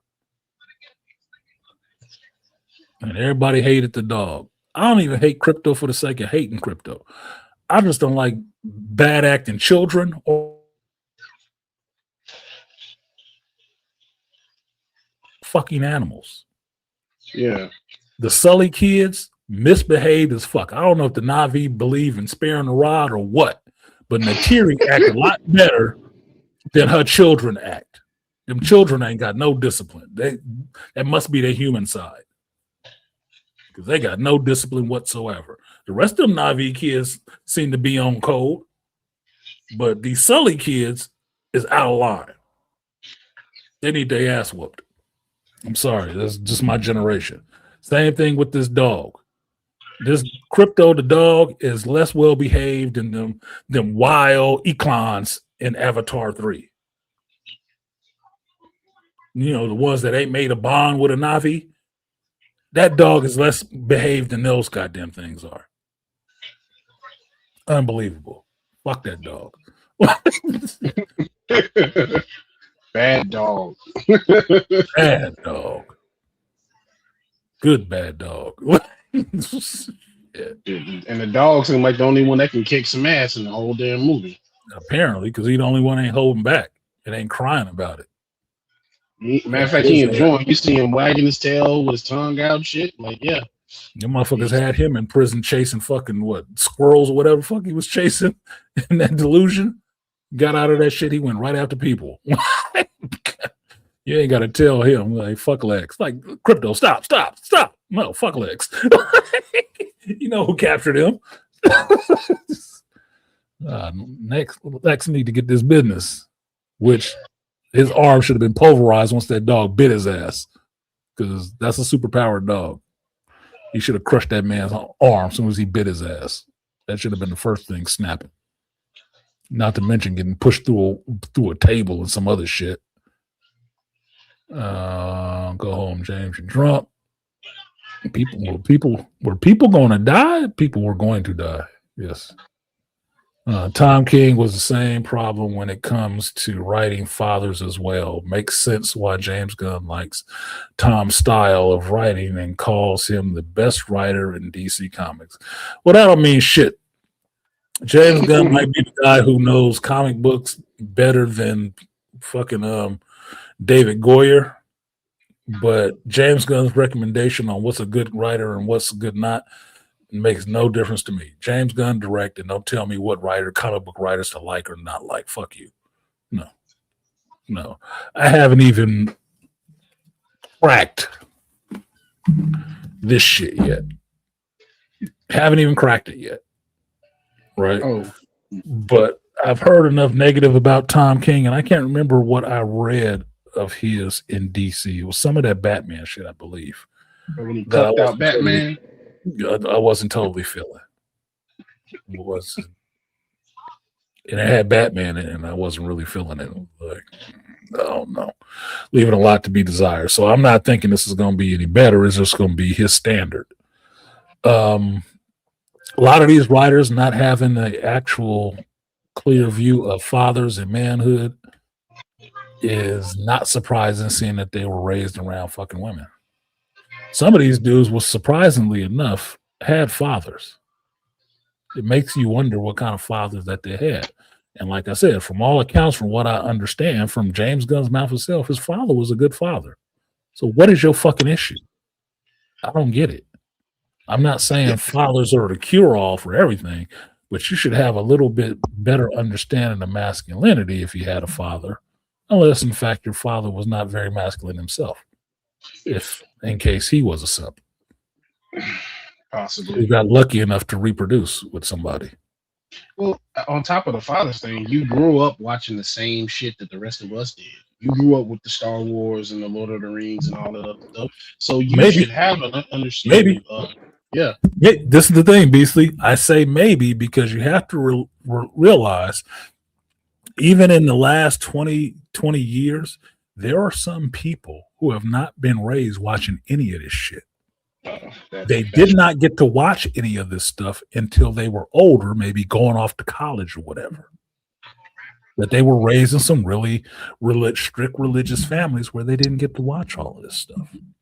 And they could learn to hate their fathers because their father was the dominating force in that household, maybe. Right? So once they got themselves out in the world, got to smoke some weed without sneaking, fuck with same-sex relationships and stuff like that, then they start getting to hate their father because now they're doing everything opposite of that and say, see, you kept all of this from me in the world. You were so terrible. No, not really. You ain't supposed to be into all that shit. You know that, right? You know? You're not really supposed to be into all that shit. But whatever, standards. Standards, some people got them, some people don't. So it's possible, because I'm reminded of this. I told you guys I watch a lot of I watch other content creators sometimes who does reviews because there's so many people that do movie and television reviews now that they just end up repeating each other. Like the same time one is doing the video, another one is doing a video on the same shit, and I'm trying to figure. I'm doing a timeline of okay, this one did it first, and then now these two people are going to review the same movie that they should have already seen because they're about to see it, but they've never seen it. Like Pulp Fiction, you've never seen fucking Pulp Fiction. How old are you, motherfuckers? You're only in your 20s, huh? Okay. So this was locked behind the R rating for a while for you. You know, your generation don't go backwards. You're not supposed to go backwards. Everything that's backwards is trash, right? Okay. So you're just discovering some stuff. Okay. It happens. Time has moved forward. Your childhood wasn't as awesome as mine or my daughter's or my son's. So okay. It happens. Look. Even through them, I've learned how many of their friends they've had to introduce things to their same age level that haven't seen the same shit that they've seen. Totally shocked. Like, my son is the one who got his girl and her brother into anime. His girl is a little older than him. Like, she never saw anime? How? Different families, different values. Didn't watch all that shit. So, like I said, with geekdom, you find it when you find it. Yep. Comes to you when it comes to you. Sometimes it happens really early. Sometimes it happens real fucking late. The only problem is the late birds always think they know more than the older people. That's the problem. They always want to be the louder and vocal ones. Like, oh, I know all this stuff. Yeah, because you Googled it. Sit the fuck down and shut up. Yeah, you didn't read this shit like the rest of us. No, you didn't have to live with it after you've read it for 10 years. You didn't. You got it 10 minutes ago. It'll be gone in the next 10 minutes because your attention span is like that anyway. Cap 4 is the worst. Is it, Zajac? Is it the absolute worst of 2025? Is it? I don't know. I think Ed and Superman can tie up. They can figure it out. Superman is more disappointing. I can say that much. Cap 4 is bad because of how Marvel positioned it and what Marvel put into it. But Superman is the most disappointing. So it's a toss-up. Cap 4 ran into what I always be worried about when it comes to this movies, because I kind of said it before, is when you start killing off a lot of your villains instead of saving them for later pictures, and then this is how you end up with Cap 4, where you end up this amalgamation of a little bit of Winter Soldier and a little and the Hulk 2 sequel that we all caught. And it was like, nigga, this is your way to just ink out an Incredible Hulk 2. And like one of the things that pissed me off, I always talk about, was in Age of Ultron when they killed what's his name? I always forget his name. It's on the tip of my tongue. When they killed off the other dude that runs Hydra, what's his name? Stroker, Von Stroker. And I was like, why would you kill off Stroker? I'm like, why would you kill him off? Well, just leave them and save them for another day. Like, that's a villain. Because Strucker has children in the comic book. Yeah, it's two twins, a boy and a girl. Twins. Which they explored during the Agents of S.H.I.E.L.D. show, but shit, they didn't do anything with it. No, you can kill him off. It's fine. I mean, most motherfuckers didn't know who Strucker was anyway, so it wouldn't matter that much.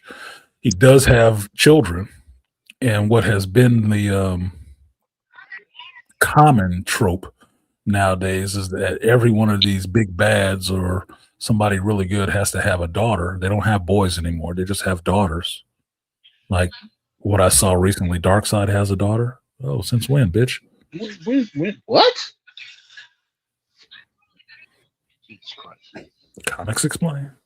Go watch Rob. Rob will explain it to you.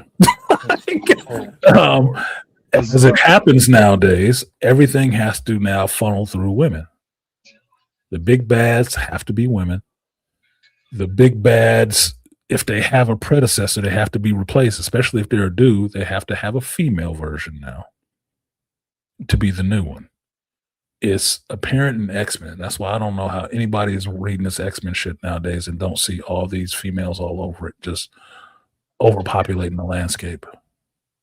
Hunching on each other too. At that. So I don't know. I think I was done when I found out that that whole Sinister storyline that they did with the X-Men and the meeting of the diamond on his forehead is that they're all different suits of the clubs, and the one that's the worst one is, I guess, the Heart, and it's a female version of Sinister. I'm like, fuck you. I'm out. I'm out. And then they're supposed to be doing. They're supposed to be done. Fuck it. I'm done. I'm done. Whatever. They're supposed to be doing a new comic with starring Cyclops, where they're supposed to be trying to make Buff his coolness. I said, yeah, okay, you're gonna fuck this up. How? Whatever. Can't wait till this finally turns around and they start making all the female characters into men. See how that shit works. What was the other thing? Was it Jack said, give that super serum to everybody else, they become villains. Yes, because what made Steve Rogers special was what was in Steve Rogers. That's why the serum didn't corrupt him and turn him into, like, I don't know, the Red Skull, because he wasn't corrupted already. The serum just made him stronger. Just made him stronger. He was always Steve Rogers, which means Captain America, or the mantle or title of Captain America, didn't make him Steve Rogers. Steve Rogers made Captain America, which means you can throw Captain America on anybody else. It's just the title. The same way it was given to him can be given to somebody else. He doesn't need the serum to be Captain America. He just needs the ideals to be Captain America. Because you ain't getting no more of the serum. Erskine's dead as fuck. And every attempt otherwise to make that serum ends up in Hulks and Winter Soldiers and shit like that. Centuries and all this other Centuries, everything else. If you want to make it technical, every other attempt to replicate the serum that's in Steve Rogers ends up in failure. To different extents. The people who have it are strong, at least in the MCU version of it. The people who have it are strong in different ways, but they also fucked up in different ways. Steve was the only guy that it worked. Even if we want to follow comics, because as the MCU was, as we all know, was supposed to be the Ultimate Universe, even Wolverine in the Ultimate Universe is a product of the Super Soldier Serum. That activated his mutant gene. Yep.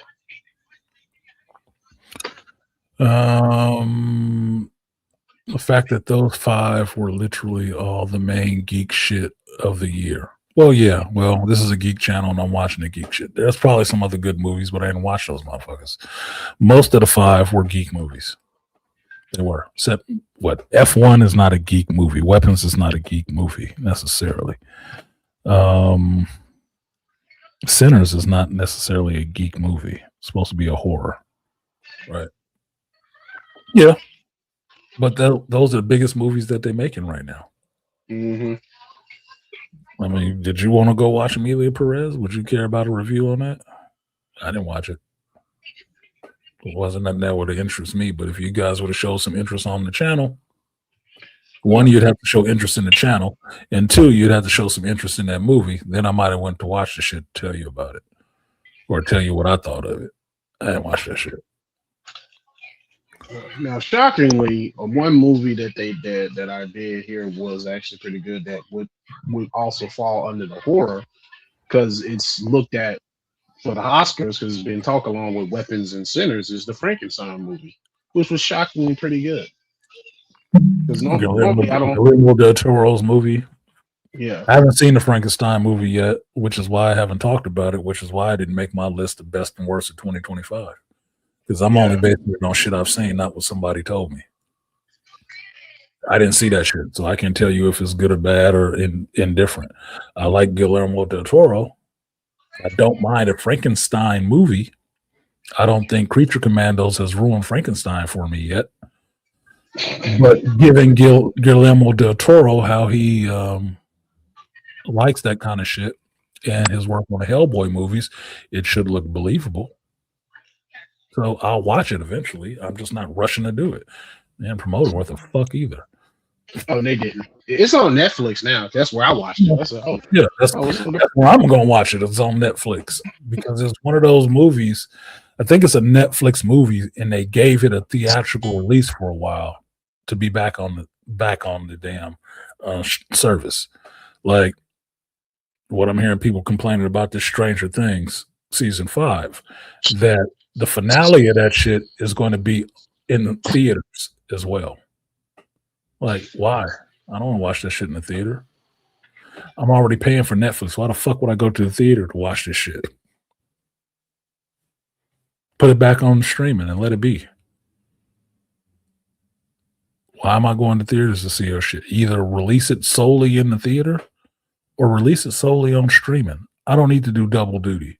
You ain't double dipping into my pocket for this shit. Why?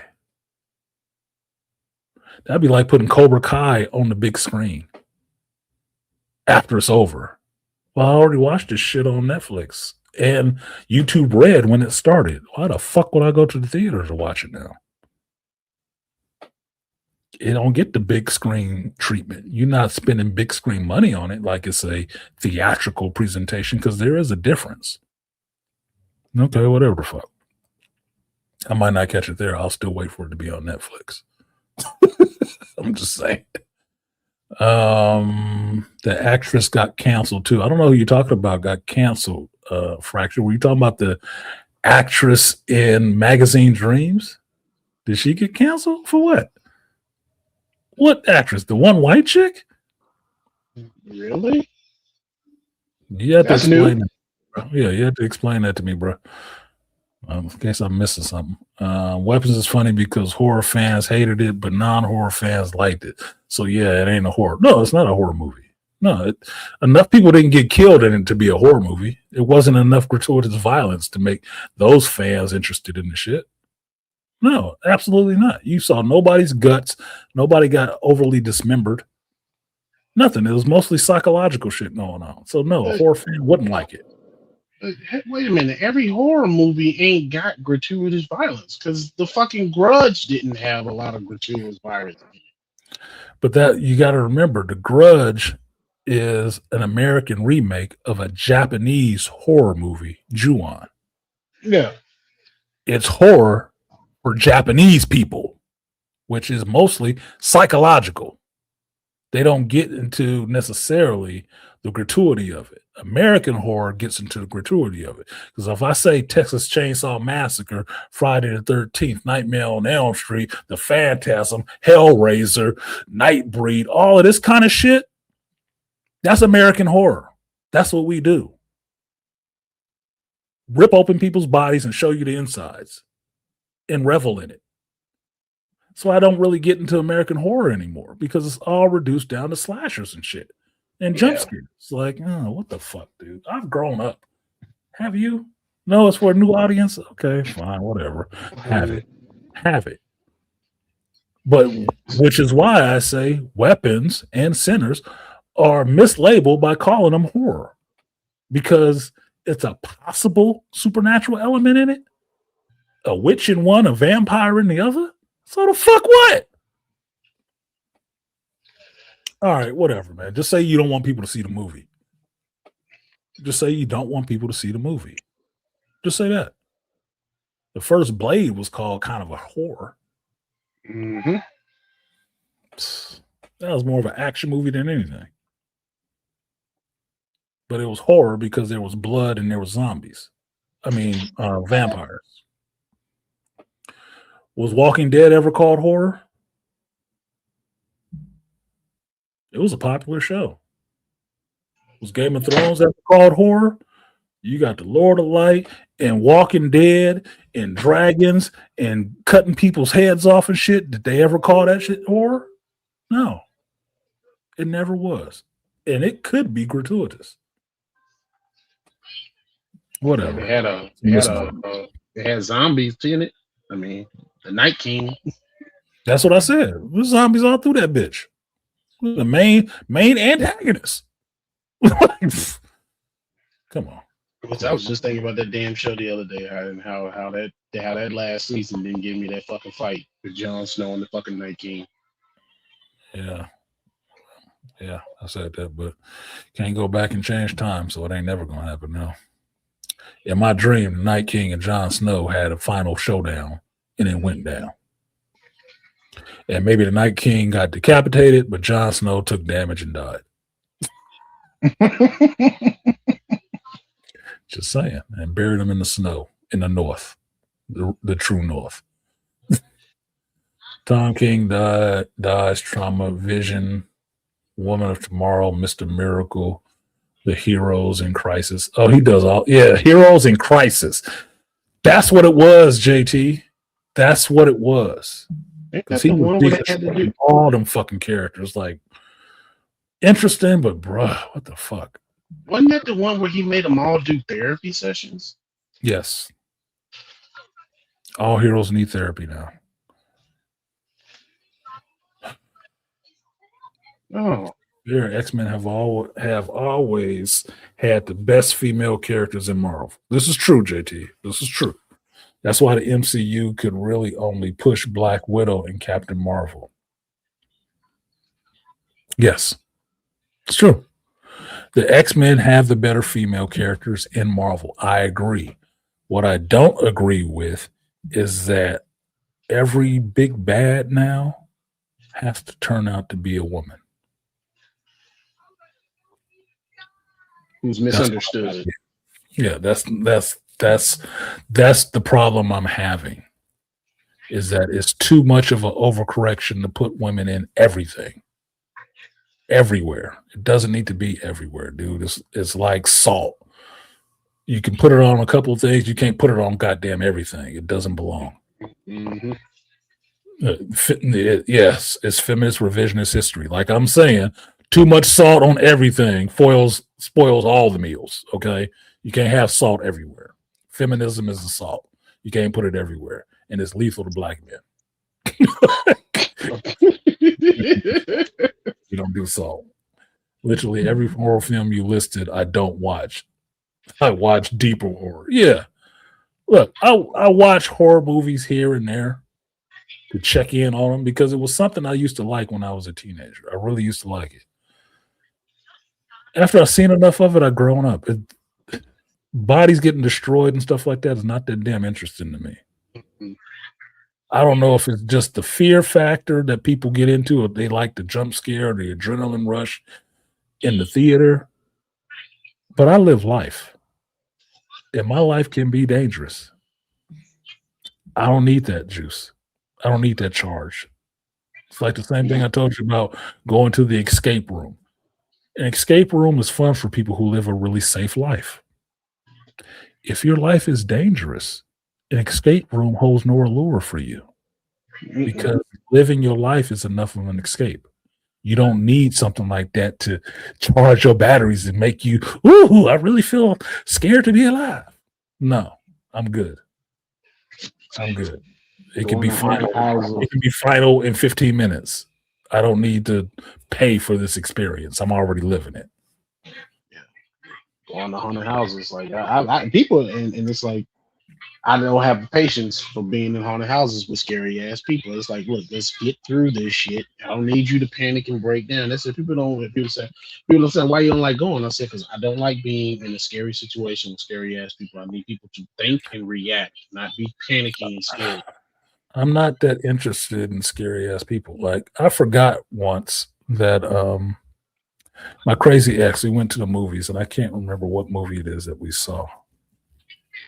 But she was scary of some stuff, and she was jumping and covering her face in the movie. And I'm like, oh, that's right. I fucking forgot. You're scared of this type of shit. It's a hindrance to me. Like, when I went with my friend to watch The Wizard of Oz, we're in the Sphere. We up at one of the highest spots in the Sphere. She's scared of heights and has vertigo. Well, that's a fucking issue.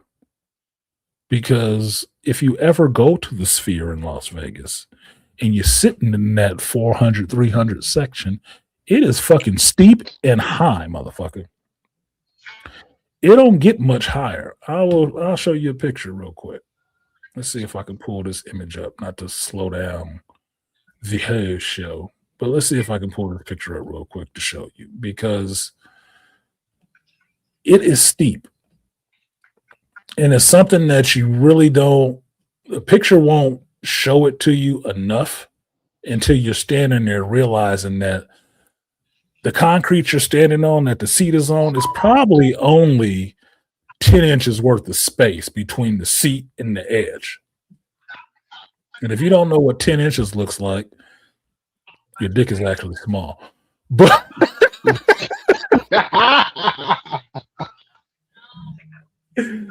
put your foot out and measure your 2 feet side by side.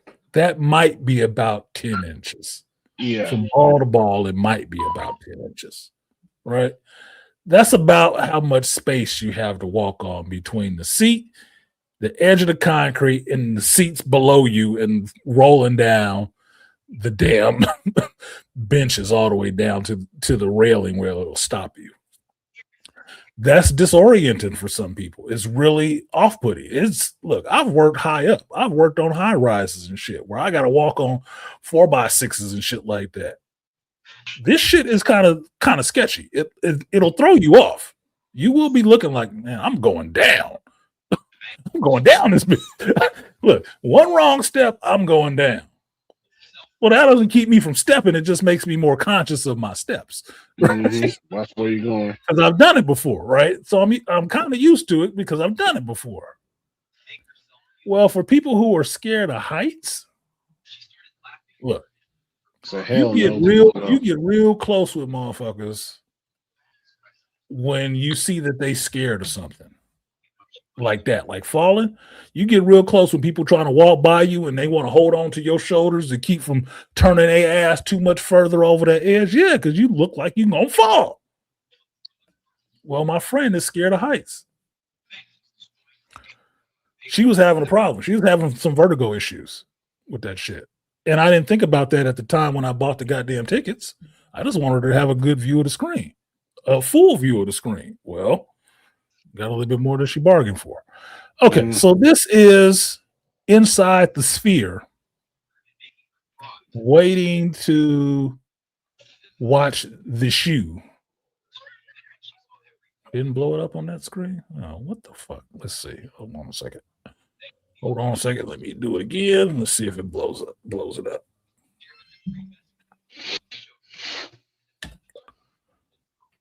Oh. No, it didn't. Not really. Okay. Anyway, you'll see this is from just the edge of my seat. This is just the edge of my seat. This is me sitting in the seat, taking out the camera, putting it in there. You see how deep this shit goes? Like, these are people in front of me. You see how you lose their heads by the time it gets to the third row in front of me? How far down the floor is? Now, all of this decorative stuff right there, that's just a screen. That's just something being projected on the screen. That's not actually what the bottom looks like. The bottom is down here by this row of lights at the bottom, and this shit down here stacked up, these other lights and wind machines and shit. That's the bottom. The rest of this shit is the screen. That shit is deep. Now, right at this edge, if you follow this edge from the left side over, that edge where you don't see anybody sitting, that's the railing to go down to the bottom. All of this is up high. That shit is up there. So when you standing up there on that ledge, trying to walk to your seat, and you looking down at that shit, it does look like, motherfucker, I will fall and roll all the way down these fucking seats and go over the edge and fall another 20, 30 feet. It's scary. It can be scary because it's just all open. And I think that's what fucks people up about the height, because it's different seeing something high when you know you have a barrier and there's a wall here and a wall here. When that shit is all open to the world to you, you start You feeling feel some type. Yeah. you start feeling kind of small. Like, holy shit, this is kind of up here. Well, yeah. If you go up the escalator, you know what's up there. The escalators is tall as shit. It's like going to the when we go to the Texas games and we gotta go way the fuck up in the nosebleeds. It's like, dude, yeah, I'm gonna fall from this motherfucker if I'm not careful. A fall would kill you. Like it's like Because we pretty damn high up, and then my dumb ass had the nerve to slip on my way up one time. I was like, oh shit. They're like, everybody, you all right? I'm like, look, shit, would have been over for the day. I said it. Look, there's two things that's interesting. You never see so many women doing that baby deer walk outside of being drunk at 2 a.m. coming out the club. Okay. If you don't know what the baby deer walk, watch a video on YouTube of a baby deer just being born and how they be legs be doing the shaking shit. That's how the grown ass people was walking across that thing to get to their season. Then women was like, "Oh, I'm sorry, it's okay, baby. You can get by." You never be so worried about putting your ass or your dick in some dude's face. Like, I'm sorry, bro. I gotta get by. Look, You you don't want to lean any way over that edge because you feel like you're gonna go. You get real close, real quick. And they sometimes they try to catch you. They like, I understand. Yeah, they hold on. People's holding on to you. I understand. It's good. Look, come on. We got you. The other thing is, when that show was over, you've never seen so many people hit them stairs and get up to motherfuckers so quickly. They was getting up out them seats and they was running up them stairs so goddamn quick. I was like, boy, they want to get to some solid ground. They've been having a stress reaction for 2 hours.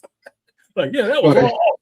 I got to get the fuck out of here. They kind of halfway enjoying the show, kind of halfway hyperventilating. I'm saying. I told you that seeing the Wizard of Oz in that show was in that space was awesome. And because it was all in that 4D shit, it was awesome to the point that I could see people getting stress reactions, especially when the tornado part happened. When the house gets sucked away by the tornado, you got all this wind and shit like that going. They got fans going in there, blowing wind, leaves is flying through the air and shit like that. Your seat is rumbling. I'm like, oh, they shaking screws loose in them seats. And there's some people gonna be in therapy later. Look, they singing the damn song, stripping and shit. Walk the seat with her, I'm adjusted to that shit, and I was like, man, this could be traumatic. I'm thinking about it myself, like this could be really traumatic for somebody. This could be a problem. Like I was having a vision, like, oh shit, am I getting a little? It was intense. It's fun, but intense. And I could see somebody, because I'm sitting next to somebody who's having vertigo from being up that damn high. And then we got this fucking whole tornado scene happening. I'm like, you good? She's squeezing the shit out of my hand. Like, no, she wasn't good. She wasn't good. You got to comfort somebody. Like, all right, it's good. You're okay. You're here. You're not really in the tornado. You're right here, sitting down. Them people, look, that show was over. They got about them seats and they was running up them damn stairs to get the fuck out of there. Like, not realizing you still at the same, you at a higher height now, standing outside this room, outside these doors on that you still at the higher height. Yep.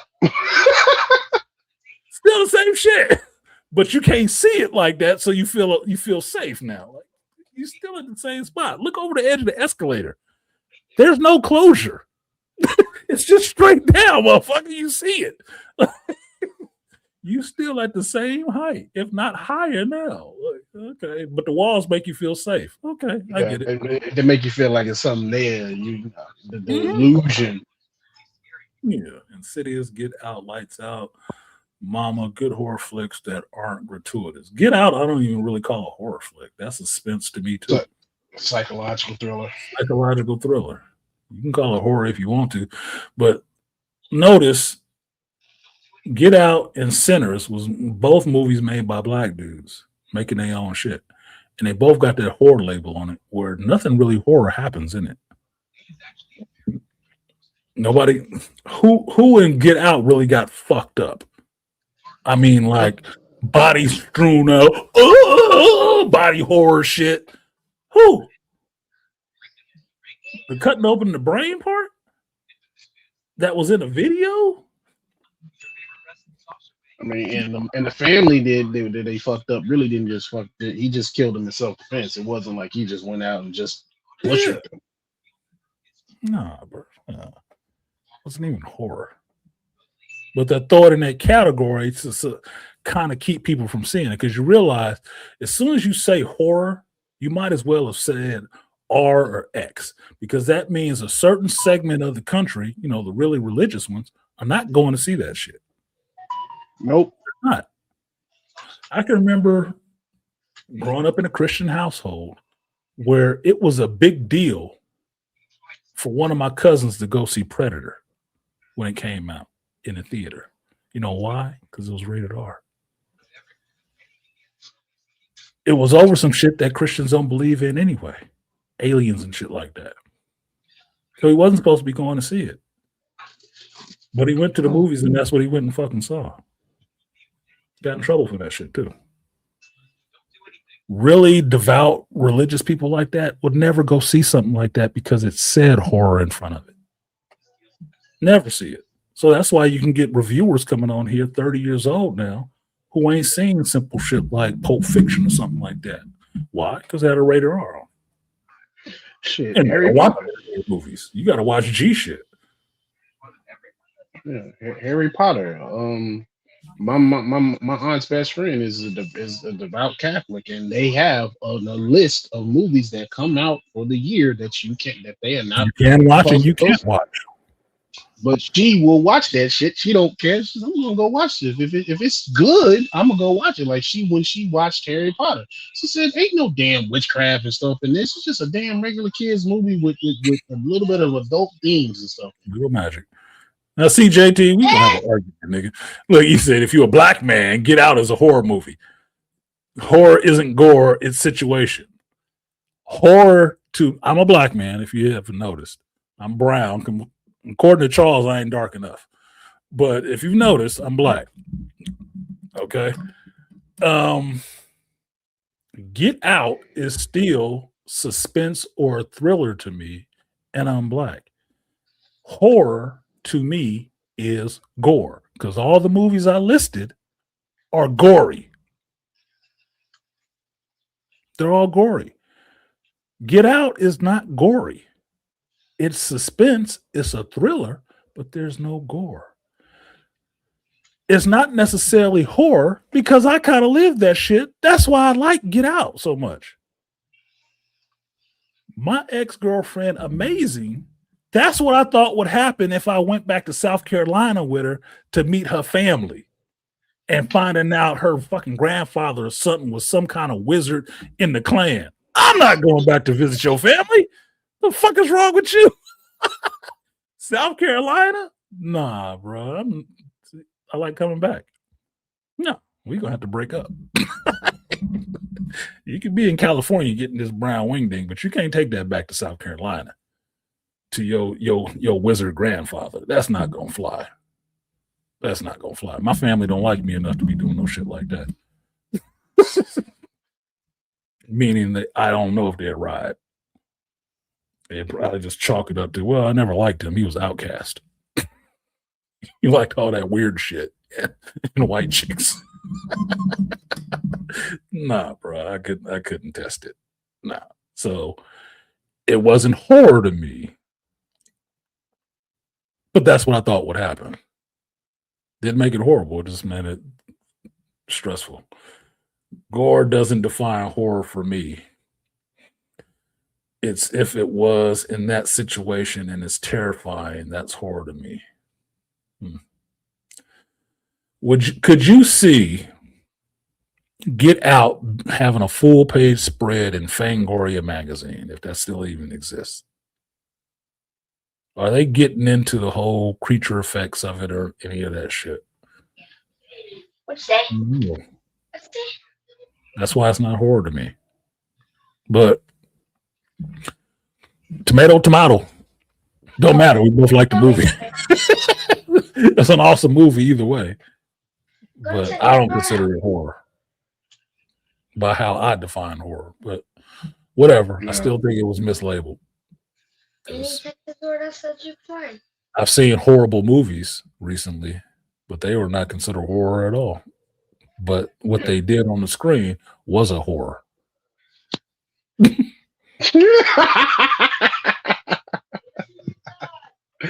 I don't read Fangoria. Neither do I, but I know it exists, and it exists for showing horror movies. The appreciation of horror movies.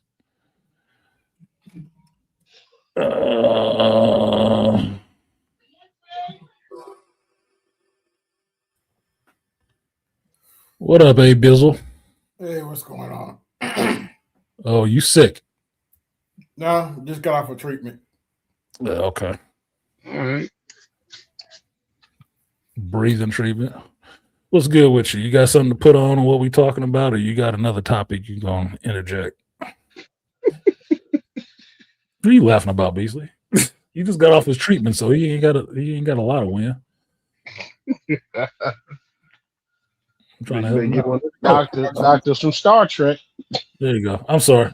You still there? Well, actually, I got to finish these 2 episodes of Fallout first.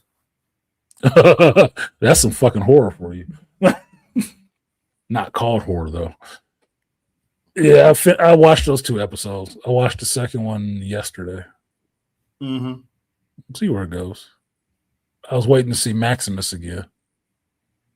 And yeah, when you watch the second episode, you tell me what you think of Maximus's character and where he is going with that character. Because I don't know how much is related to the game or not. But like I said, because I didn't play the game, I'm just judging the show on the show. So I'm kind of interested in what's going on with Maximus, where this is going to lead to for him. And I'll say it right now, and it won't be a spoiler because you already watched the first season, I assume. Yes. Fuck his friend. That chick that they have and grow a little mustache now. Fuck his friend. And you'll watch it, you'll see what I'm saying. Fuck his friend. Yeah, well, the Brotherhood still think they should own all the technology. So it is what it is. Yeah, it damn sure is what it is. Did you go see Avatar 3 yet? No. Neither. No. And it don't sound like he's going to, y'all. No, I'm not. I don't even have Disney Plus. You don't need it. We ain't missing shit. Trust me, I didn't want to pay that yearly price. Yeah, was it any good? Okay, that's my question right there. Is it any good? You hear this artist? Did you see the first 2? Yeah. Okay, I saw the first one. I haven't seen the second one. Okay. Even seeing the first one. Even seeing the first one, you saw half of this movie. Damn.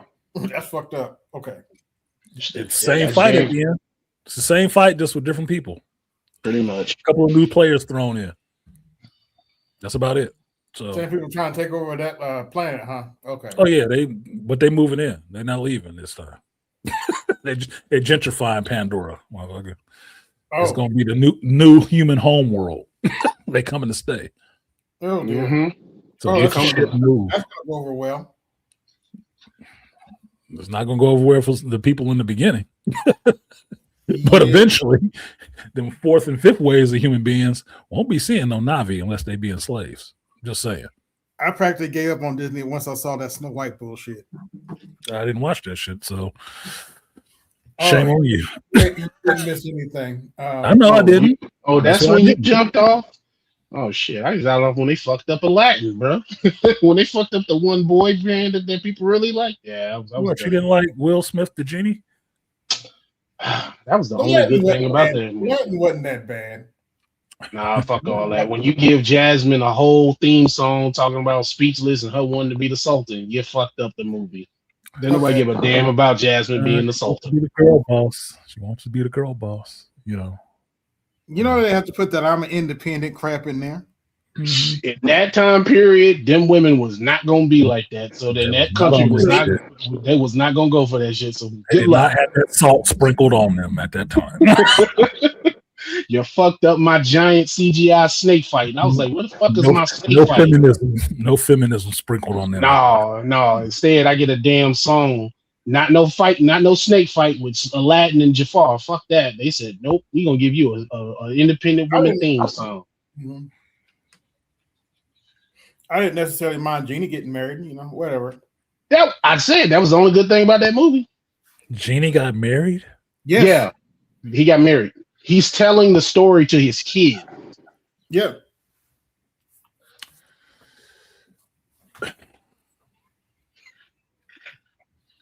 I'm having so many issues right now all at the same time.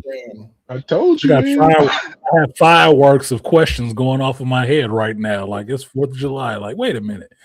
Don't genies not have sexual organs? Like, why would you even need to get married, Genie? Like, what the whatever. Go ahead. Yeah, let me explain. Speaking of which, evidently Will Smith came out and said that he's gay. Is anybody shocked? When the fuck did that happen? I missed this. I guess a couple of days ago or something. I don't know. I'd say this will be a good way to try to give himself some cover from people continuing to ruin his career, but it wouldn't matter if he came out and said he was gay or otherwise. I don't really care. In the popular sense, you fucking gay for not checking your fucking wife, dude. Oh yeah. What does she call it? An entanglement, quote unquote entanglement. Yes, that's what you call it when you get some young penis rammed up in you. Yeah, an entanglement, whatever the fuck. People have been trying to say that shit for years. And the rumor for Will Smith was that he was gay. Who cares? It don't matter. Look, right now for me, being gay or lesbian doesn't mean the same thing that it used to mean. This is not the fucking 80s. This is not the 90s where somebody's going to be, oh my God, shocked. Nobody gives a fuck now. You've made it that passe. It's that common that it's seen as like an escape clause now. So you can't talk shit about them anymore. That's all it's looked at like now. It's like being exactly what my homeboy suggested to me when that movie Chuck and Larry came out. 2 straight guys pretending to be gay so they can get services and stuff like that. Because once you say you're gay, nobody can question you about it. What they need to see, pictures of you fucking a man or kissing a dude. You don't have to prove it now. You don't have to prove shit. And you automatically get a reprieve of all the rest of this stuff. Oh, you can't do this to me because now it will be a hate crime if you did it. Oh, yeah. I don't give a fuck, Will. Be gay. Suck 2 dicks. I don't care. What difference does it make? It don't make no difference to me. It still don't absolve you from the fact you shouldn't have slapped Chris Rock and you need to check that bitch. Yep. Don't absolve you of any of that. So be gay twice on Sunday. The fact that you claiming to be gay now, even more of a reason, because gay dudes don't got no problem checking women last time I checked. No, they don't. I saw one the other day talking about I'll slap the crap out of you. Yeah, because they're the only ones who can get away with that shit. Yeah. But other than that, here's the question though: if a gay man slaps a woman, is that male on female violence, or if it's just another chick slapping another chick? Who knows? Because you could say the fact that she pissed him off got him into his masculinity, and that's why he said he was going to slap the shit out of her. But so does that fall under the same domestic violence rules, or does it not because he's gay? If she hits him back, is it hate? If she hits him back and calls him the F word or something like that, does it count as a hate crime? Or is it just all even because, he basically acting like a female? I'm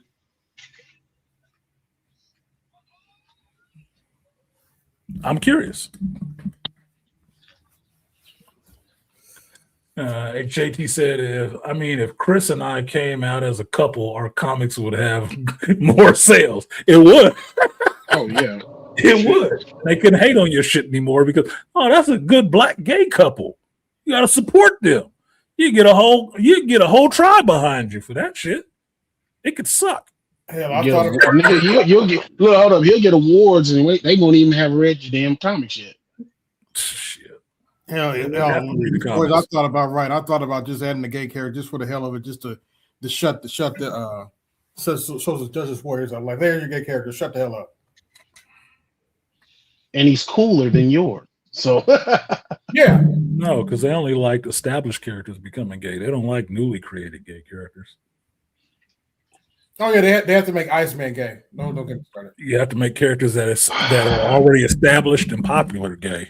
That any character that is supposedly masculine is good to become gay, and they'll support it because of that.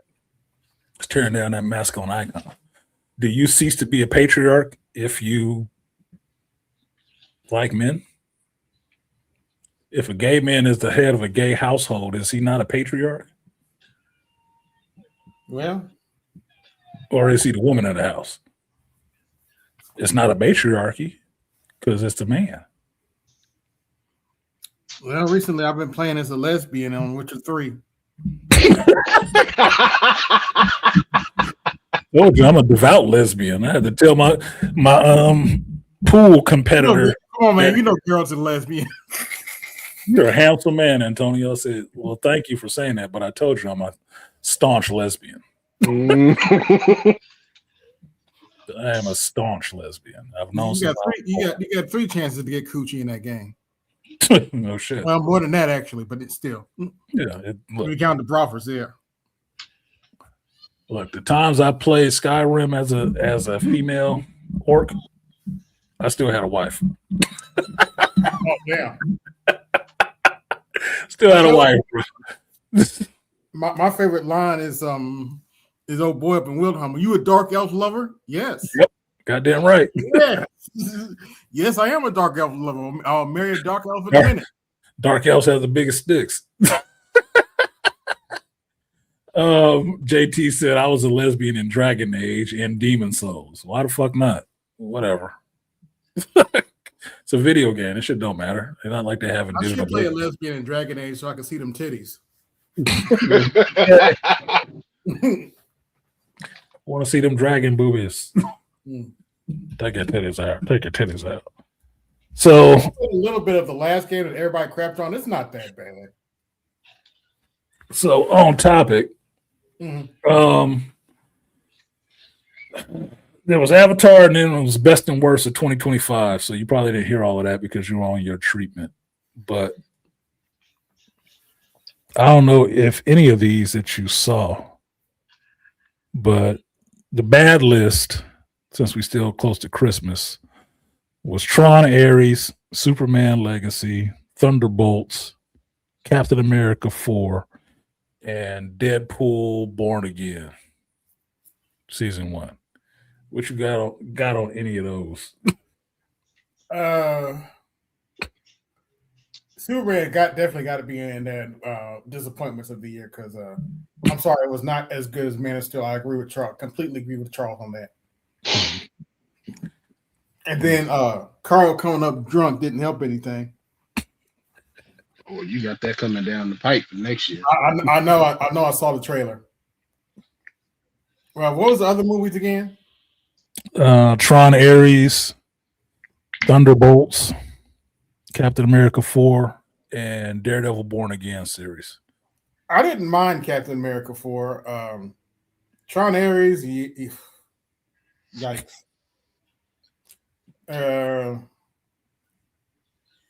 One thing I will give Tron Ares, even though the movie was garbage, it emulates how a certain group of females operate in real life. What is that?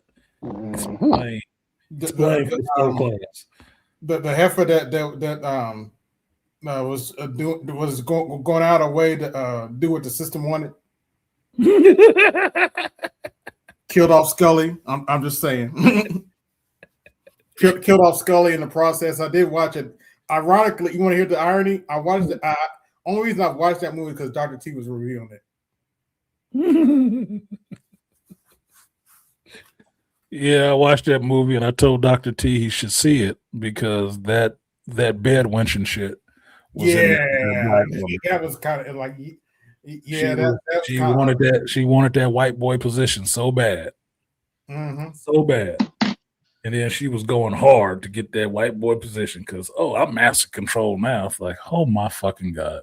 You got to see this, Dr. D. You got to see this shit, bro. I cannot explain it. True to life. I hate to say Oh. Did you add zombies to that fucking list too, Artisan? As shit that you reviewed? Which one? Marvel Zombies, since you watched it. you was one of the faithful souls. I watched it. I didn't actually do a reaction review for it, but I did watch it, and that has to be on one of the worst lists. It does. What was the other Marvel movie you mentioned? Thunderbolts. Mm-hmm. Yeah, that was mediocre. Yeah. At best. Yeah, mediocre dog. At all. At all. That means if it even rolls up to the level of mediocre, that was as good as it can get. But it might not even reach mediocre. It was just a movie. Which is Captain sad. America. I thought Captain America was okay. He could have used a love interest though. Just spicing up the movie a little bit. And I'm with Dr. T that 4-foot woman going around kicking everybody's ass. Yeah. No. Yeah. You didn't like the Black Widow? You didn't like the Israeli Black Widow? The Saba Israeli troll, little girl in that beat up people. Yeah. I'll stop talking about that woman because it turned out she has a condition that makes her that small. She just was unsightly to watching that movie kicking anybody's ass. Like, I cannot believe this. I can't. Also, although I haven't read the villain, it was too much of a departure from the comic. Which villain? In Captain America. Yeah, I know which movie you're talking about. Which villain are you talking about? I can't think of his name. The one that has a big head in the comics. Leader. The leader. Not really a departure. If you ever read the comics with the leader in it, he just doesn't look like the comic book version. That's it. His plan in the movie was stupid. It would not be a leader-esque plan. It would, because it had too many flaws in it. So the leader was one of the least problems in that movie outside of the CG for his ass and making him look like a melted Battletoad. That movie had a lot of other problems going on with it. While I like Captain America, there were some good things in it that they could have gone into. They didn't go that way. They gave us what we got, and what we got was mostly shit. I went and watched Endgame again, and I maintained my position. The movie would probably be 26% better if we took out Brie Larson's parts. All of that 15 minutes? Yes. It wouldn't make a difference if you took her parts out. Not really. I mean, it wouldn't make a difference. I would have rather had those parts gone to some actor playing Nova, Richard Rider Nova, than having it be Brie Larson, because all she did was perform like Nova in that shit. Yeah, I would have rather have them take them parts out, add back in that scene where Tony talks to his older daughter, and the scene where they kneel when he passes away. Those deleted scenes. Yeah, no, they had to put Brie Larson in there, but I don't have a problem necessarily with her being in the movie. But that part where she showed up and she's like going toe to toe with Thanos, that is not her deal. That has never been her fucking deal. As Carol Danvers has never gone toe to toe with Thanos like that. That's a Richard Rider Nova thing to do. And Star-Lord, but that ain't no. Look, they own this character. There's no qualms with using that character. They should have just went ahead and put his ass in there, because he would have had a reason to come and go toe to toe with Thanos, being that Thanos went to the Nova Corps planet. I'm forgetting the Xandar, and wrecked that bitch to get that stone. Yeah. He would have a reason to come there seeking some damn revenge or retribution for Xandar. He would have a reason to show up in the middle of the battle, like, oh shit, who is this character? Nova, and he going toe to toe with Thanos. Automatically, comic book thinking wise, establishing there's a new character, and this is how strong this motherfucker is in this moment. He can go toe to toe with Thanos. Mm-hmm. It's just too much masculinity, artist. Oh yeah, he's got to be masculinity. He's got to be squishy. You know, he's got to be like even Bob's little goofy ass is still squishy. Got to be moist because Richard Rider ain't necessarily moist. He damn sure, well, except for Namorita, he ain't really a simp either.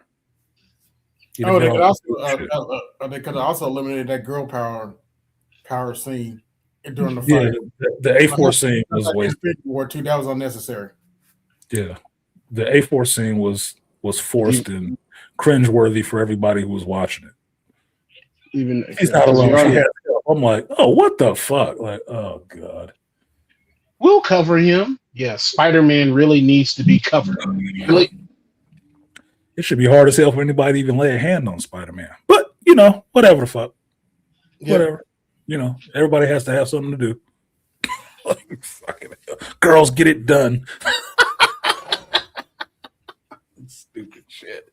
Speaking of which, I didn't even finish the Marvels movie. You ain't missing shit either. And our two characters I like were Monica Rambeau's character and the Miss Marvel. Yeah, Kamala Khan. She could be an all right character. Yes. She was the best character in that movie. I didn't mind Brie Larson's, or at least Carol Danvers' little trauma dealing with the fact that she damn near killed the whole planet.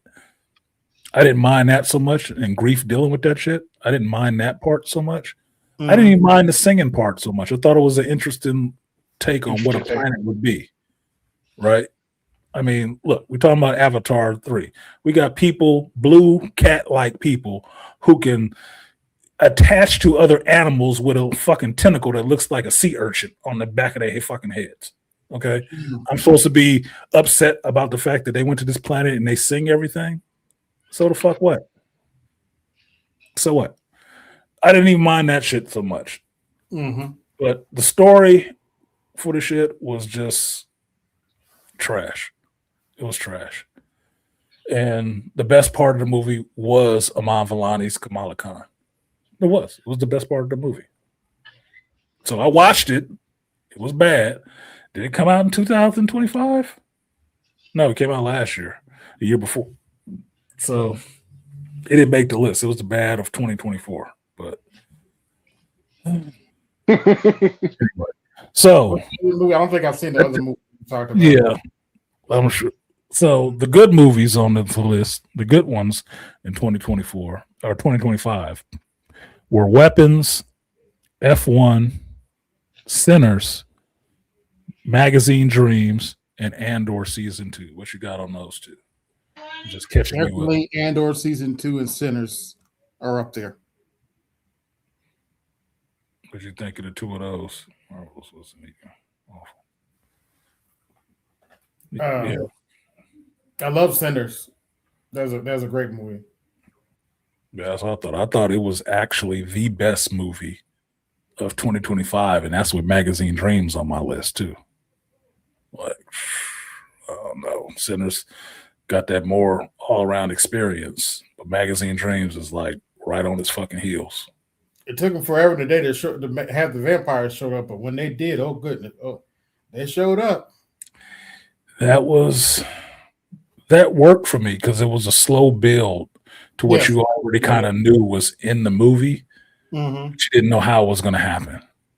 And because of that, it gave you enough of the story to where this is where people were like, oh, I want to see a spinoff, like Artisan with the brothers, or hell, even with Remick, because they put so much story into it. So I didn't mind that either.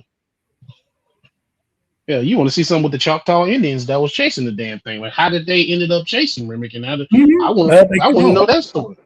Yeah, how'd they get on to knowing that this was a vampire and they need to be chasing after him? Did he come wreck shop in some Choctaw tribe or something? Yeah. There's stories that need to be told here in this world. Yeah. We can go into them talking Choctaw and shit like that. Getting a good little river dance going on with the Choctaw. What the fuck?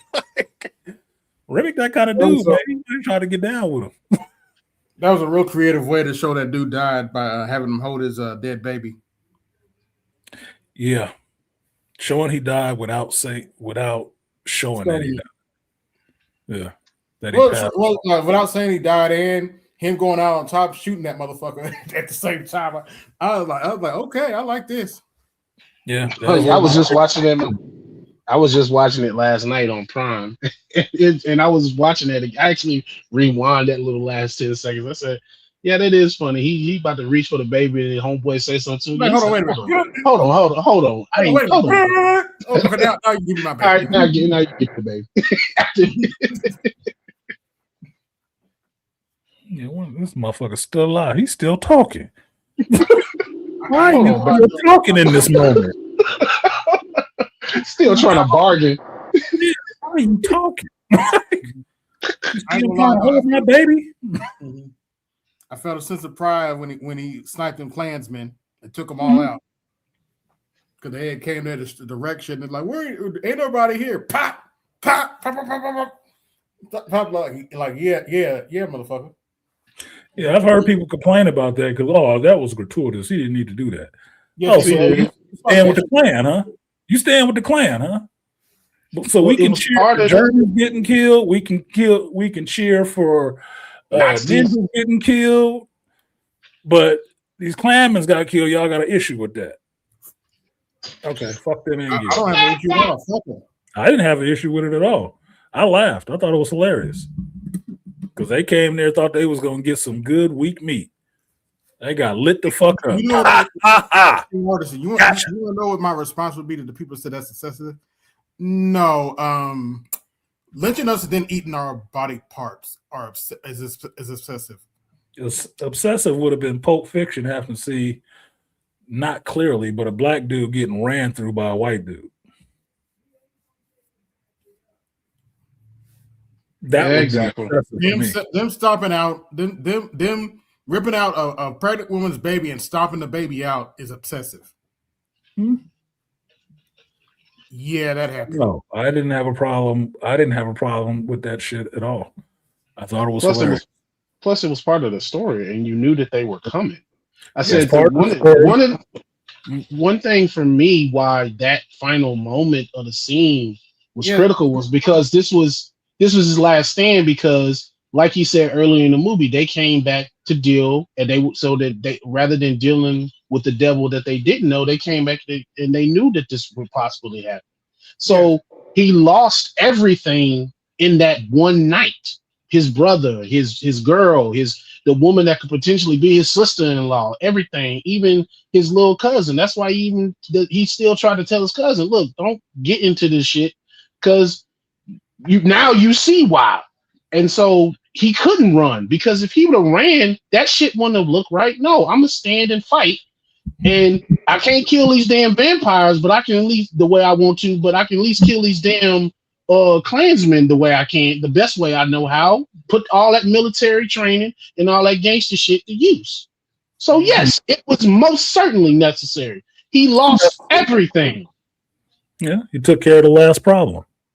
Yeah. They had told him in the beginning of the movie, we bought this shit for you, but don't show up around here. You and your buddies, we know who you are. You and your buddies show up around here, you're gonna be dead. Show up again. Shit, and here's my thing. I'm tired of not seeing that shit in movies. Why the fuck I can't see that shit in the damn action movie? I always got to see black dudes in them time periods as weak, getting bullied, and getting manhandled. Why the fuck can I not watch the movie where the brothers actually pop the Klansman and actually talk a little shit to him? Yep. Because we know because every movie isn't Django Unchained or Sinners. Every movie is not that. That is not the narrative, the popular narrative that they want you to see of black men. Because you can also realize that no black man in that was part of the LGBT. Nope. Nope. Not one of them. Not one of them was acting extra effeminate. Even Sammy, the musician, wasn't acting effeminate. I just want to Sammy, taste you. yeah, Sammy was all about the pee. And the movie worked. Imagine that. But he tasted it all right. Oh yeah, he tasted it. He got a full taste all over his face, like watermelon. But most of these other popular depictions of characters, black men, black women, all of them got to be waving somebody's flag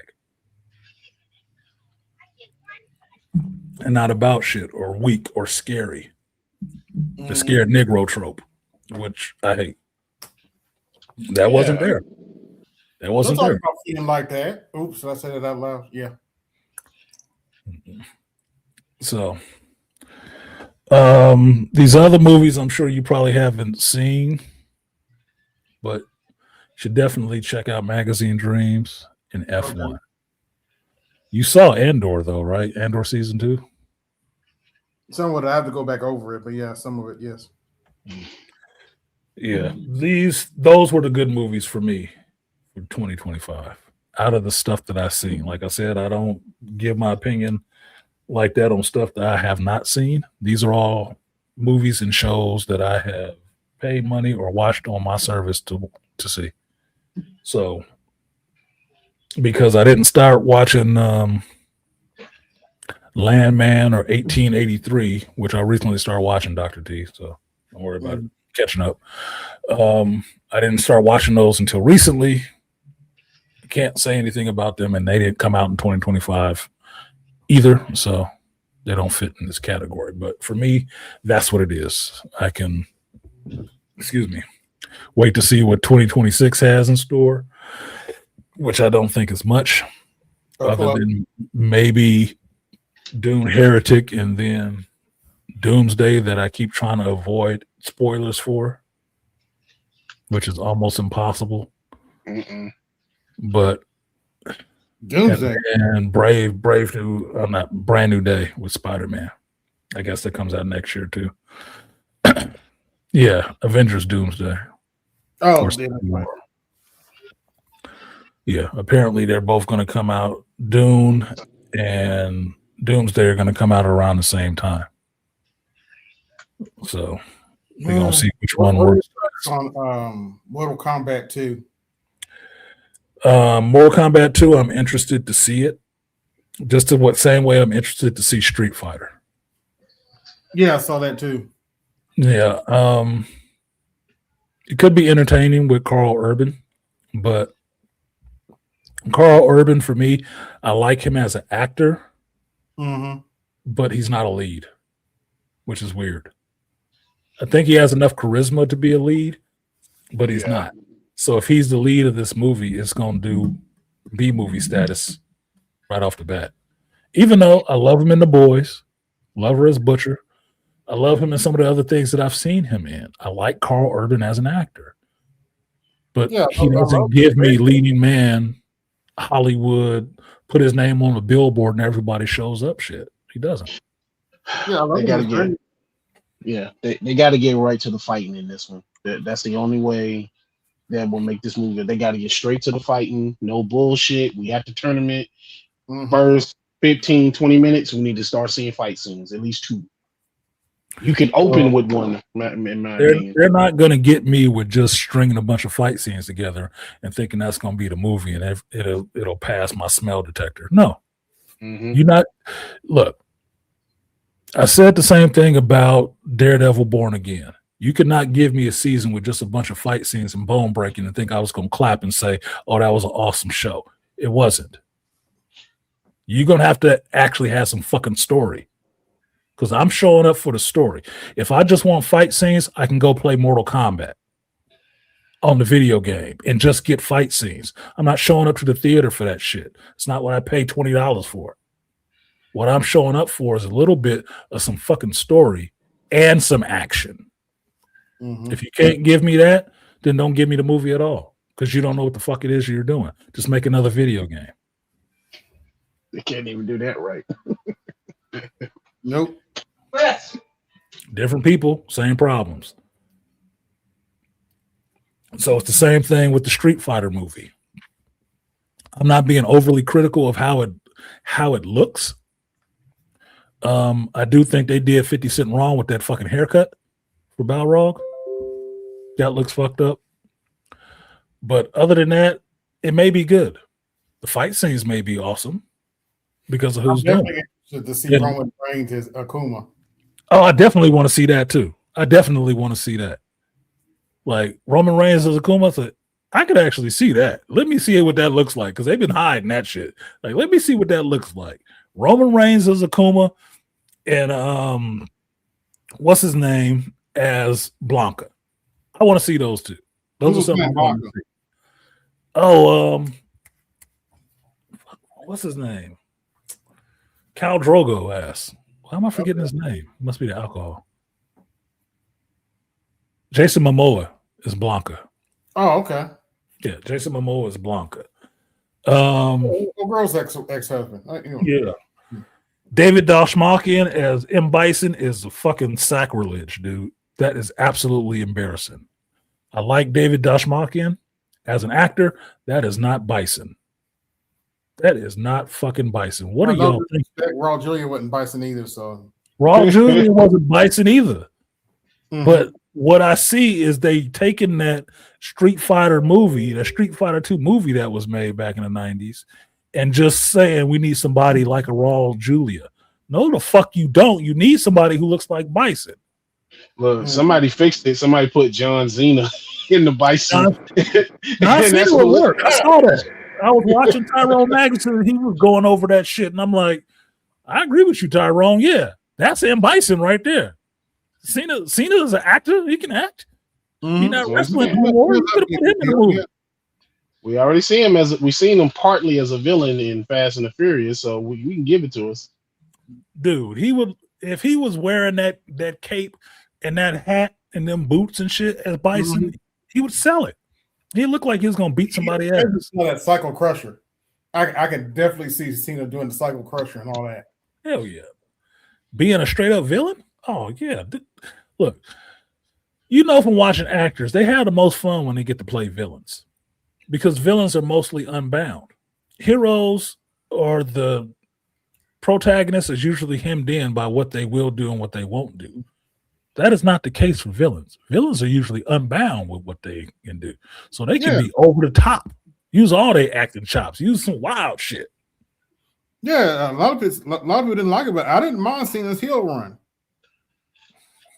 No, I thought it was interesting. It was a good take. It just wasn't going over with the fans that just need their white hope. Yeah, I don't know. All right, whatever the fuck. This is last go around. This is farewell tour. Let him do what the fuck he want to. Go along for the ride. All this shit is supposedly fake, right? So what are you upset about? He ain't really that bad. They're upset because he tapped out to Gunther. I'm like, what's the big deal? He did exactly what he needed to do. It looked stupid is what the big deal is. I saw that shit. It looked trash. He smiled and then tapped out. You're supposed to be selling this sleeper hole, not smiling and tapping. You can tap out, but make it look like you in anguish. In fairness to Cena, though, in fairness to Cena, if you look closely, Roman Reigns was smiling like a motherfucker when he got pinned by Cody. Because you got a break coming up. Yeah, that'll do it. Shit, I'm on vacation, boy. I made this money. Come on, Cody. Your turn. Look, I don't give a fuck about all that. Look, you're supposed to sell the shit. You can't sell a sleeper hold as being legit. He really got it locked in on you, really making you tap out. And your ass open your eyes and you smile and just give him a soft tap. Come on, man. Yeah. Come on, bro. That looks fucked up. Well, you are rightfully getting flamed for that shit. At least Gozer got the heat he needed to become a good heel.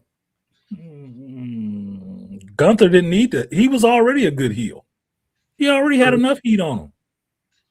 That's the dude they're gonna throw. They're gonna throw everybody to that dude to have their last match because he gives them good matches. Plain and simple. I like Gunther. He didn't need to be in the last match for Cena. Everybody know it should have been Randy Orton, straight up. Straight up, it should have been Randy Orton. Oh yeah, that would definitely work. Go out with your buddy, man. Let him put you over, or put your buddy over. He could have did the same shit. It could have been the same match. He could have tapped you out just the same. RKO'd your ass and then sleeper hold you, and you could have tapped out, and that'd have been it. But you didn't get that, which is kind of fucked up because you got no history with Gunther whatsoever. None. Nothing somebody wants to hold on to. And then you got that weak, smiling ass sleeper hold tap out. The tap out shit didn't go over well with Gunther and fucking Jey Uso. Why the fuck would you use that same one-trick pony shit again? A sleeper hold ain't been a qualifying finisher since the $1 Million Dream, man. What the fuck is wrong with y'all? Y'all smoking too much of your own shit over there. Stop that. Make a good match. Speaking of a good match, I'll tell you what I thought was a really I'm good jumping match. all over the place. We got to stay on topic. Okay. But go ahead. What do you got? That last match between him and AJ Styles was a classic. I didn't see that one. I didn't watch that. Oh, that was a classic. They just spent the whole match trading everybody's finisher. Yeah, so they're gonna keep ripping off everybody else. Why don't you just do a good match? No, it was a good match. But yeah, You did everybody else's finishers. Funny. Is it supposed to be like a clinic? Yeah, it was a clinic. Or proof that they know everybody else's moves who wasn't in the match. I got too much of this alcohol in me. I'm gonna start getting pissy. Winner Jack for the win. This motherfucker almost empty. You can see that shit.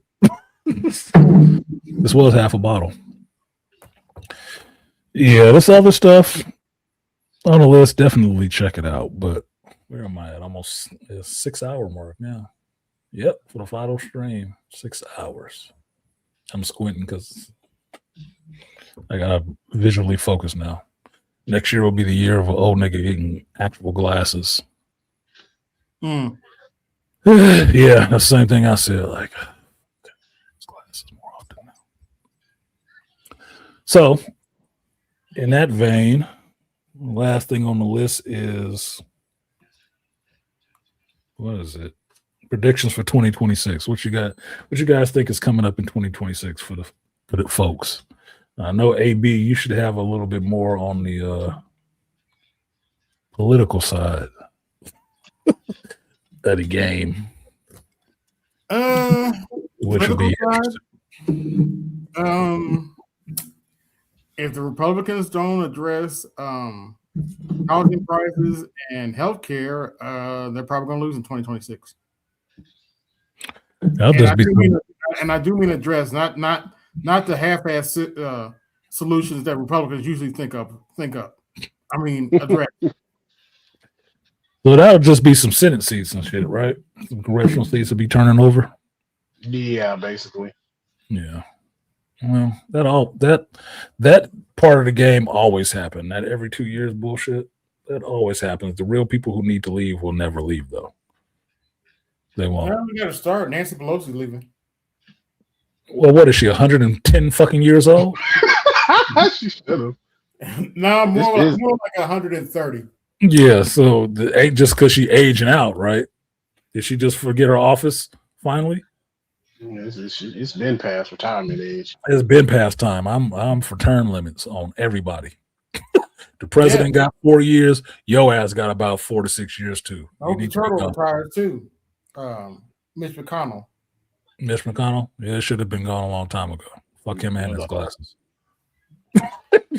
Look, man, I'm all for cycling through these motherfuckers because when you got look, this is my progressive idea.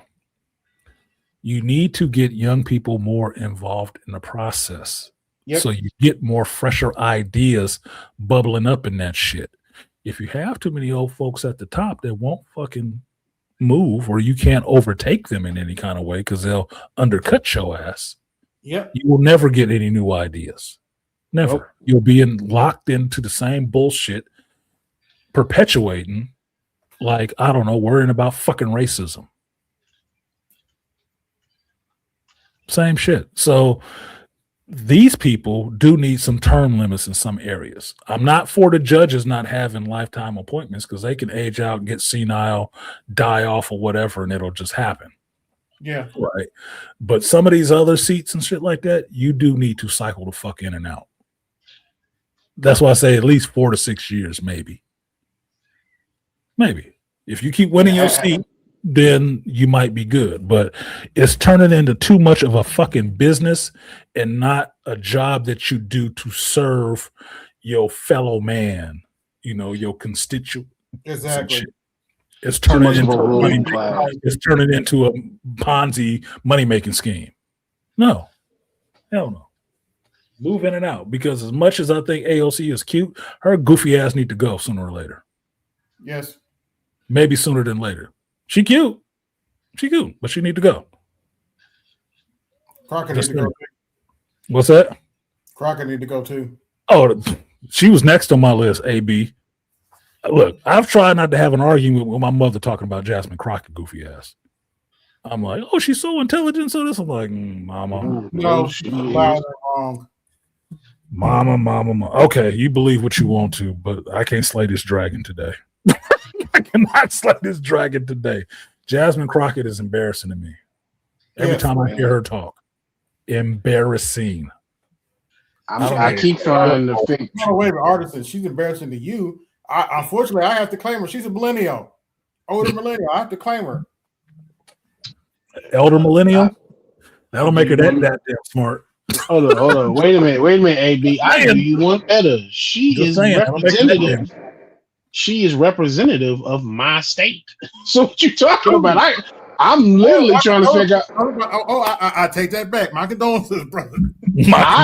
I am trying to vote that chick the fuck out. And every time there is an election, I'm like, where can I vote? Is she anywhere near my district so I can blow her ass out? So I every time I'll be looking, I'll be like, my people don't want to tell me when it's time to vote. I said, I gotta look this shit up. Don't ask them. Go ahead. I don't know of any black woman really who's gonna vote this motherfucker out. No, because they love that shit, and I'm like, that's embarrassing. Yes, it is. I mean, as funny as that butch body bullshit was, as funny as it was, that has no place on the floor.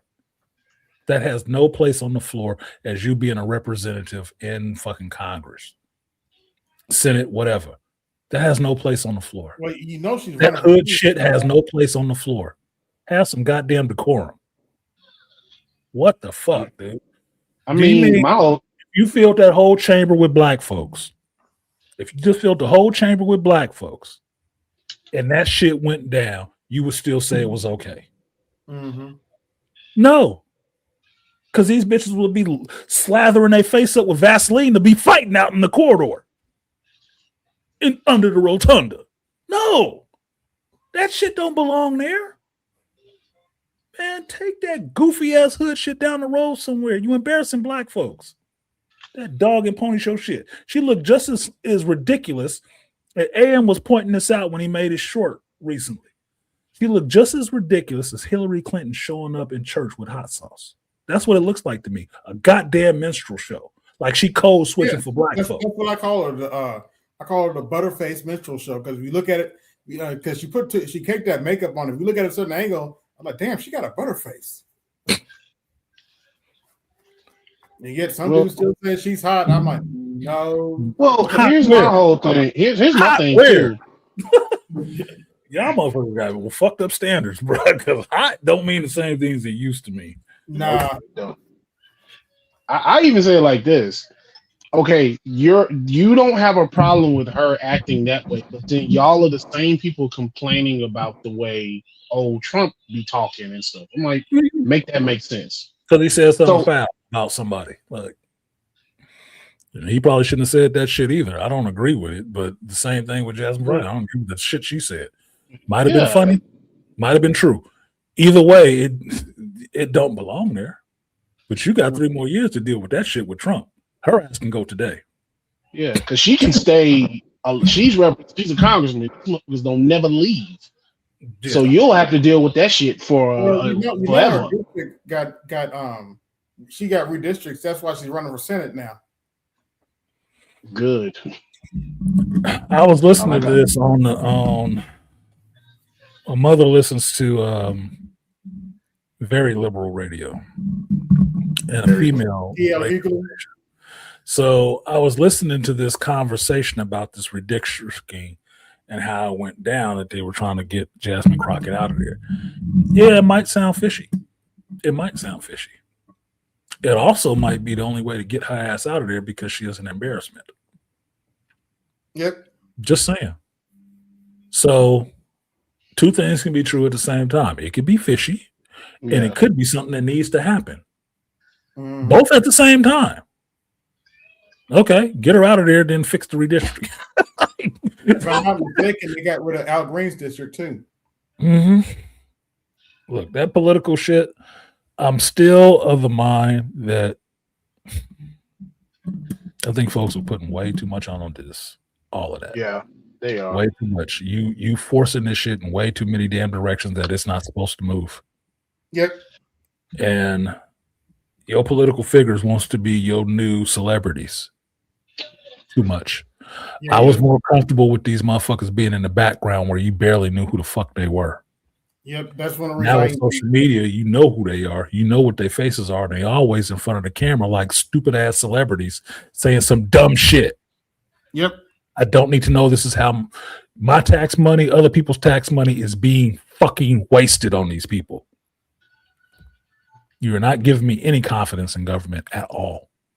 It sounds like you're a bunch of bitter ass bitches all arguing with each other at the same time in the same place on somebody else's dime.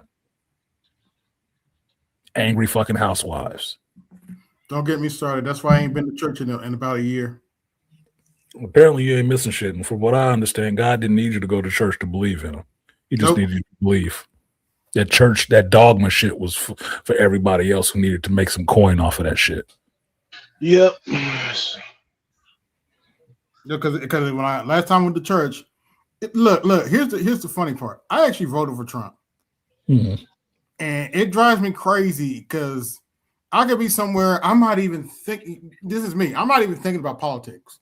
I'm thinking about something else. And people that didn't even vote for Trump just be like, "Did you see what Trump did? Trump." I don't think about him this much, and I voted for him. What is wrong with y'all? That's the problem with it. I told you I had words with my mother because we couldn't have a conversation about anything without Trump's name being invoked in that shit. I don't want to hear about this shit all the goddamn time. Oh man, every conversation does not revolve around this motherfucker. He does not need to be injected into every fucking conversation we have about nothing whatsoever. Exactly. I don't want to hear about him this. Look, I don't think his wife want to hear about him this much. Nope. Anytime they start with me, I just go overboard with shit. I go overboard with the argument and to the point where they don't want to have a conversation. I said, that's why I didn't bring him up. But I said, then you shouldn't have brought him up, period. I don't want to have that conversation with you. But here's because I politics with nobody. I'm sorry. Go ahead. Go ahead, AB. Here's the thing. I've talked to some real MAGA people. They don't talk about him that much, and they admit he's a jerk. Whoever said he wasn't? I never said that. Look, Trump has been something I've known about most of my goddamn life. Yes. He has never not been kind of a jerk. So am I surprised about anything he said? Not really. No. Does it sound fucked up? Well, you know when people get a certain age old, that fuck it get in their system, they say all kind of shit that you would never believe somebody would say. Why? Because they don't have to give a fuck anymore. They don't. They don't have to play nice with you. That orange bastard is the president of the United States 2 times after you tried to ruin him. Yes. He came back like the empire, motherfucker. He can say whatever the fuck he want to, and all you got to do is be mad about it. That's all you get to do is be fucking mad. Well, be mad. Shut up and stew in it. If you put up a better candidate, he wouldn't have been in there. So shut up. Take your sour grapes, your cheese, and your wine, sit the fuck down and deal with it. That's the other reason I haven't been back to church, because I can't pretend anymore. Kamala Harris was neither qualified or fit to be president. Never. And I'm not going to pretend for people. I'm not doing it. AB, she's from my state. She wasn't fit to be the vice president. Are you fucking kidding me? That motherfucker never had my vote for shit. Nothing. I didn't even know she was still in politics. Mm-hmm. I'll give her credit. I should remember, like a tick, these motherfuckers never go away. Yeah, I'll give her this much as vice president. She did something I didn't think was possible. She did something as vice president I literally did not think was possible. She found a way to be less popular than Dick Cheney. That was incredible. And he shot I never thought in the face. And he shot somebody in the face. I did not think that was possible. She found a way to be less popular than Dick Cheney. I literally didn't think that shit was possible. What was that video I saw recently? She was out there trying to give some women some dating advice. What the fuck you know about dating? How to be a side chick, probably. Thank you, AB. Thanks for being it for me. I was finna say, don't make me call Mayor Willie Brown. Don't make me call Willie. No, it ain't even Willie Brown. You can call Montel Willie Brown. No, because I say Willie, because Willie get your bitch sound better. Hey Willie, come get your bitch, dog. Willie, come get. No, that shit. She, like I said, she never had my vote for shit. Not here in California, not in the Bay Area. No. That was never a popular candidate. I don't know. She's still in popular. And to analyze the map, evidently, even though she won California, that map was a lot redder than I thought it was going to be. I was like, damn. Because that's the misconception about California, that it's all blue. Southern California is very red. Northern California is kind of blue. Anywhere you got some money is probably red. Because people that are red or Republicans don't like losing their goddamn money. That's why Arnold Schwarzenegger became governor. Oh. Okay. So as much as these Hollywood people like to give you that bullshit, trust me, what they do when they go in the booth is completely different. And if you don't understand how that works, well, ask how many of them was at Diddy parties. And how many stood up and raised their hand and said, yeah, I was at Diddy party and nothing untoward happened. They tell you one thing and they do some different shit. This is the West Coast, motherfucker. You can't believe everything a motherfucker's saying up front. Nothing. Remember, they're actors. They are professional actors, professional make-believers. Yep. Okay, you believe that shit if you want to, but no, these motherfuckers saying one thing and they're doing the opposite. Trust. Yeah, you should do this and this for this person. If that's the case, why they always nowadays blacklisting actual Republicans or people that come out and support Donald Trump? Not even Republicans, just people who support Donald Trump. They can't keep from making a movie, a show, and throwing that in there to try to have some Trump allegory to live out their fucking fantasies of a civil war or taking out the president. Get full of shit. You're a Disney. Evidently, Disney modified Home Alone 2, and they took out the scene that had Donald Trump in it because people were quote unquote so offended. Lordy B. The fuck out of here. No. They really did that shit. People wasn't offended. You know who was offended? The Hollywood people was offended. And the Hollywood media people were offended. That's who was offended. The actual people wouldn't have been offended at all. You know why? Because those same people who would probably still watch some Disney shit is the same ones that voted for Trump to be in office. So shut the hell up. You did that to appease your staff. You know, the ones who don't pay for this shit anyway. Keep doing that shit. It's a good business strategy. I'm loving watching the fire. I'm loving it. I'm gonna be like Varang in this bitch. Like, oh, look at the fire. This cleans everything. There's nothing more. Stupid asses.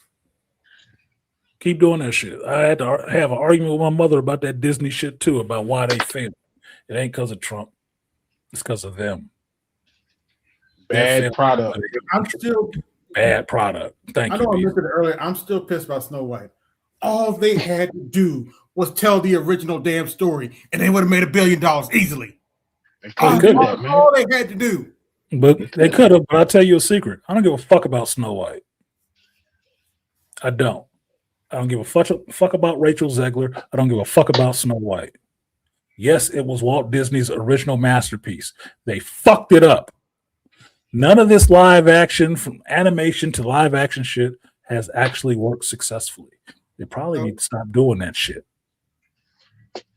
Disney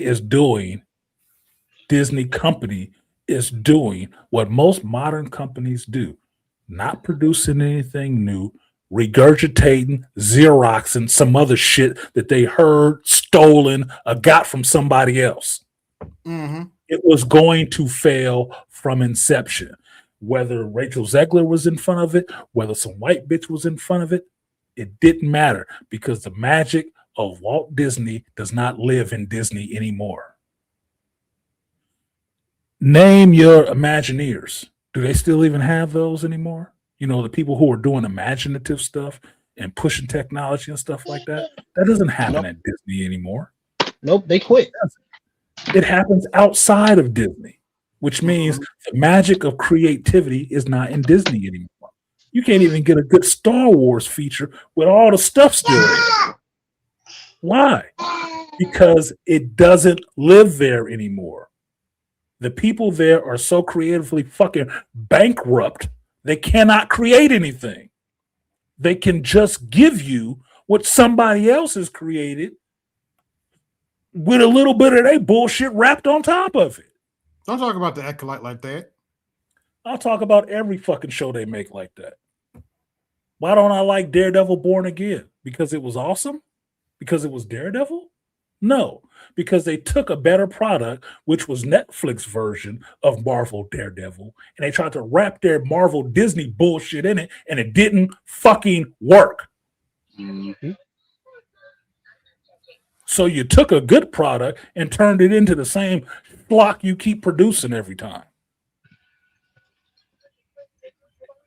Yeah, they can't do it. It's not them anymore. It is not them. And they still keep wanting to point fingers at the president and the culture and the fans and everybody else, which is the main problem is you got too many bitches running the shit. Yep. Who are not creative. That or not. So that's what you're going to keep getting. And you're going to keep getting that for a while. You know why? Because you ain't pushing them out. Mm-hmm. Dudes will lose their jobs over fake accusations, real accusations, or just failures. Dudes will lose their jobs already and be off trying to find a new gig or develop a new skill. You keeping these motherfuckers in power because you're scared of them. Why? I don't know. You think you're going to take some losses? You already taking losses. The boat's going down and you worried about more water getting you taking on more water, dumbass. Why don't you throw that heavy load off and then you can try to salvage the ship and try to let them guilt you into keeping them on board. That's Disney. It's Marvel. That's your government right now. That is the television shows that you see. At least Amazon got rid of their bitch that was over there. Jennifer. Yeah, they kicked her ass out. You know, your Rings of Power bitch. Yeah. They got rid of her. Trying to be KK. What's Disney's hold up? Too many women on the board? And I'm not saying none should be there, but too many of the wrong kind of ones. Yeah. Is that it? Is that the problem? Board members can't get fired or removed, Apparently not. tripped up in scandals. Some of that shit you reserve for doing the black men. You can't figure that shit out for them. You know, I waste a lot of time focused on the wrong shit. And all of this shit will burn down around our ankles because of it. Uh-oh, that's the bottle. So, didn't mean to cut your wisdom, AB, but that political shit is like the media shit. Too many pissed off, screeching, yelling females. And too many weak men. Yep. So I don't have time to worry about what the fuck Donald Trump said. Whatever he said, he probably meant that shit. Yep. Or if he didn't, you being too sensitive about it. Basically. You hollering about it ain't doing shit. You got 3 more years. Mm-hmm. So unless he decide to, I don't know, fuck a bitch in the Oval Office, lie about what he has done, and call people niggas and write it into law that you can, you ain't doing shit about that for 3 years. What you need to be doing is getting your game face on and finding you a new workable candidate who actually speaks to both sides of this goddamn continuum. And I'm not talking about Democrats and Republicans. I'm talking about males and females. Regular people. Regular people. Not celebrities, not just the rich, regular people. And see if you can get back to some kind of fucking core values in politics. You know, the things that unite people. Instead of being, we jumping and waiting another 3 years, we just got to get him out of office. Oh, that's your pitch? That's the thing, Artisan. I'm starting to ask this question. What are y'all going to do when Trump gets out of office? What are y'all going to run on? Not a goddamn thing, AB. Not a damn thing. They're going to run on the same bullshit they've been running on for the last 30 years. Can you say it with me? Children, racism, money. Abortion, women's rights. supporting boys and girls sports, yada, yada, yada. Oh, and they new calls the whole trans stuff. Trans kids' rights. Trans rights because they're the new minority on the block. Yeah, they're mad at Nicki Minaj now because she simply said, "Boys will be boys." Yeah, I saw that. I was like, how fucking stupid. I don't know. What did she say wrong? Boys will be boys, and they should be allowed to be boys. What's wrong with that? I heard that shit, and I heard the outrage about it. And you know what the first thing I thought of was? I wish 3-Eye Atlas was an alien. And here's the thing.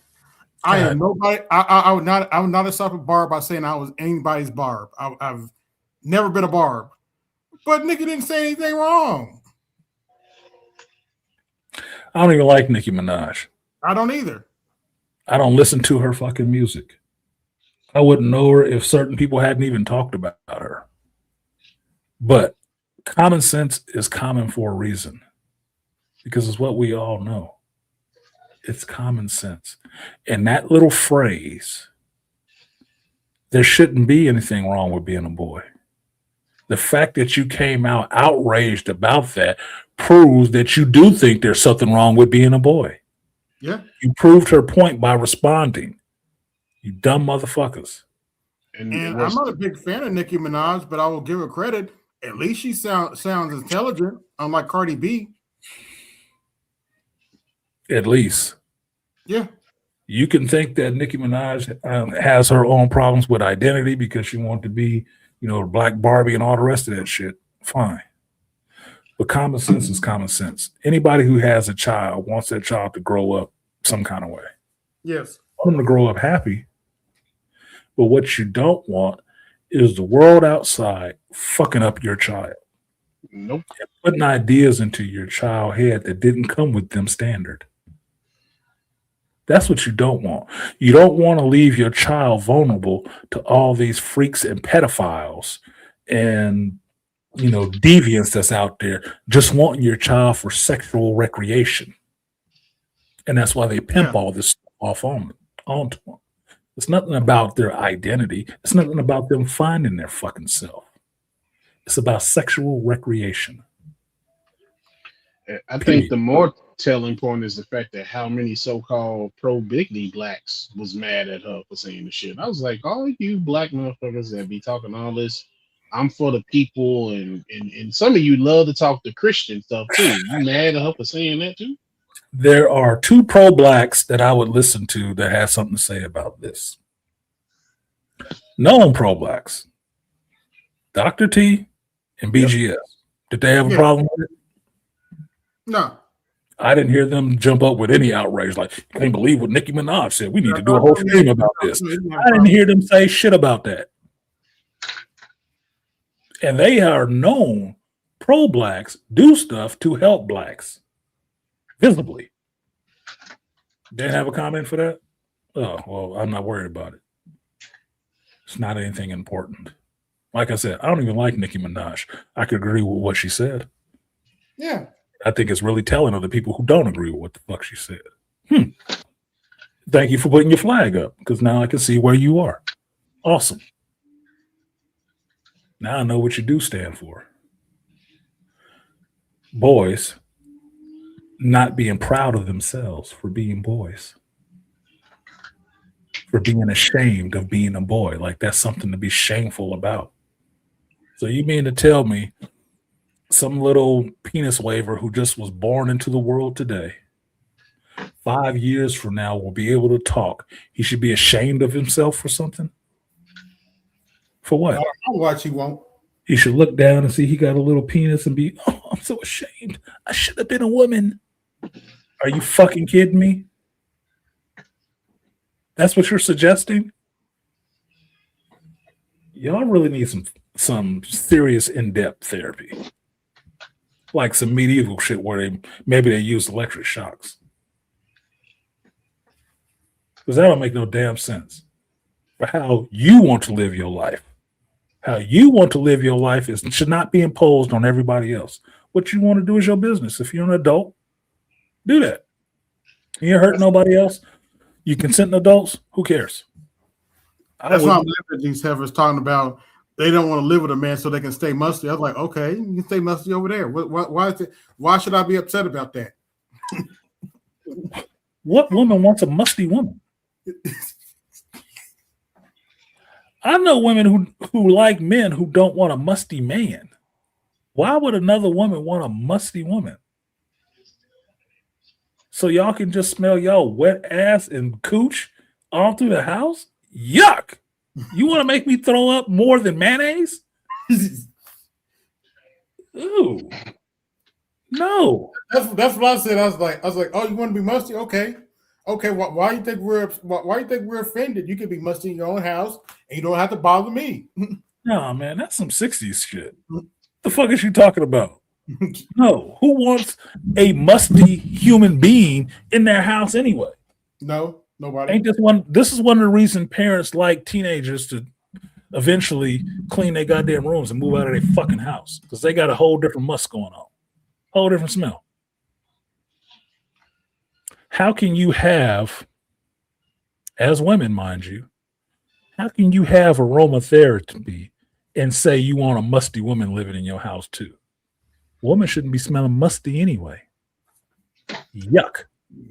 Bitch, unless you live out in the woods, like fucking Ellie or some shit like that, running with wolves, your ass should not be musty in a modern society.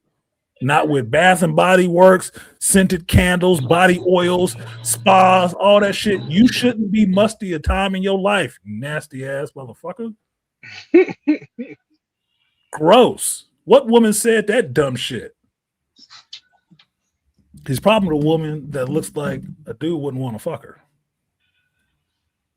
Because if that's what you're looking for, yeah, you musty bitches go be together in the woods, away from prying eyes. Because I can tell you this, the job I have, I've walked into some people's house where a woman stays there.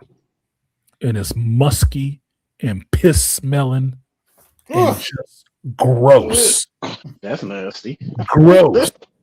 And I can't believe that there's a man in there fucking that bitch.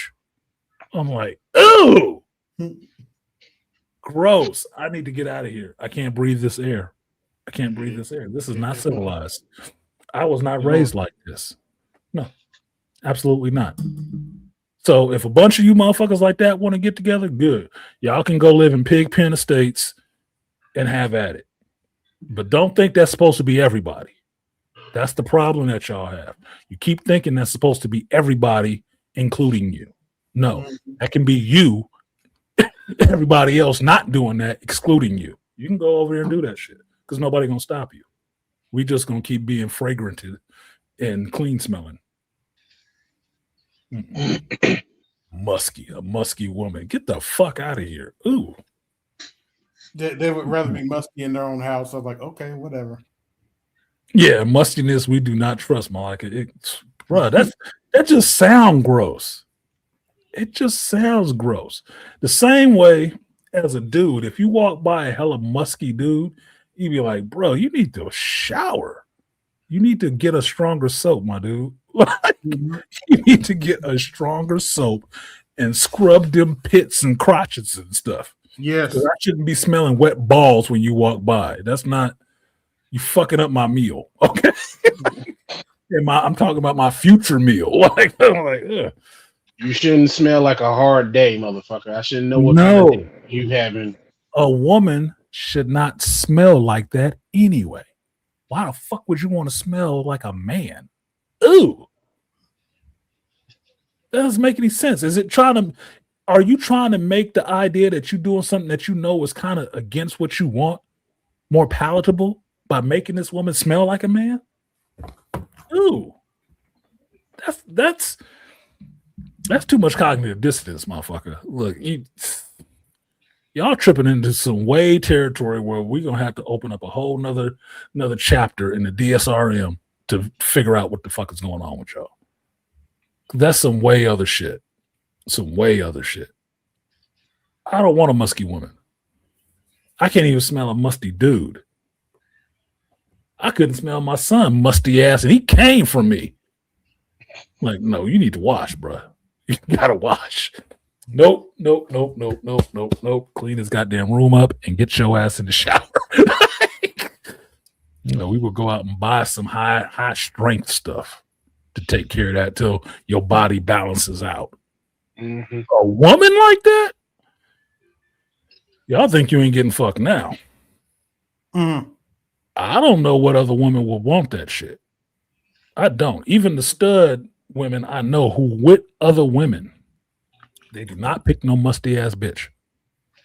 And the one that's being a stud ain't no musty ass bitch either. She will dress like a dude. She will get her hair braided like a dude, but she will smell good like a dude, nigga. Got her cologne on and everything.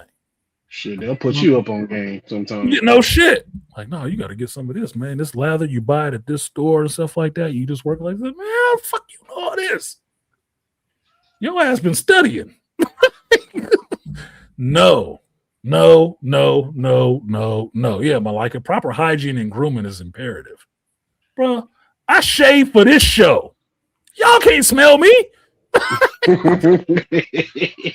I shaved my beard off for this show specifically. That shit was growing woolly.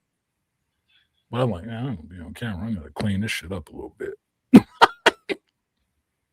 You think I gave a fuck beforehand? No.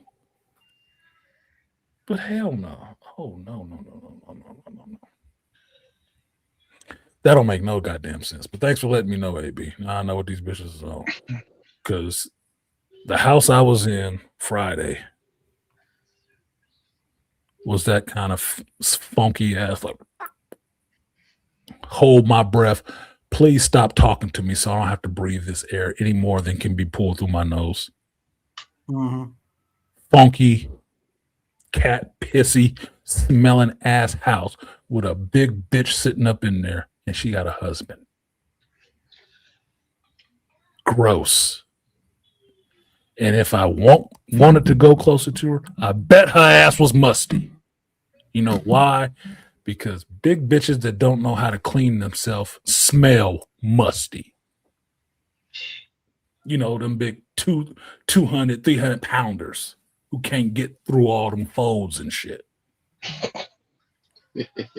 Gross. Fucking gross. What up, Ray Hammer?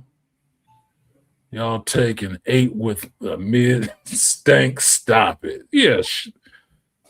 No. 8 with a stank is not an 8, motherfucker. Not an 8. Here, I'll put it to you like this. This was a comment from a woman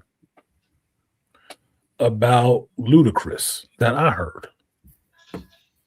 She saw Ludacris and she would fuck Ludacris because why? Her words, he looked like his dick smelled good.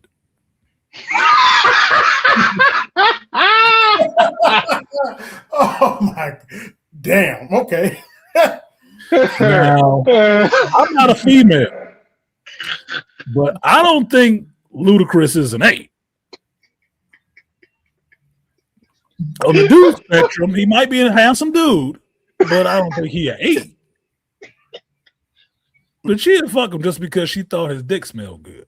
Damn. So do you think an actual 8, which would be like,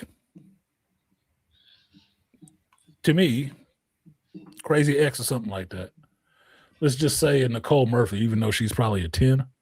Let's just say she's an 8. Well, don't tell her BTS is an 8. You know that's his 10. Is it? Yeah. Nicole Murphy is his 10. No, Nicole Murphy is a 10. I'm just saying she's older now, so let's drop her a couple just for the sake of this argument, right? Okay. If you walk past Nicole Murphy on the street and all you smell was fish and Funyuns, would she still be a 10 in your mind?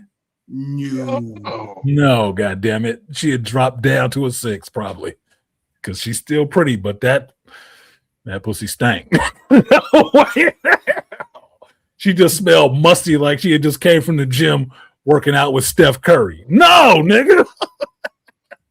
Yeah, Maliki, hell no. All caps, hell no. She would no longer be a 10. If she smelled like she just came from the gym, ran a full court game, no.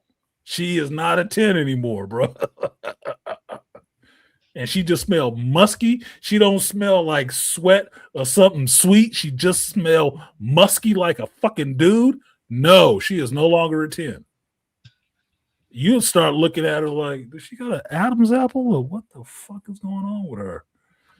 No, women aren't supposed to smell like that. I was led to believe women didn't have a smell. Just because. They can. All human beings can have a smell. Just women ain't supposed to. Not like that. In civilized society, no. If you want to live in a cave, yeah, she can smell like whatever the fuck you want her to smell like. At least she's honest. She knows what she wants and likes. Whatever the fuck. Yeah, she was. And I was just saying she just looked at him and said she looked like his dick smelled good. Okay, whatever. Look, you just pick dudes to fuck on all different kind of criteria. Some of them was really minor. Some of them were really big. That was a minor one. He just looked like his dick smelled good. Oh, okay. That's all it takes, man. Okay, whatever. Because I know what you're looking at him for. You're looking at not having that, that pubic hairs tickling your nose, smelling funny. Okay, whatever. Stank is stank, and trifling is trifling. Be it petty, be it pretty, ugly, or average. Exactly, Malika. Stank is stank. And stank has never been in vogue. It has never been the determinant factor on who you would want to be with, unless you're a fucking animal. And you rutting in mud and shit like that. No. Nah, bro. Nah. And you talking about two women getting together? And that's what they're looking for? What two women? Show me a picture of them. Because that is not germane for how I understand women operate.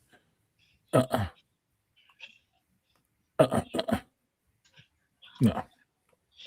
That's probably why some are going back straight now. Yeah, no shit. If you tell a woman you can smell her, she'd be offended.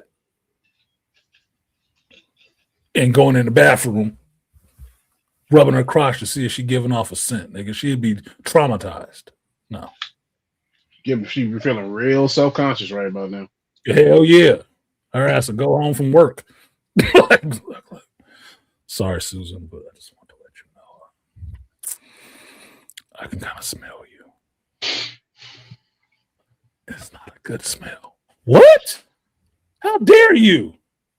Just trying to let you know. You ain't got to be loud about it. I'm just trying to let you know. That bitch will go home from work. Mm-hmm. She'll go home from work. She will not be there thinking that she smelled like anything. It's a sick day. Yeah, immediate. I having female problems. I gotta leave. Something wrong with my kids. Yeah, the kids in your ovaries. You ain't got no goddamn kids. If you got comp time, they'll comp you out. She will be going home, and she will have gone by the pharmacy and got some strong chemicals and soaps and lathers, and she will be at home cleaning it the fuck up. She in Target. If you roll into a chick and you had that same conversation and you said, yeah, my woman like it that way, you'd be like, oh, okay. You still need to take your ass home. The rest of us in the office can't be smelling that shit. I mean, it's old mayonnaise and eggs. You got to clean that. You can't come back to work like that. I worked at a job where they sent the Arab dude home multiple times because he stank so bad. Because that's part of their culture. And the stuff they eat, the curry and stuff like that, comes out his pores. And he was a nice dude. Everybody liked him. That motherfucker stank. And they would send his ass home, and actually, his manager actually personally bought him some soaps and stuff to use because he was an older gay white man. Bought him some stuff to use so he can come to work smelling decent. And still had to send him home a couple more times. Nobody liked funk, dude. I don't know what the fuck they talking about. Tell you all kind of unbelievable shit. Look, I don't care what that song said. We want the funk. Gotta have that funk. Well, that was a song. Funk music. Funk music. Funk music. Not funk body. Not body funk. Music funk. She should and needs to be ashamed. Yeah. I don't know what bitch said that, AB, but yeah, she needs to be ashamed for saying that shit. Somebody should have looked at her like, the fuck you talking about? No, the hell I don't. Some lesbian should have told her, I don't want no funky ass woman. Mm-mm. You going down on a funky ass box? Yuck, bitch. Yeah. Oh, yeah. Damn. Oh, Jesus Christ. Oh, Lord Almighty. Talk about a sexless relationship. Well, it's that scene from The Last of Us 2 all over again. Old yogurt. Nobody. Anyway, let me get off these funky bitches. Just like somebody else would. So y'all got some final thoughts for this last of 2025 stream. Oh my goodness, I made myself sick. I really did make myself sick. I'm thinking of that shit. My stomach is just churning. Like, please stop. Stop that. Stop, please. Well, buckle up for 2026. That's all I got. Probably a better year of entertainment. That's what I'm better year of entertainment. That's daily. It's not even just this year. That's freaking daily. Oh, goodness. Oh, appreciate you. Shout out to Joe Herb for supporting the stream. Ooh, Joe. Hold on a second. What did Malika say? If you can smell a woman's funk, it says something about her character and self-esteem. Yes, it does, Malika. Look, the reason I know that you tell a chick that if you smell something, she'll become hella self-conscious, because I pulled that trick on my ex, my Asian ex. I pulled that shit on her before. And that's exactly what she did when we was out. She grabbed her fucking pussy and started, no, the fuck I don't. I was like, I know you don't. I'm just messing with you. She did that shit out in public. She got class and shit like that. But that shit triggers something in a woman. You know you ain't supposed to be smelling. You know you're not supposed to be smelling. I don't know what woman would want to be with a musky other another woman. You are tripping. That must be your wish fulfillment. So you don't have to wash your ass. I don't know who you can be with not wash your ass. That's crazy. Crazy. You can't do that shit with two gay men together. You gotta wash, nigga. No. That don't make no sense. So that would never work. That would never work. It's crazy. Crazy as hell. Anyway. The funk don't work. If you can smell them, no. Ray Holmes' point. Yeah, I did watch the new Dave Chappelle stand-up.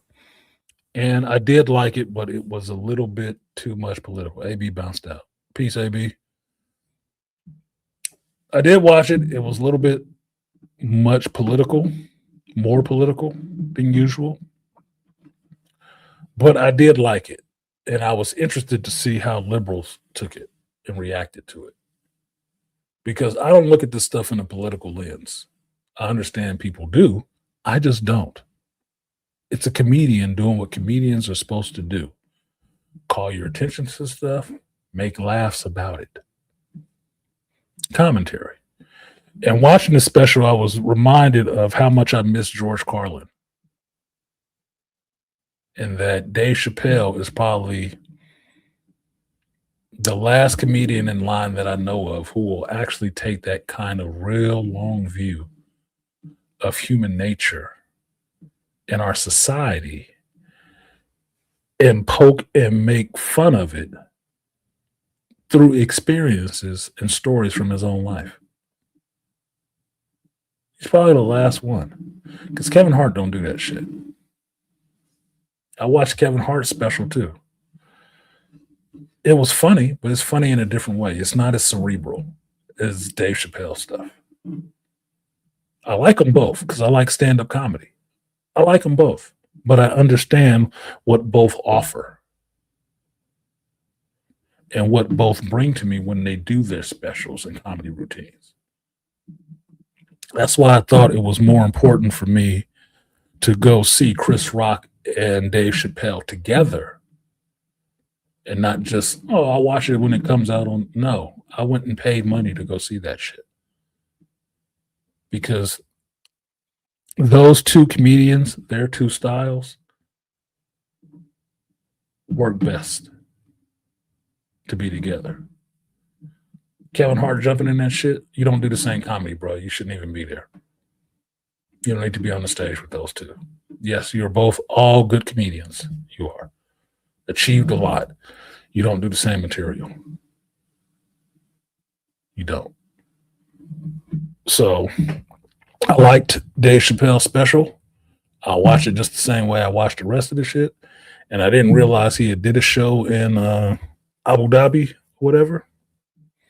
And that people was upset about it. You upset about a comedian traveling the world doing his comedy? Oh, so now you're gonna tell him who money he can't take. Look, the Prince invited them, a bunch of them. Shut up and stop complaining. Shut up. You know what? Maybe Dave Chappelle got some of our gas money back. Our price per barrel. Shut up. I don't give a fuck about that. He is a citizen of the world, right, liberals? So as a citizen of the world, he can take anybody's goddamn money who pays his fee to go and entertain them, whoever it is. They book a show, they pay his fee, he'll come and sling some jokes and be the fuck out. Just like wrestling to go over there to Arabia and do a whole show, collect their money, and go about their business. Exactly. Shut the hell up. Say no to funky, smelly, trifling, nasty ass women in 2020. You don't have to even make that an example. I was always saying no to that shit. You can forget it. One of the things I love about women is how the way they smell. Like, y'all want to use a fun example? This would be hilarious. Would trust be as cute to you if you knew trust stinked? Would trust be as attractive? Trust that come through here. Go ahead. Told you, your woman's number go into the negatives. If Toya came through here and you just knew, like, man, she smelled like so, it wouldn't work. It wouldn't work. It would not work. It wouldn't be no, man, I'll still hit it. No, you wouldn't. You'd be like, man, that bitch is foul, bro. I met her in a bar. I saw her in the club somewhere. I saw her out in public. She was stinking. No. No. Especially if you get that fish smell. Oh. I've been in that room. I was like, nope. On fish, yeah. She's still fine. Shit. Yeah, you ugly as fuck. You think your funky attitude makes you uglier. Nothing makes you uglier as quick to a man than a stinking ass smell. That's okay. I don't think it works for women that way either. It's okay. Keep believing that shit. Scandalous women make for happy homosexuals. Shout out to Joe Herb for supporting the stream. He said, New Year's booze money. Appreciate you, because I did finish my bottle of Winter Jack. It was half a bottle because I was drinking it yesterday. And I don't get drunk, but I had days off. I'm not drunk now. I'm just tipsy. Got a little bit more of that fuck it in my system. Like I needed any more of that. Shout out to Herb. I will give you, for the $30 holla, appreciate you, Herb, I will give you the power of many. Power of one, the power of two, the power of many. The power of one, the power of two, the power of many.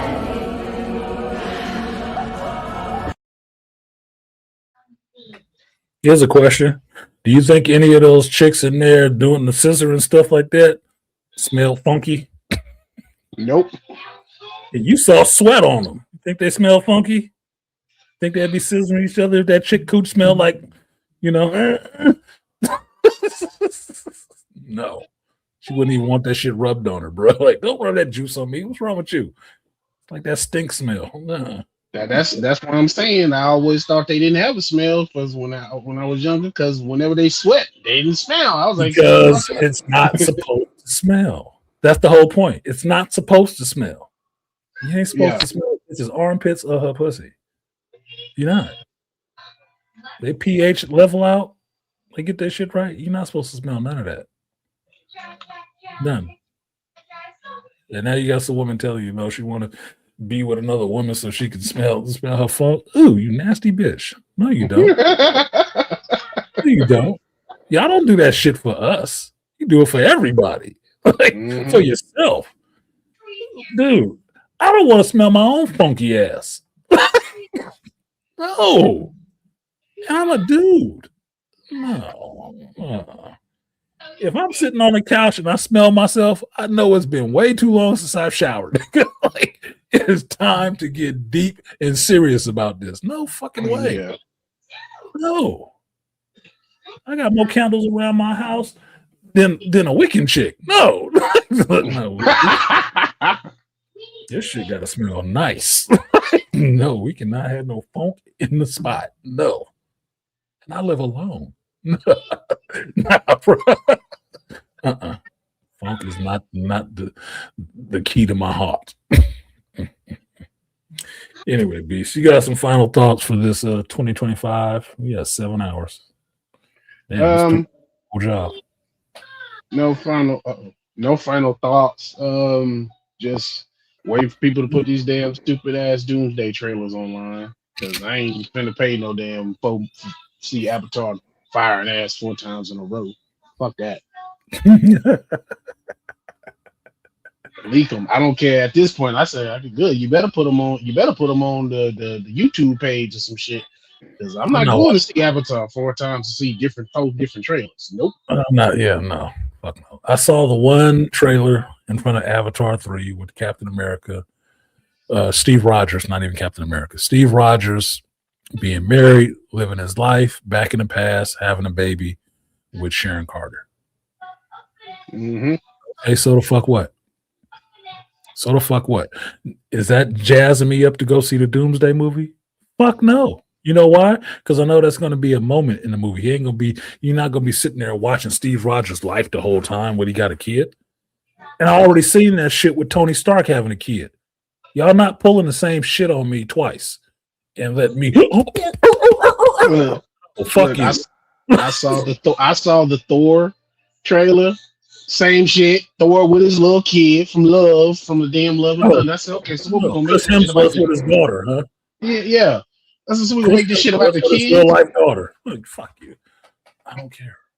I don't care. I heard the spoiler about it. I didn't want to hear the shit. I heard it.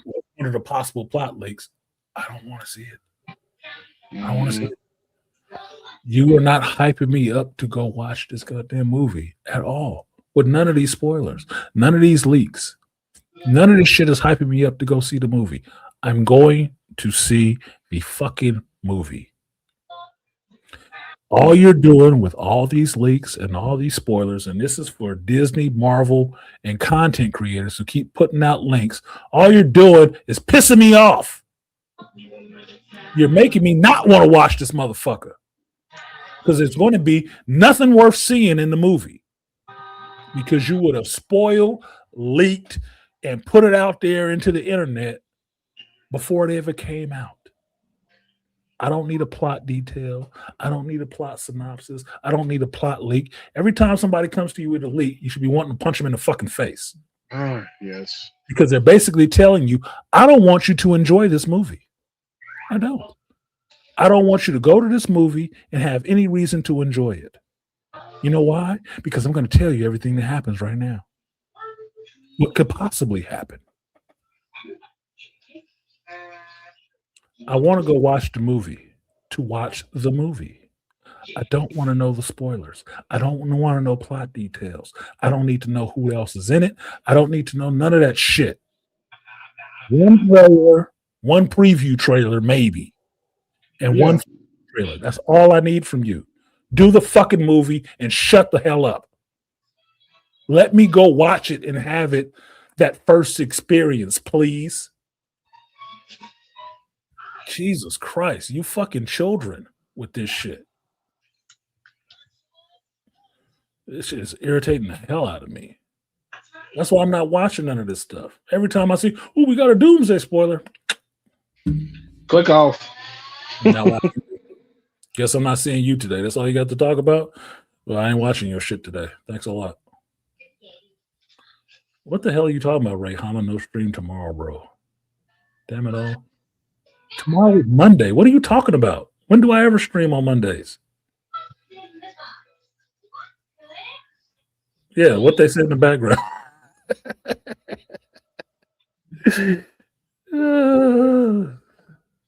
Who said anything about no stream tomorrow? I don't stream on Mondays. You must have to have something really to say, and I have to be at home. But usually I work. I do a real job during the day.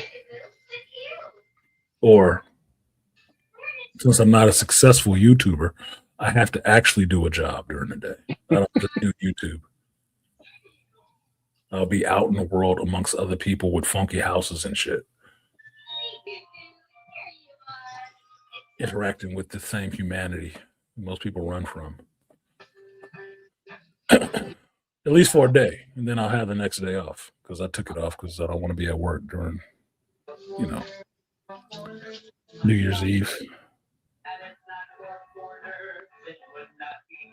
What is it? The 30th? Yeah, Thursday is the 1st.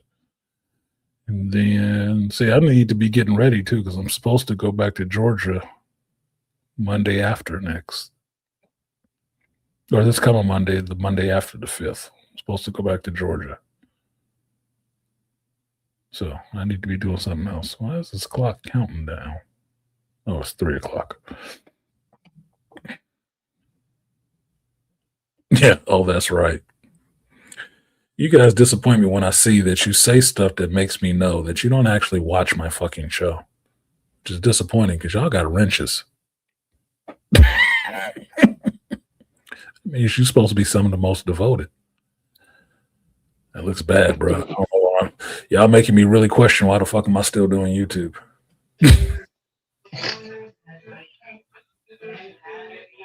You don't watch the movies, you don't watch the shows, and you don't watch this channel either. What's the point? Not sure. Still debating it. The jury is still out on that one. So, final thoughts, Beastly, so I can get out of here and release some of my alcohol. Yeah.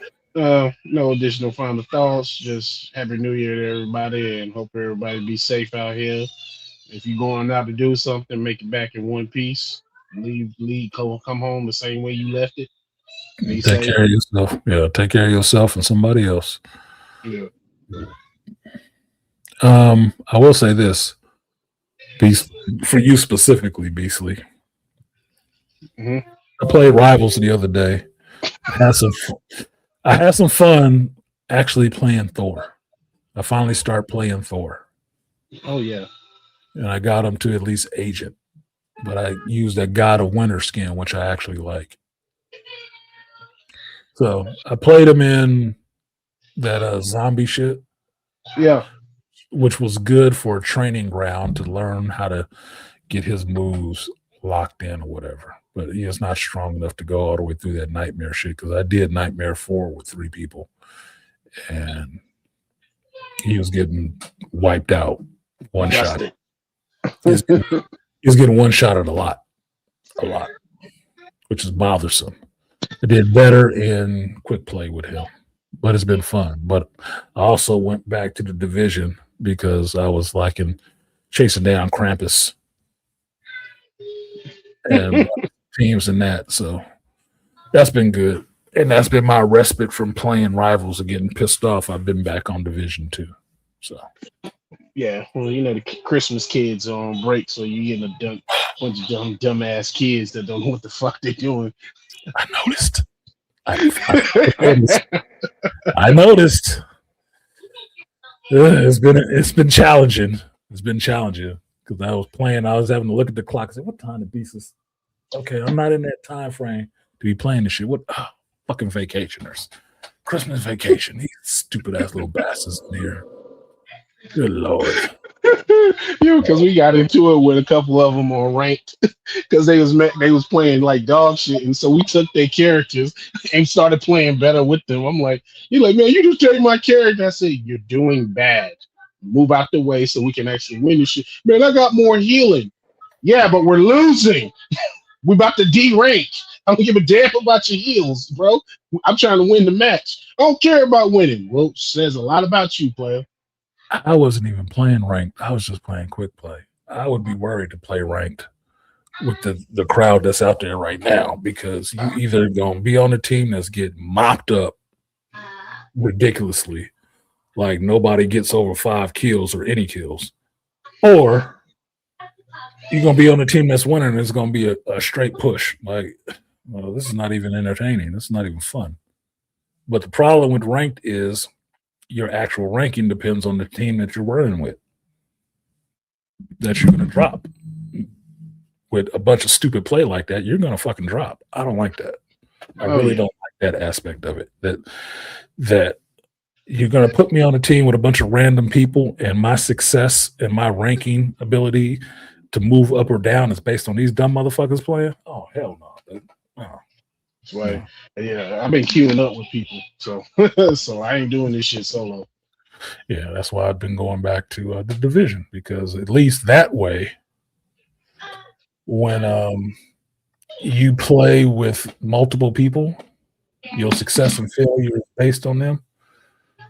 It's because you guys all have to work together. Mm-hmm.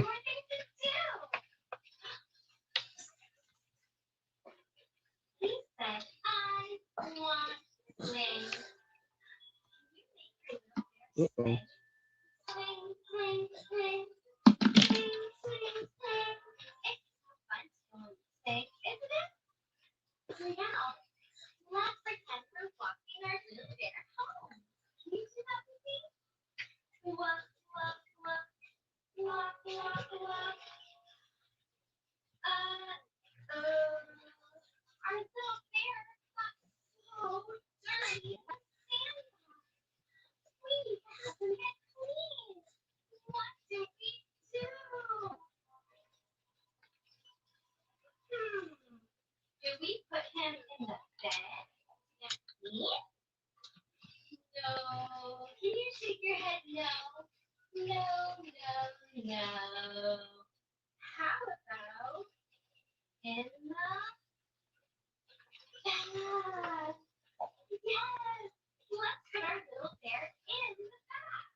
All right, sorry about that.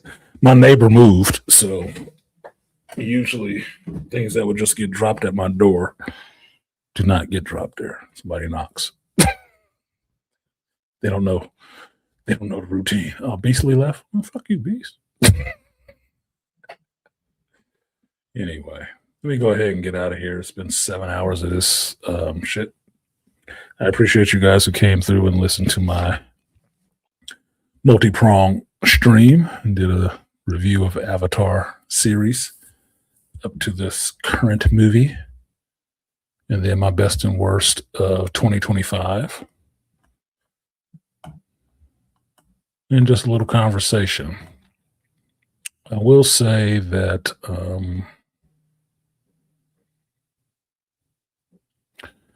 you guys be safe in the new year. I hope for a lot better. I could hope for a lot of better material, be it movies and television shows in 2026, but I will quote from the movie F1 and Brad Pitt's character, Sonny Hayes, saying that hope is not a strategy. I don't have a strategy for how these movies and shows will get better, but apparently there are a couple of people in Hollywood that actually do. So I'm delving into this Taylor Sheridan stuff with Yellowstone with the 1883, which is interesting. I'm going to go ahead and watch my Landman, and I'll try to surround myself with some good television and movie experiences, even though some of those you can't know right off the bat.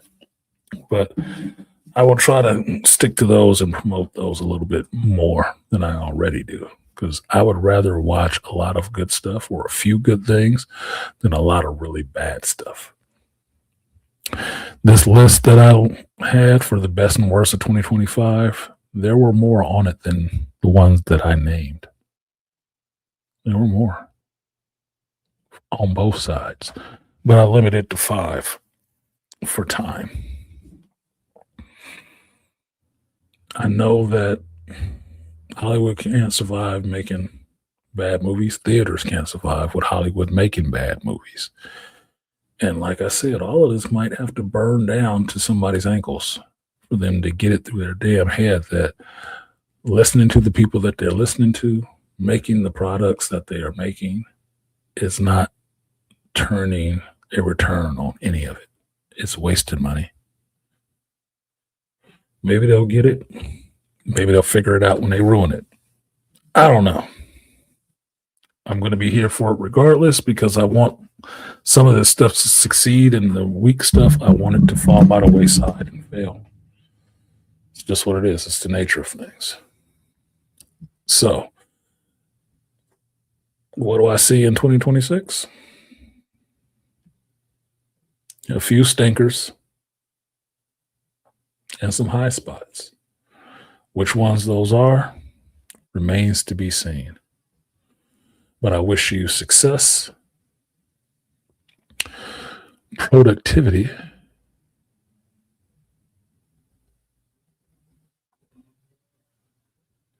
oh, sorry. I didn't have a outro song. productivity, and love in your life. I've been artisanmc. This has been the Hero's Journey. I do this every Sunday, Ray. We talk about geekdom, life, film, movies, video games, and everything in between. I will see yous. I don't have any of this up right now. Next time. Peace.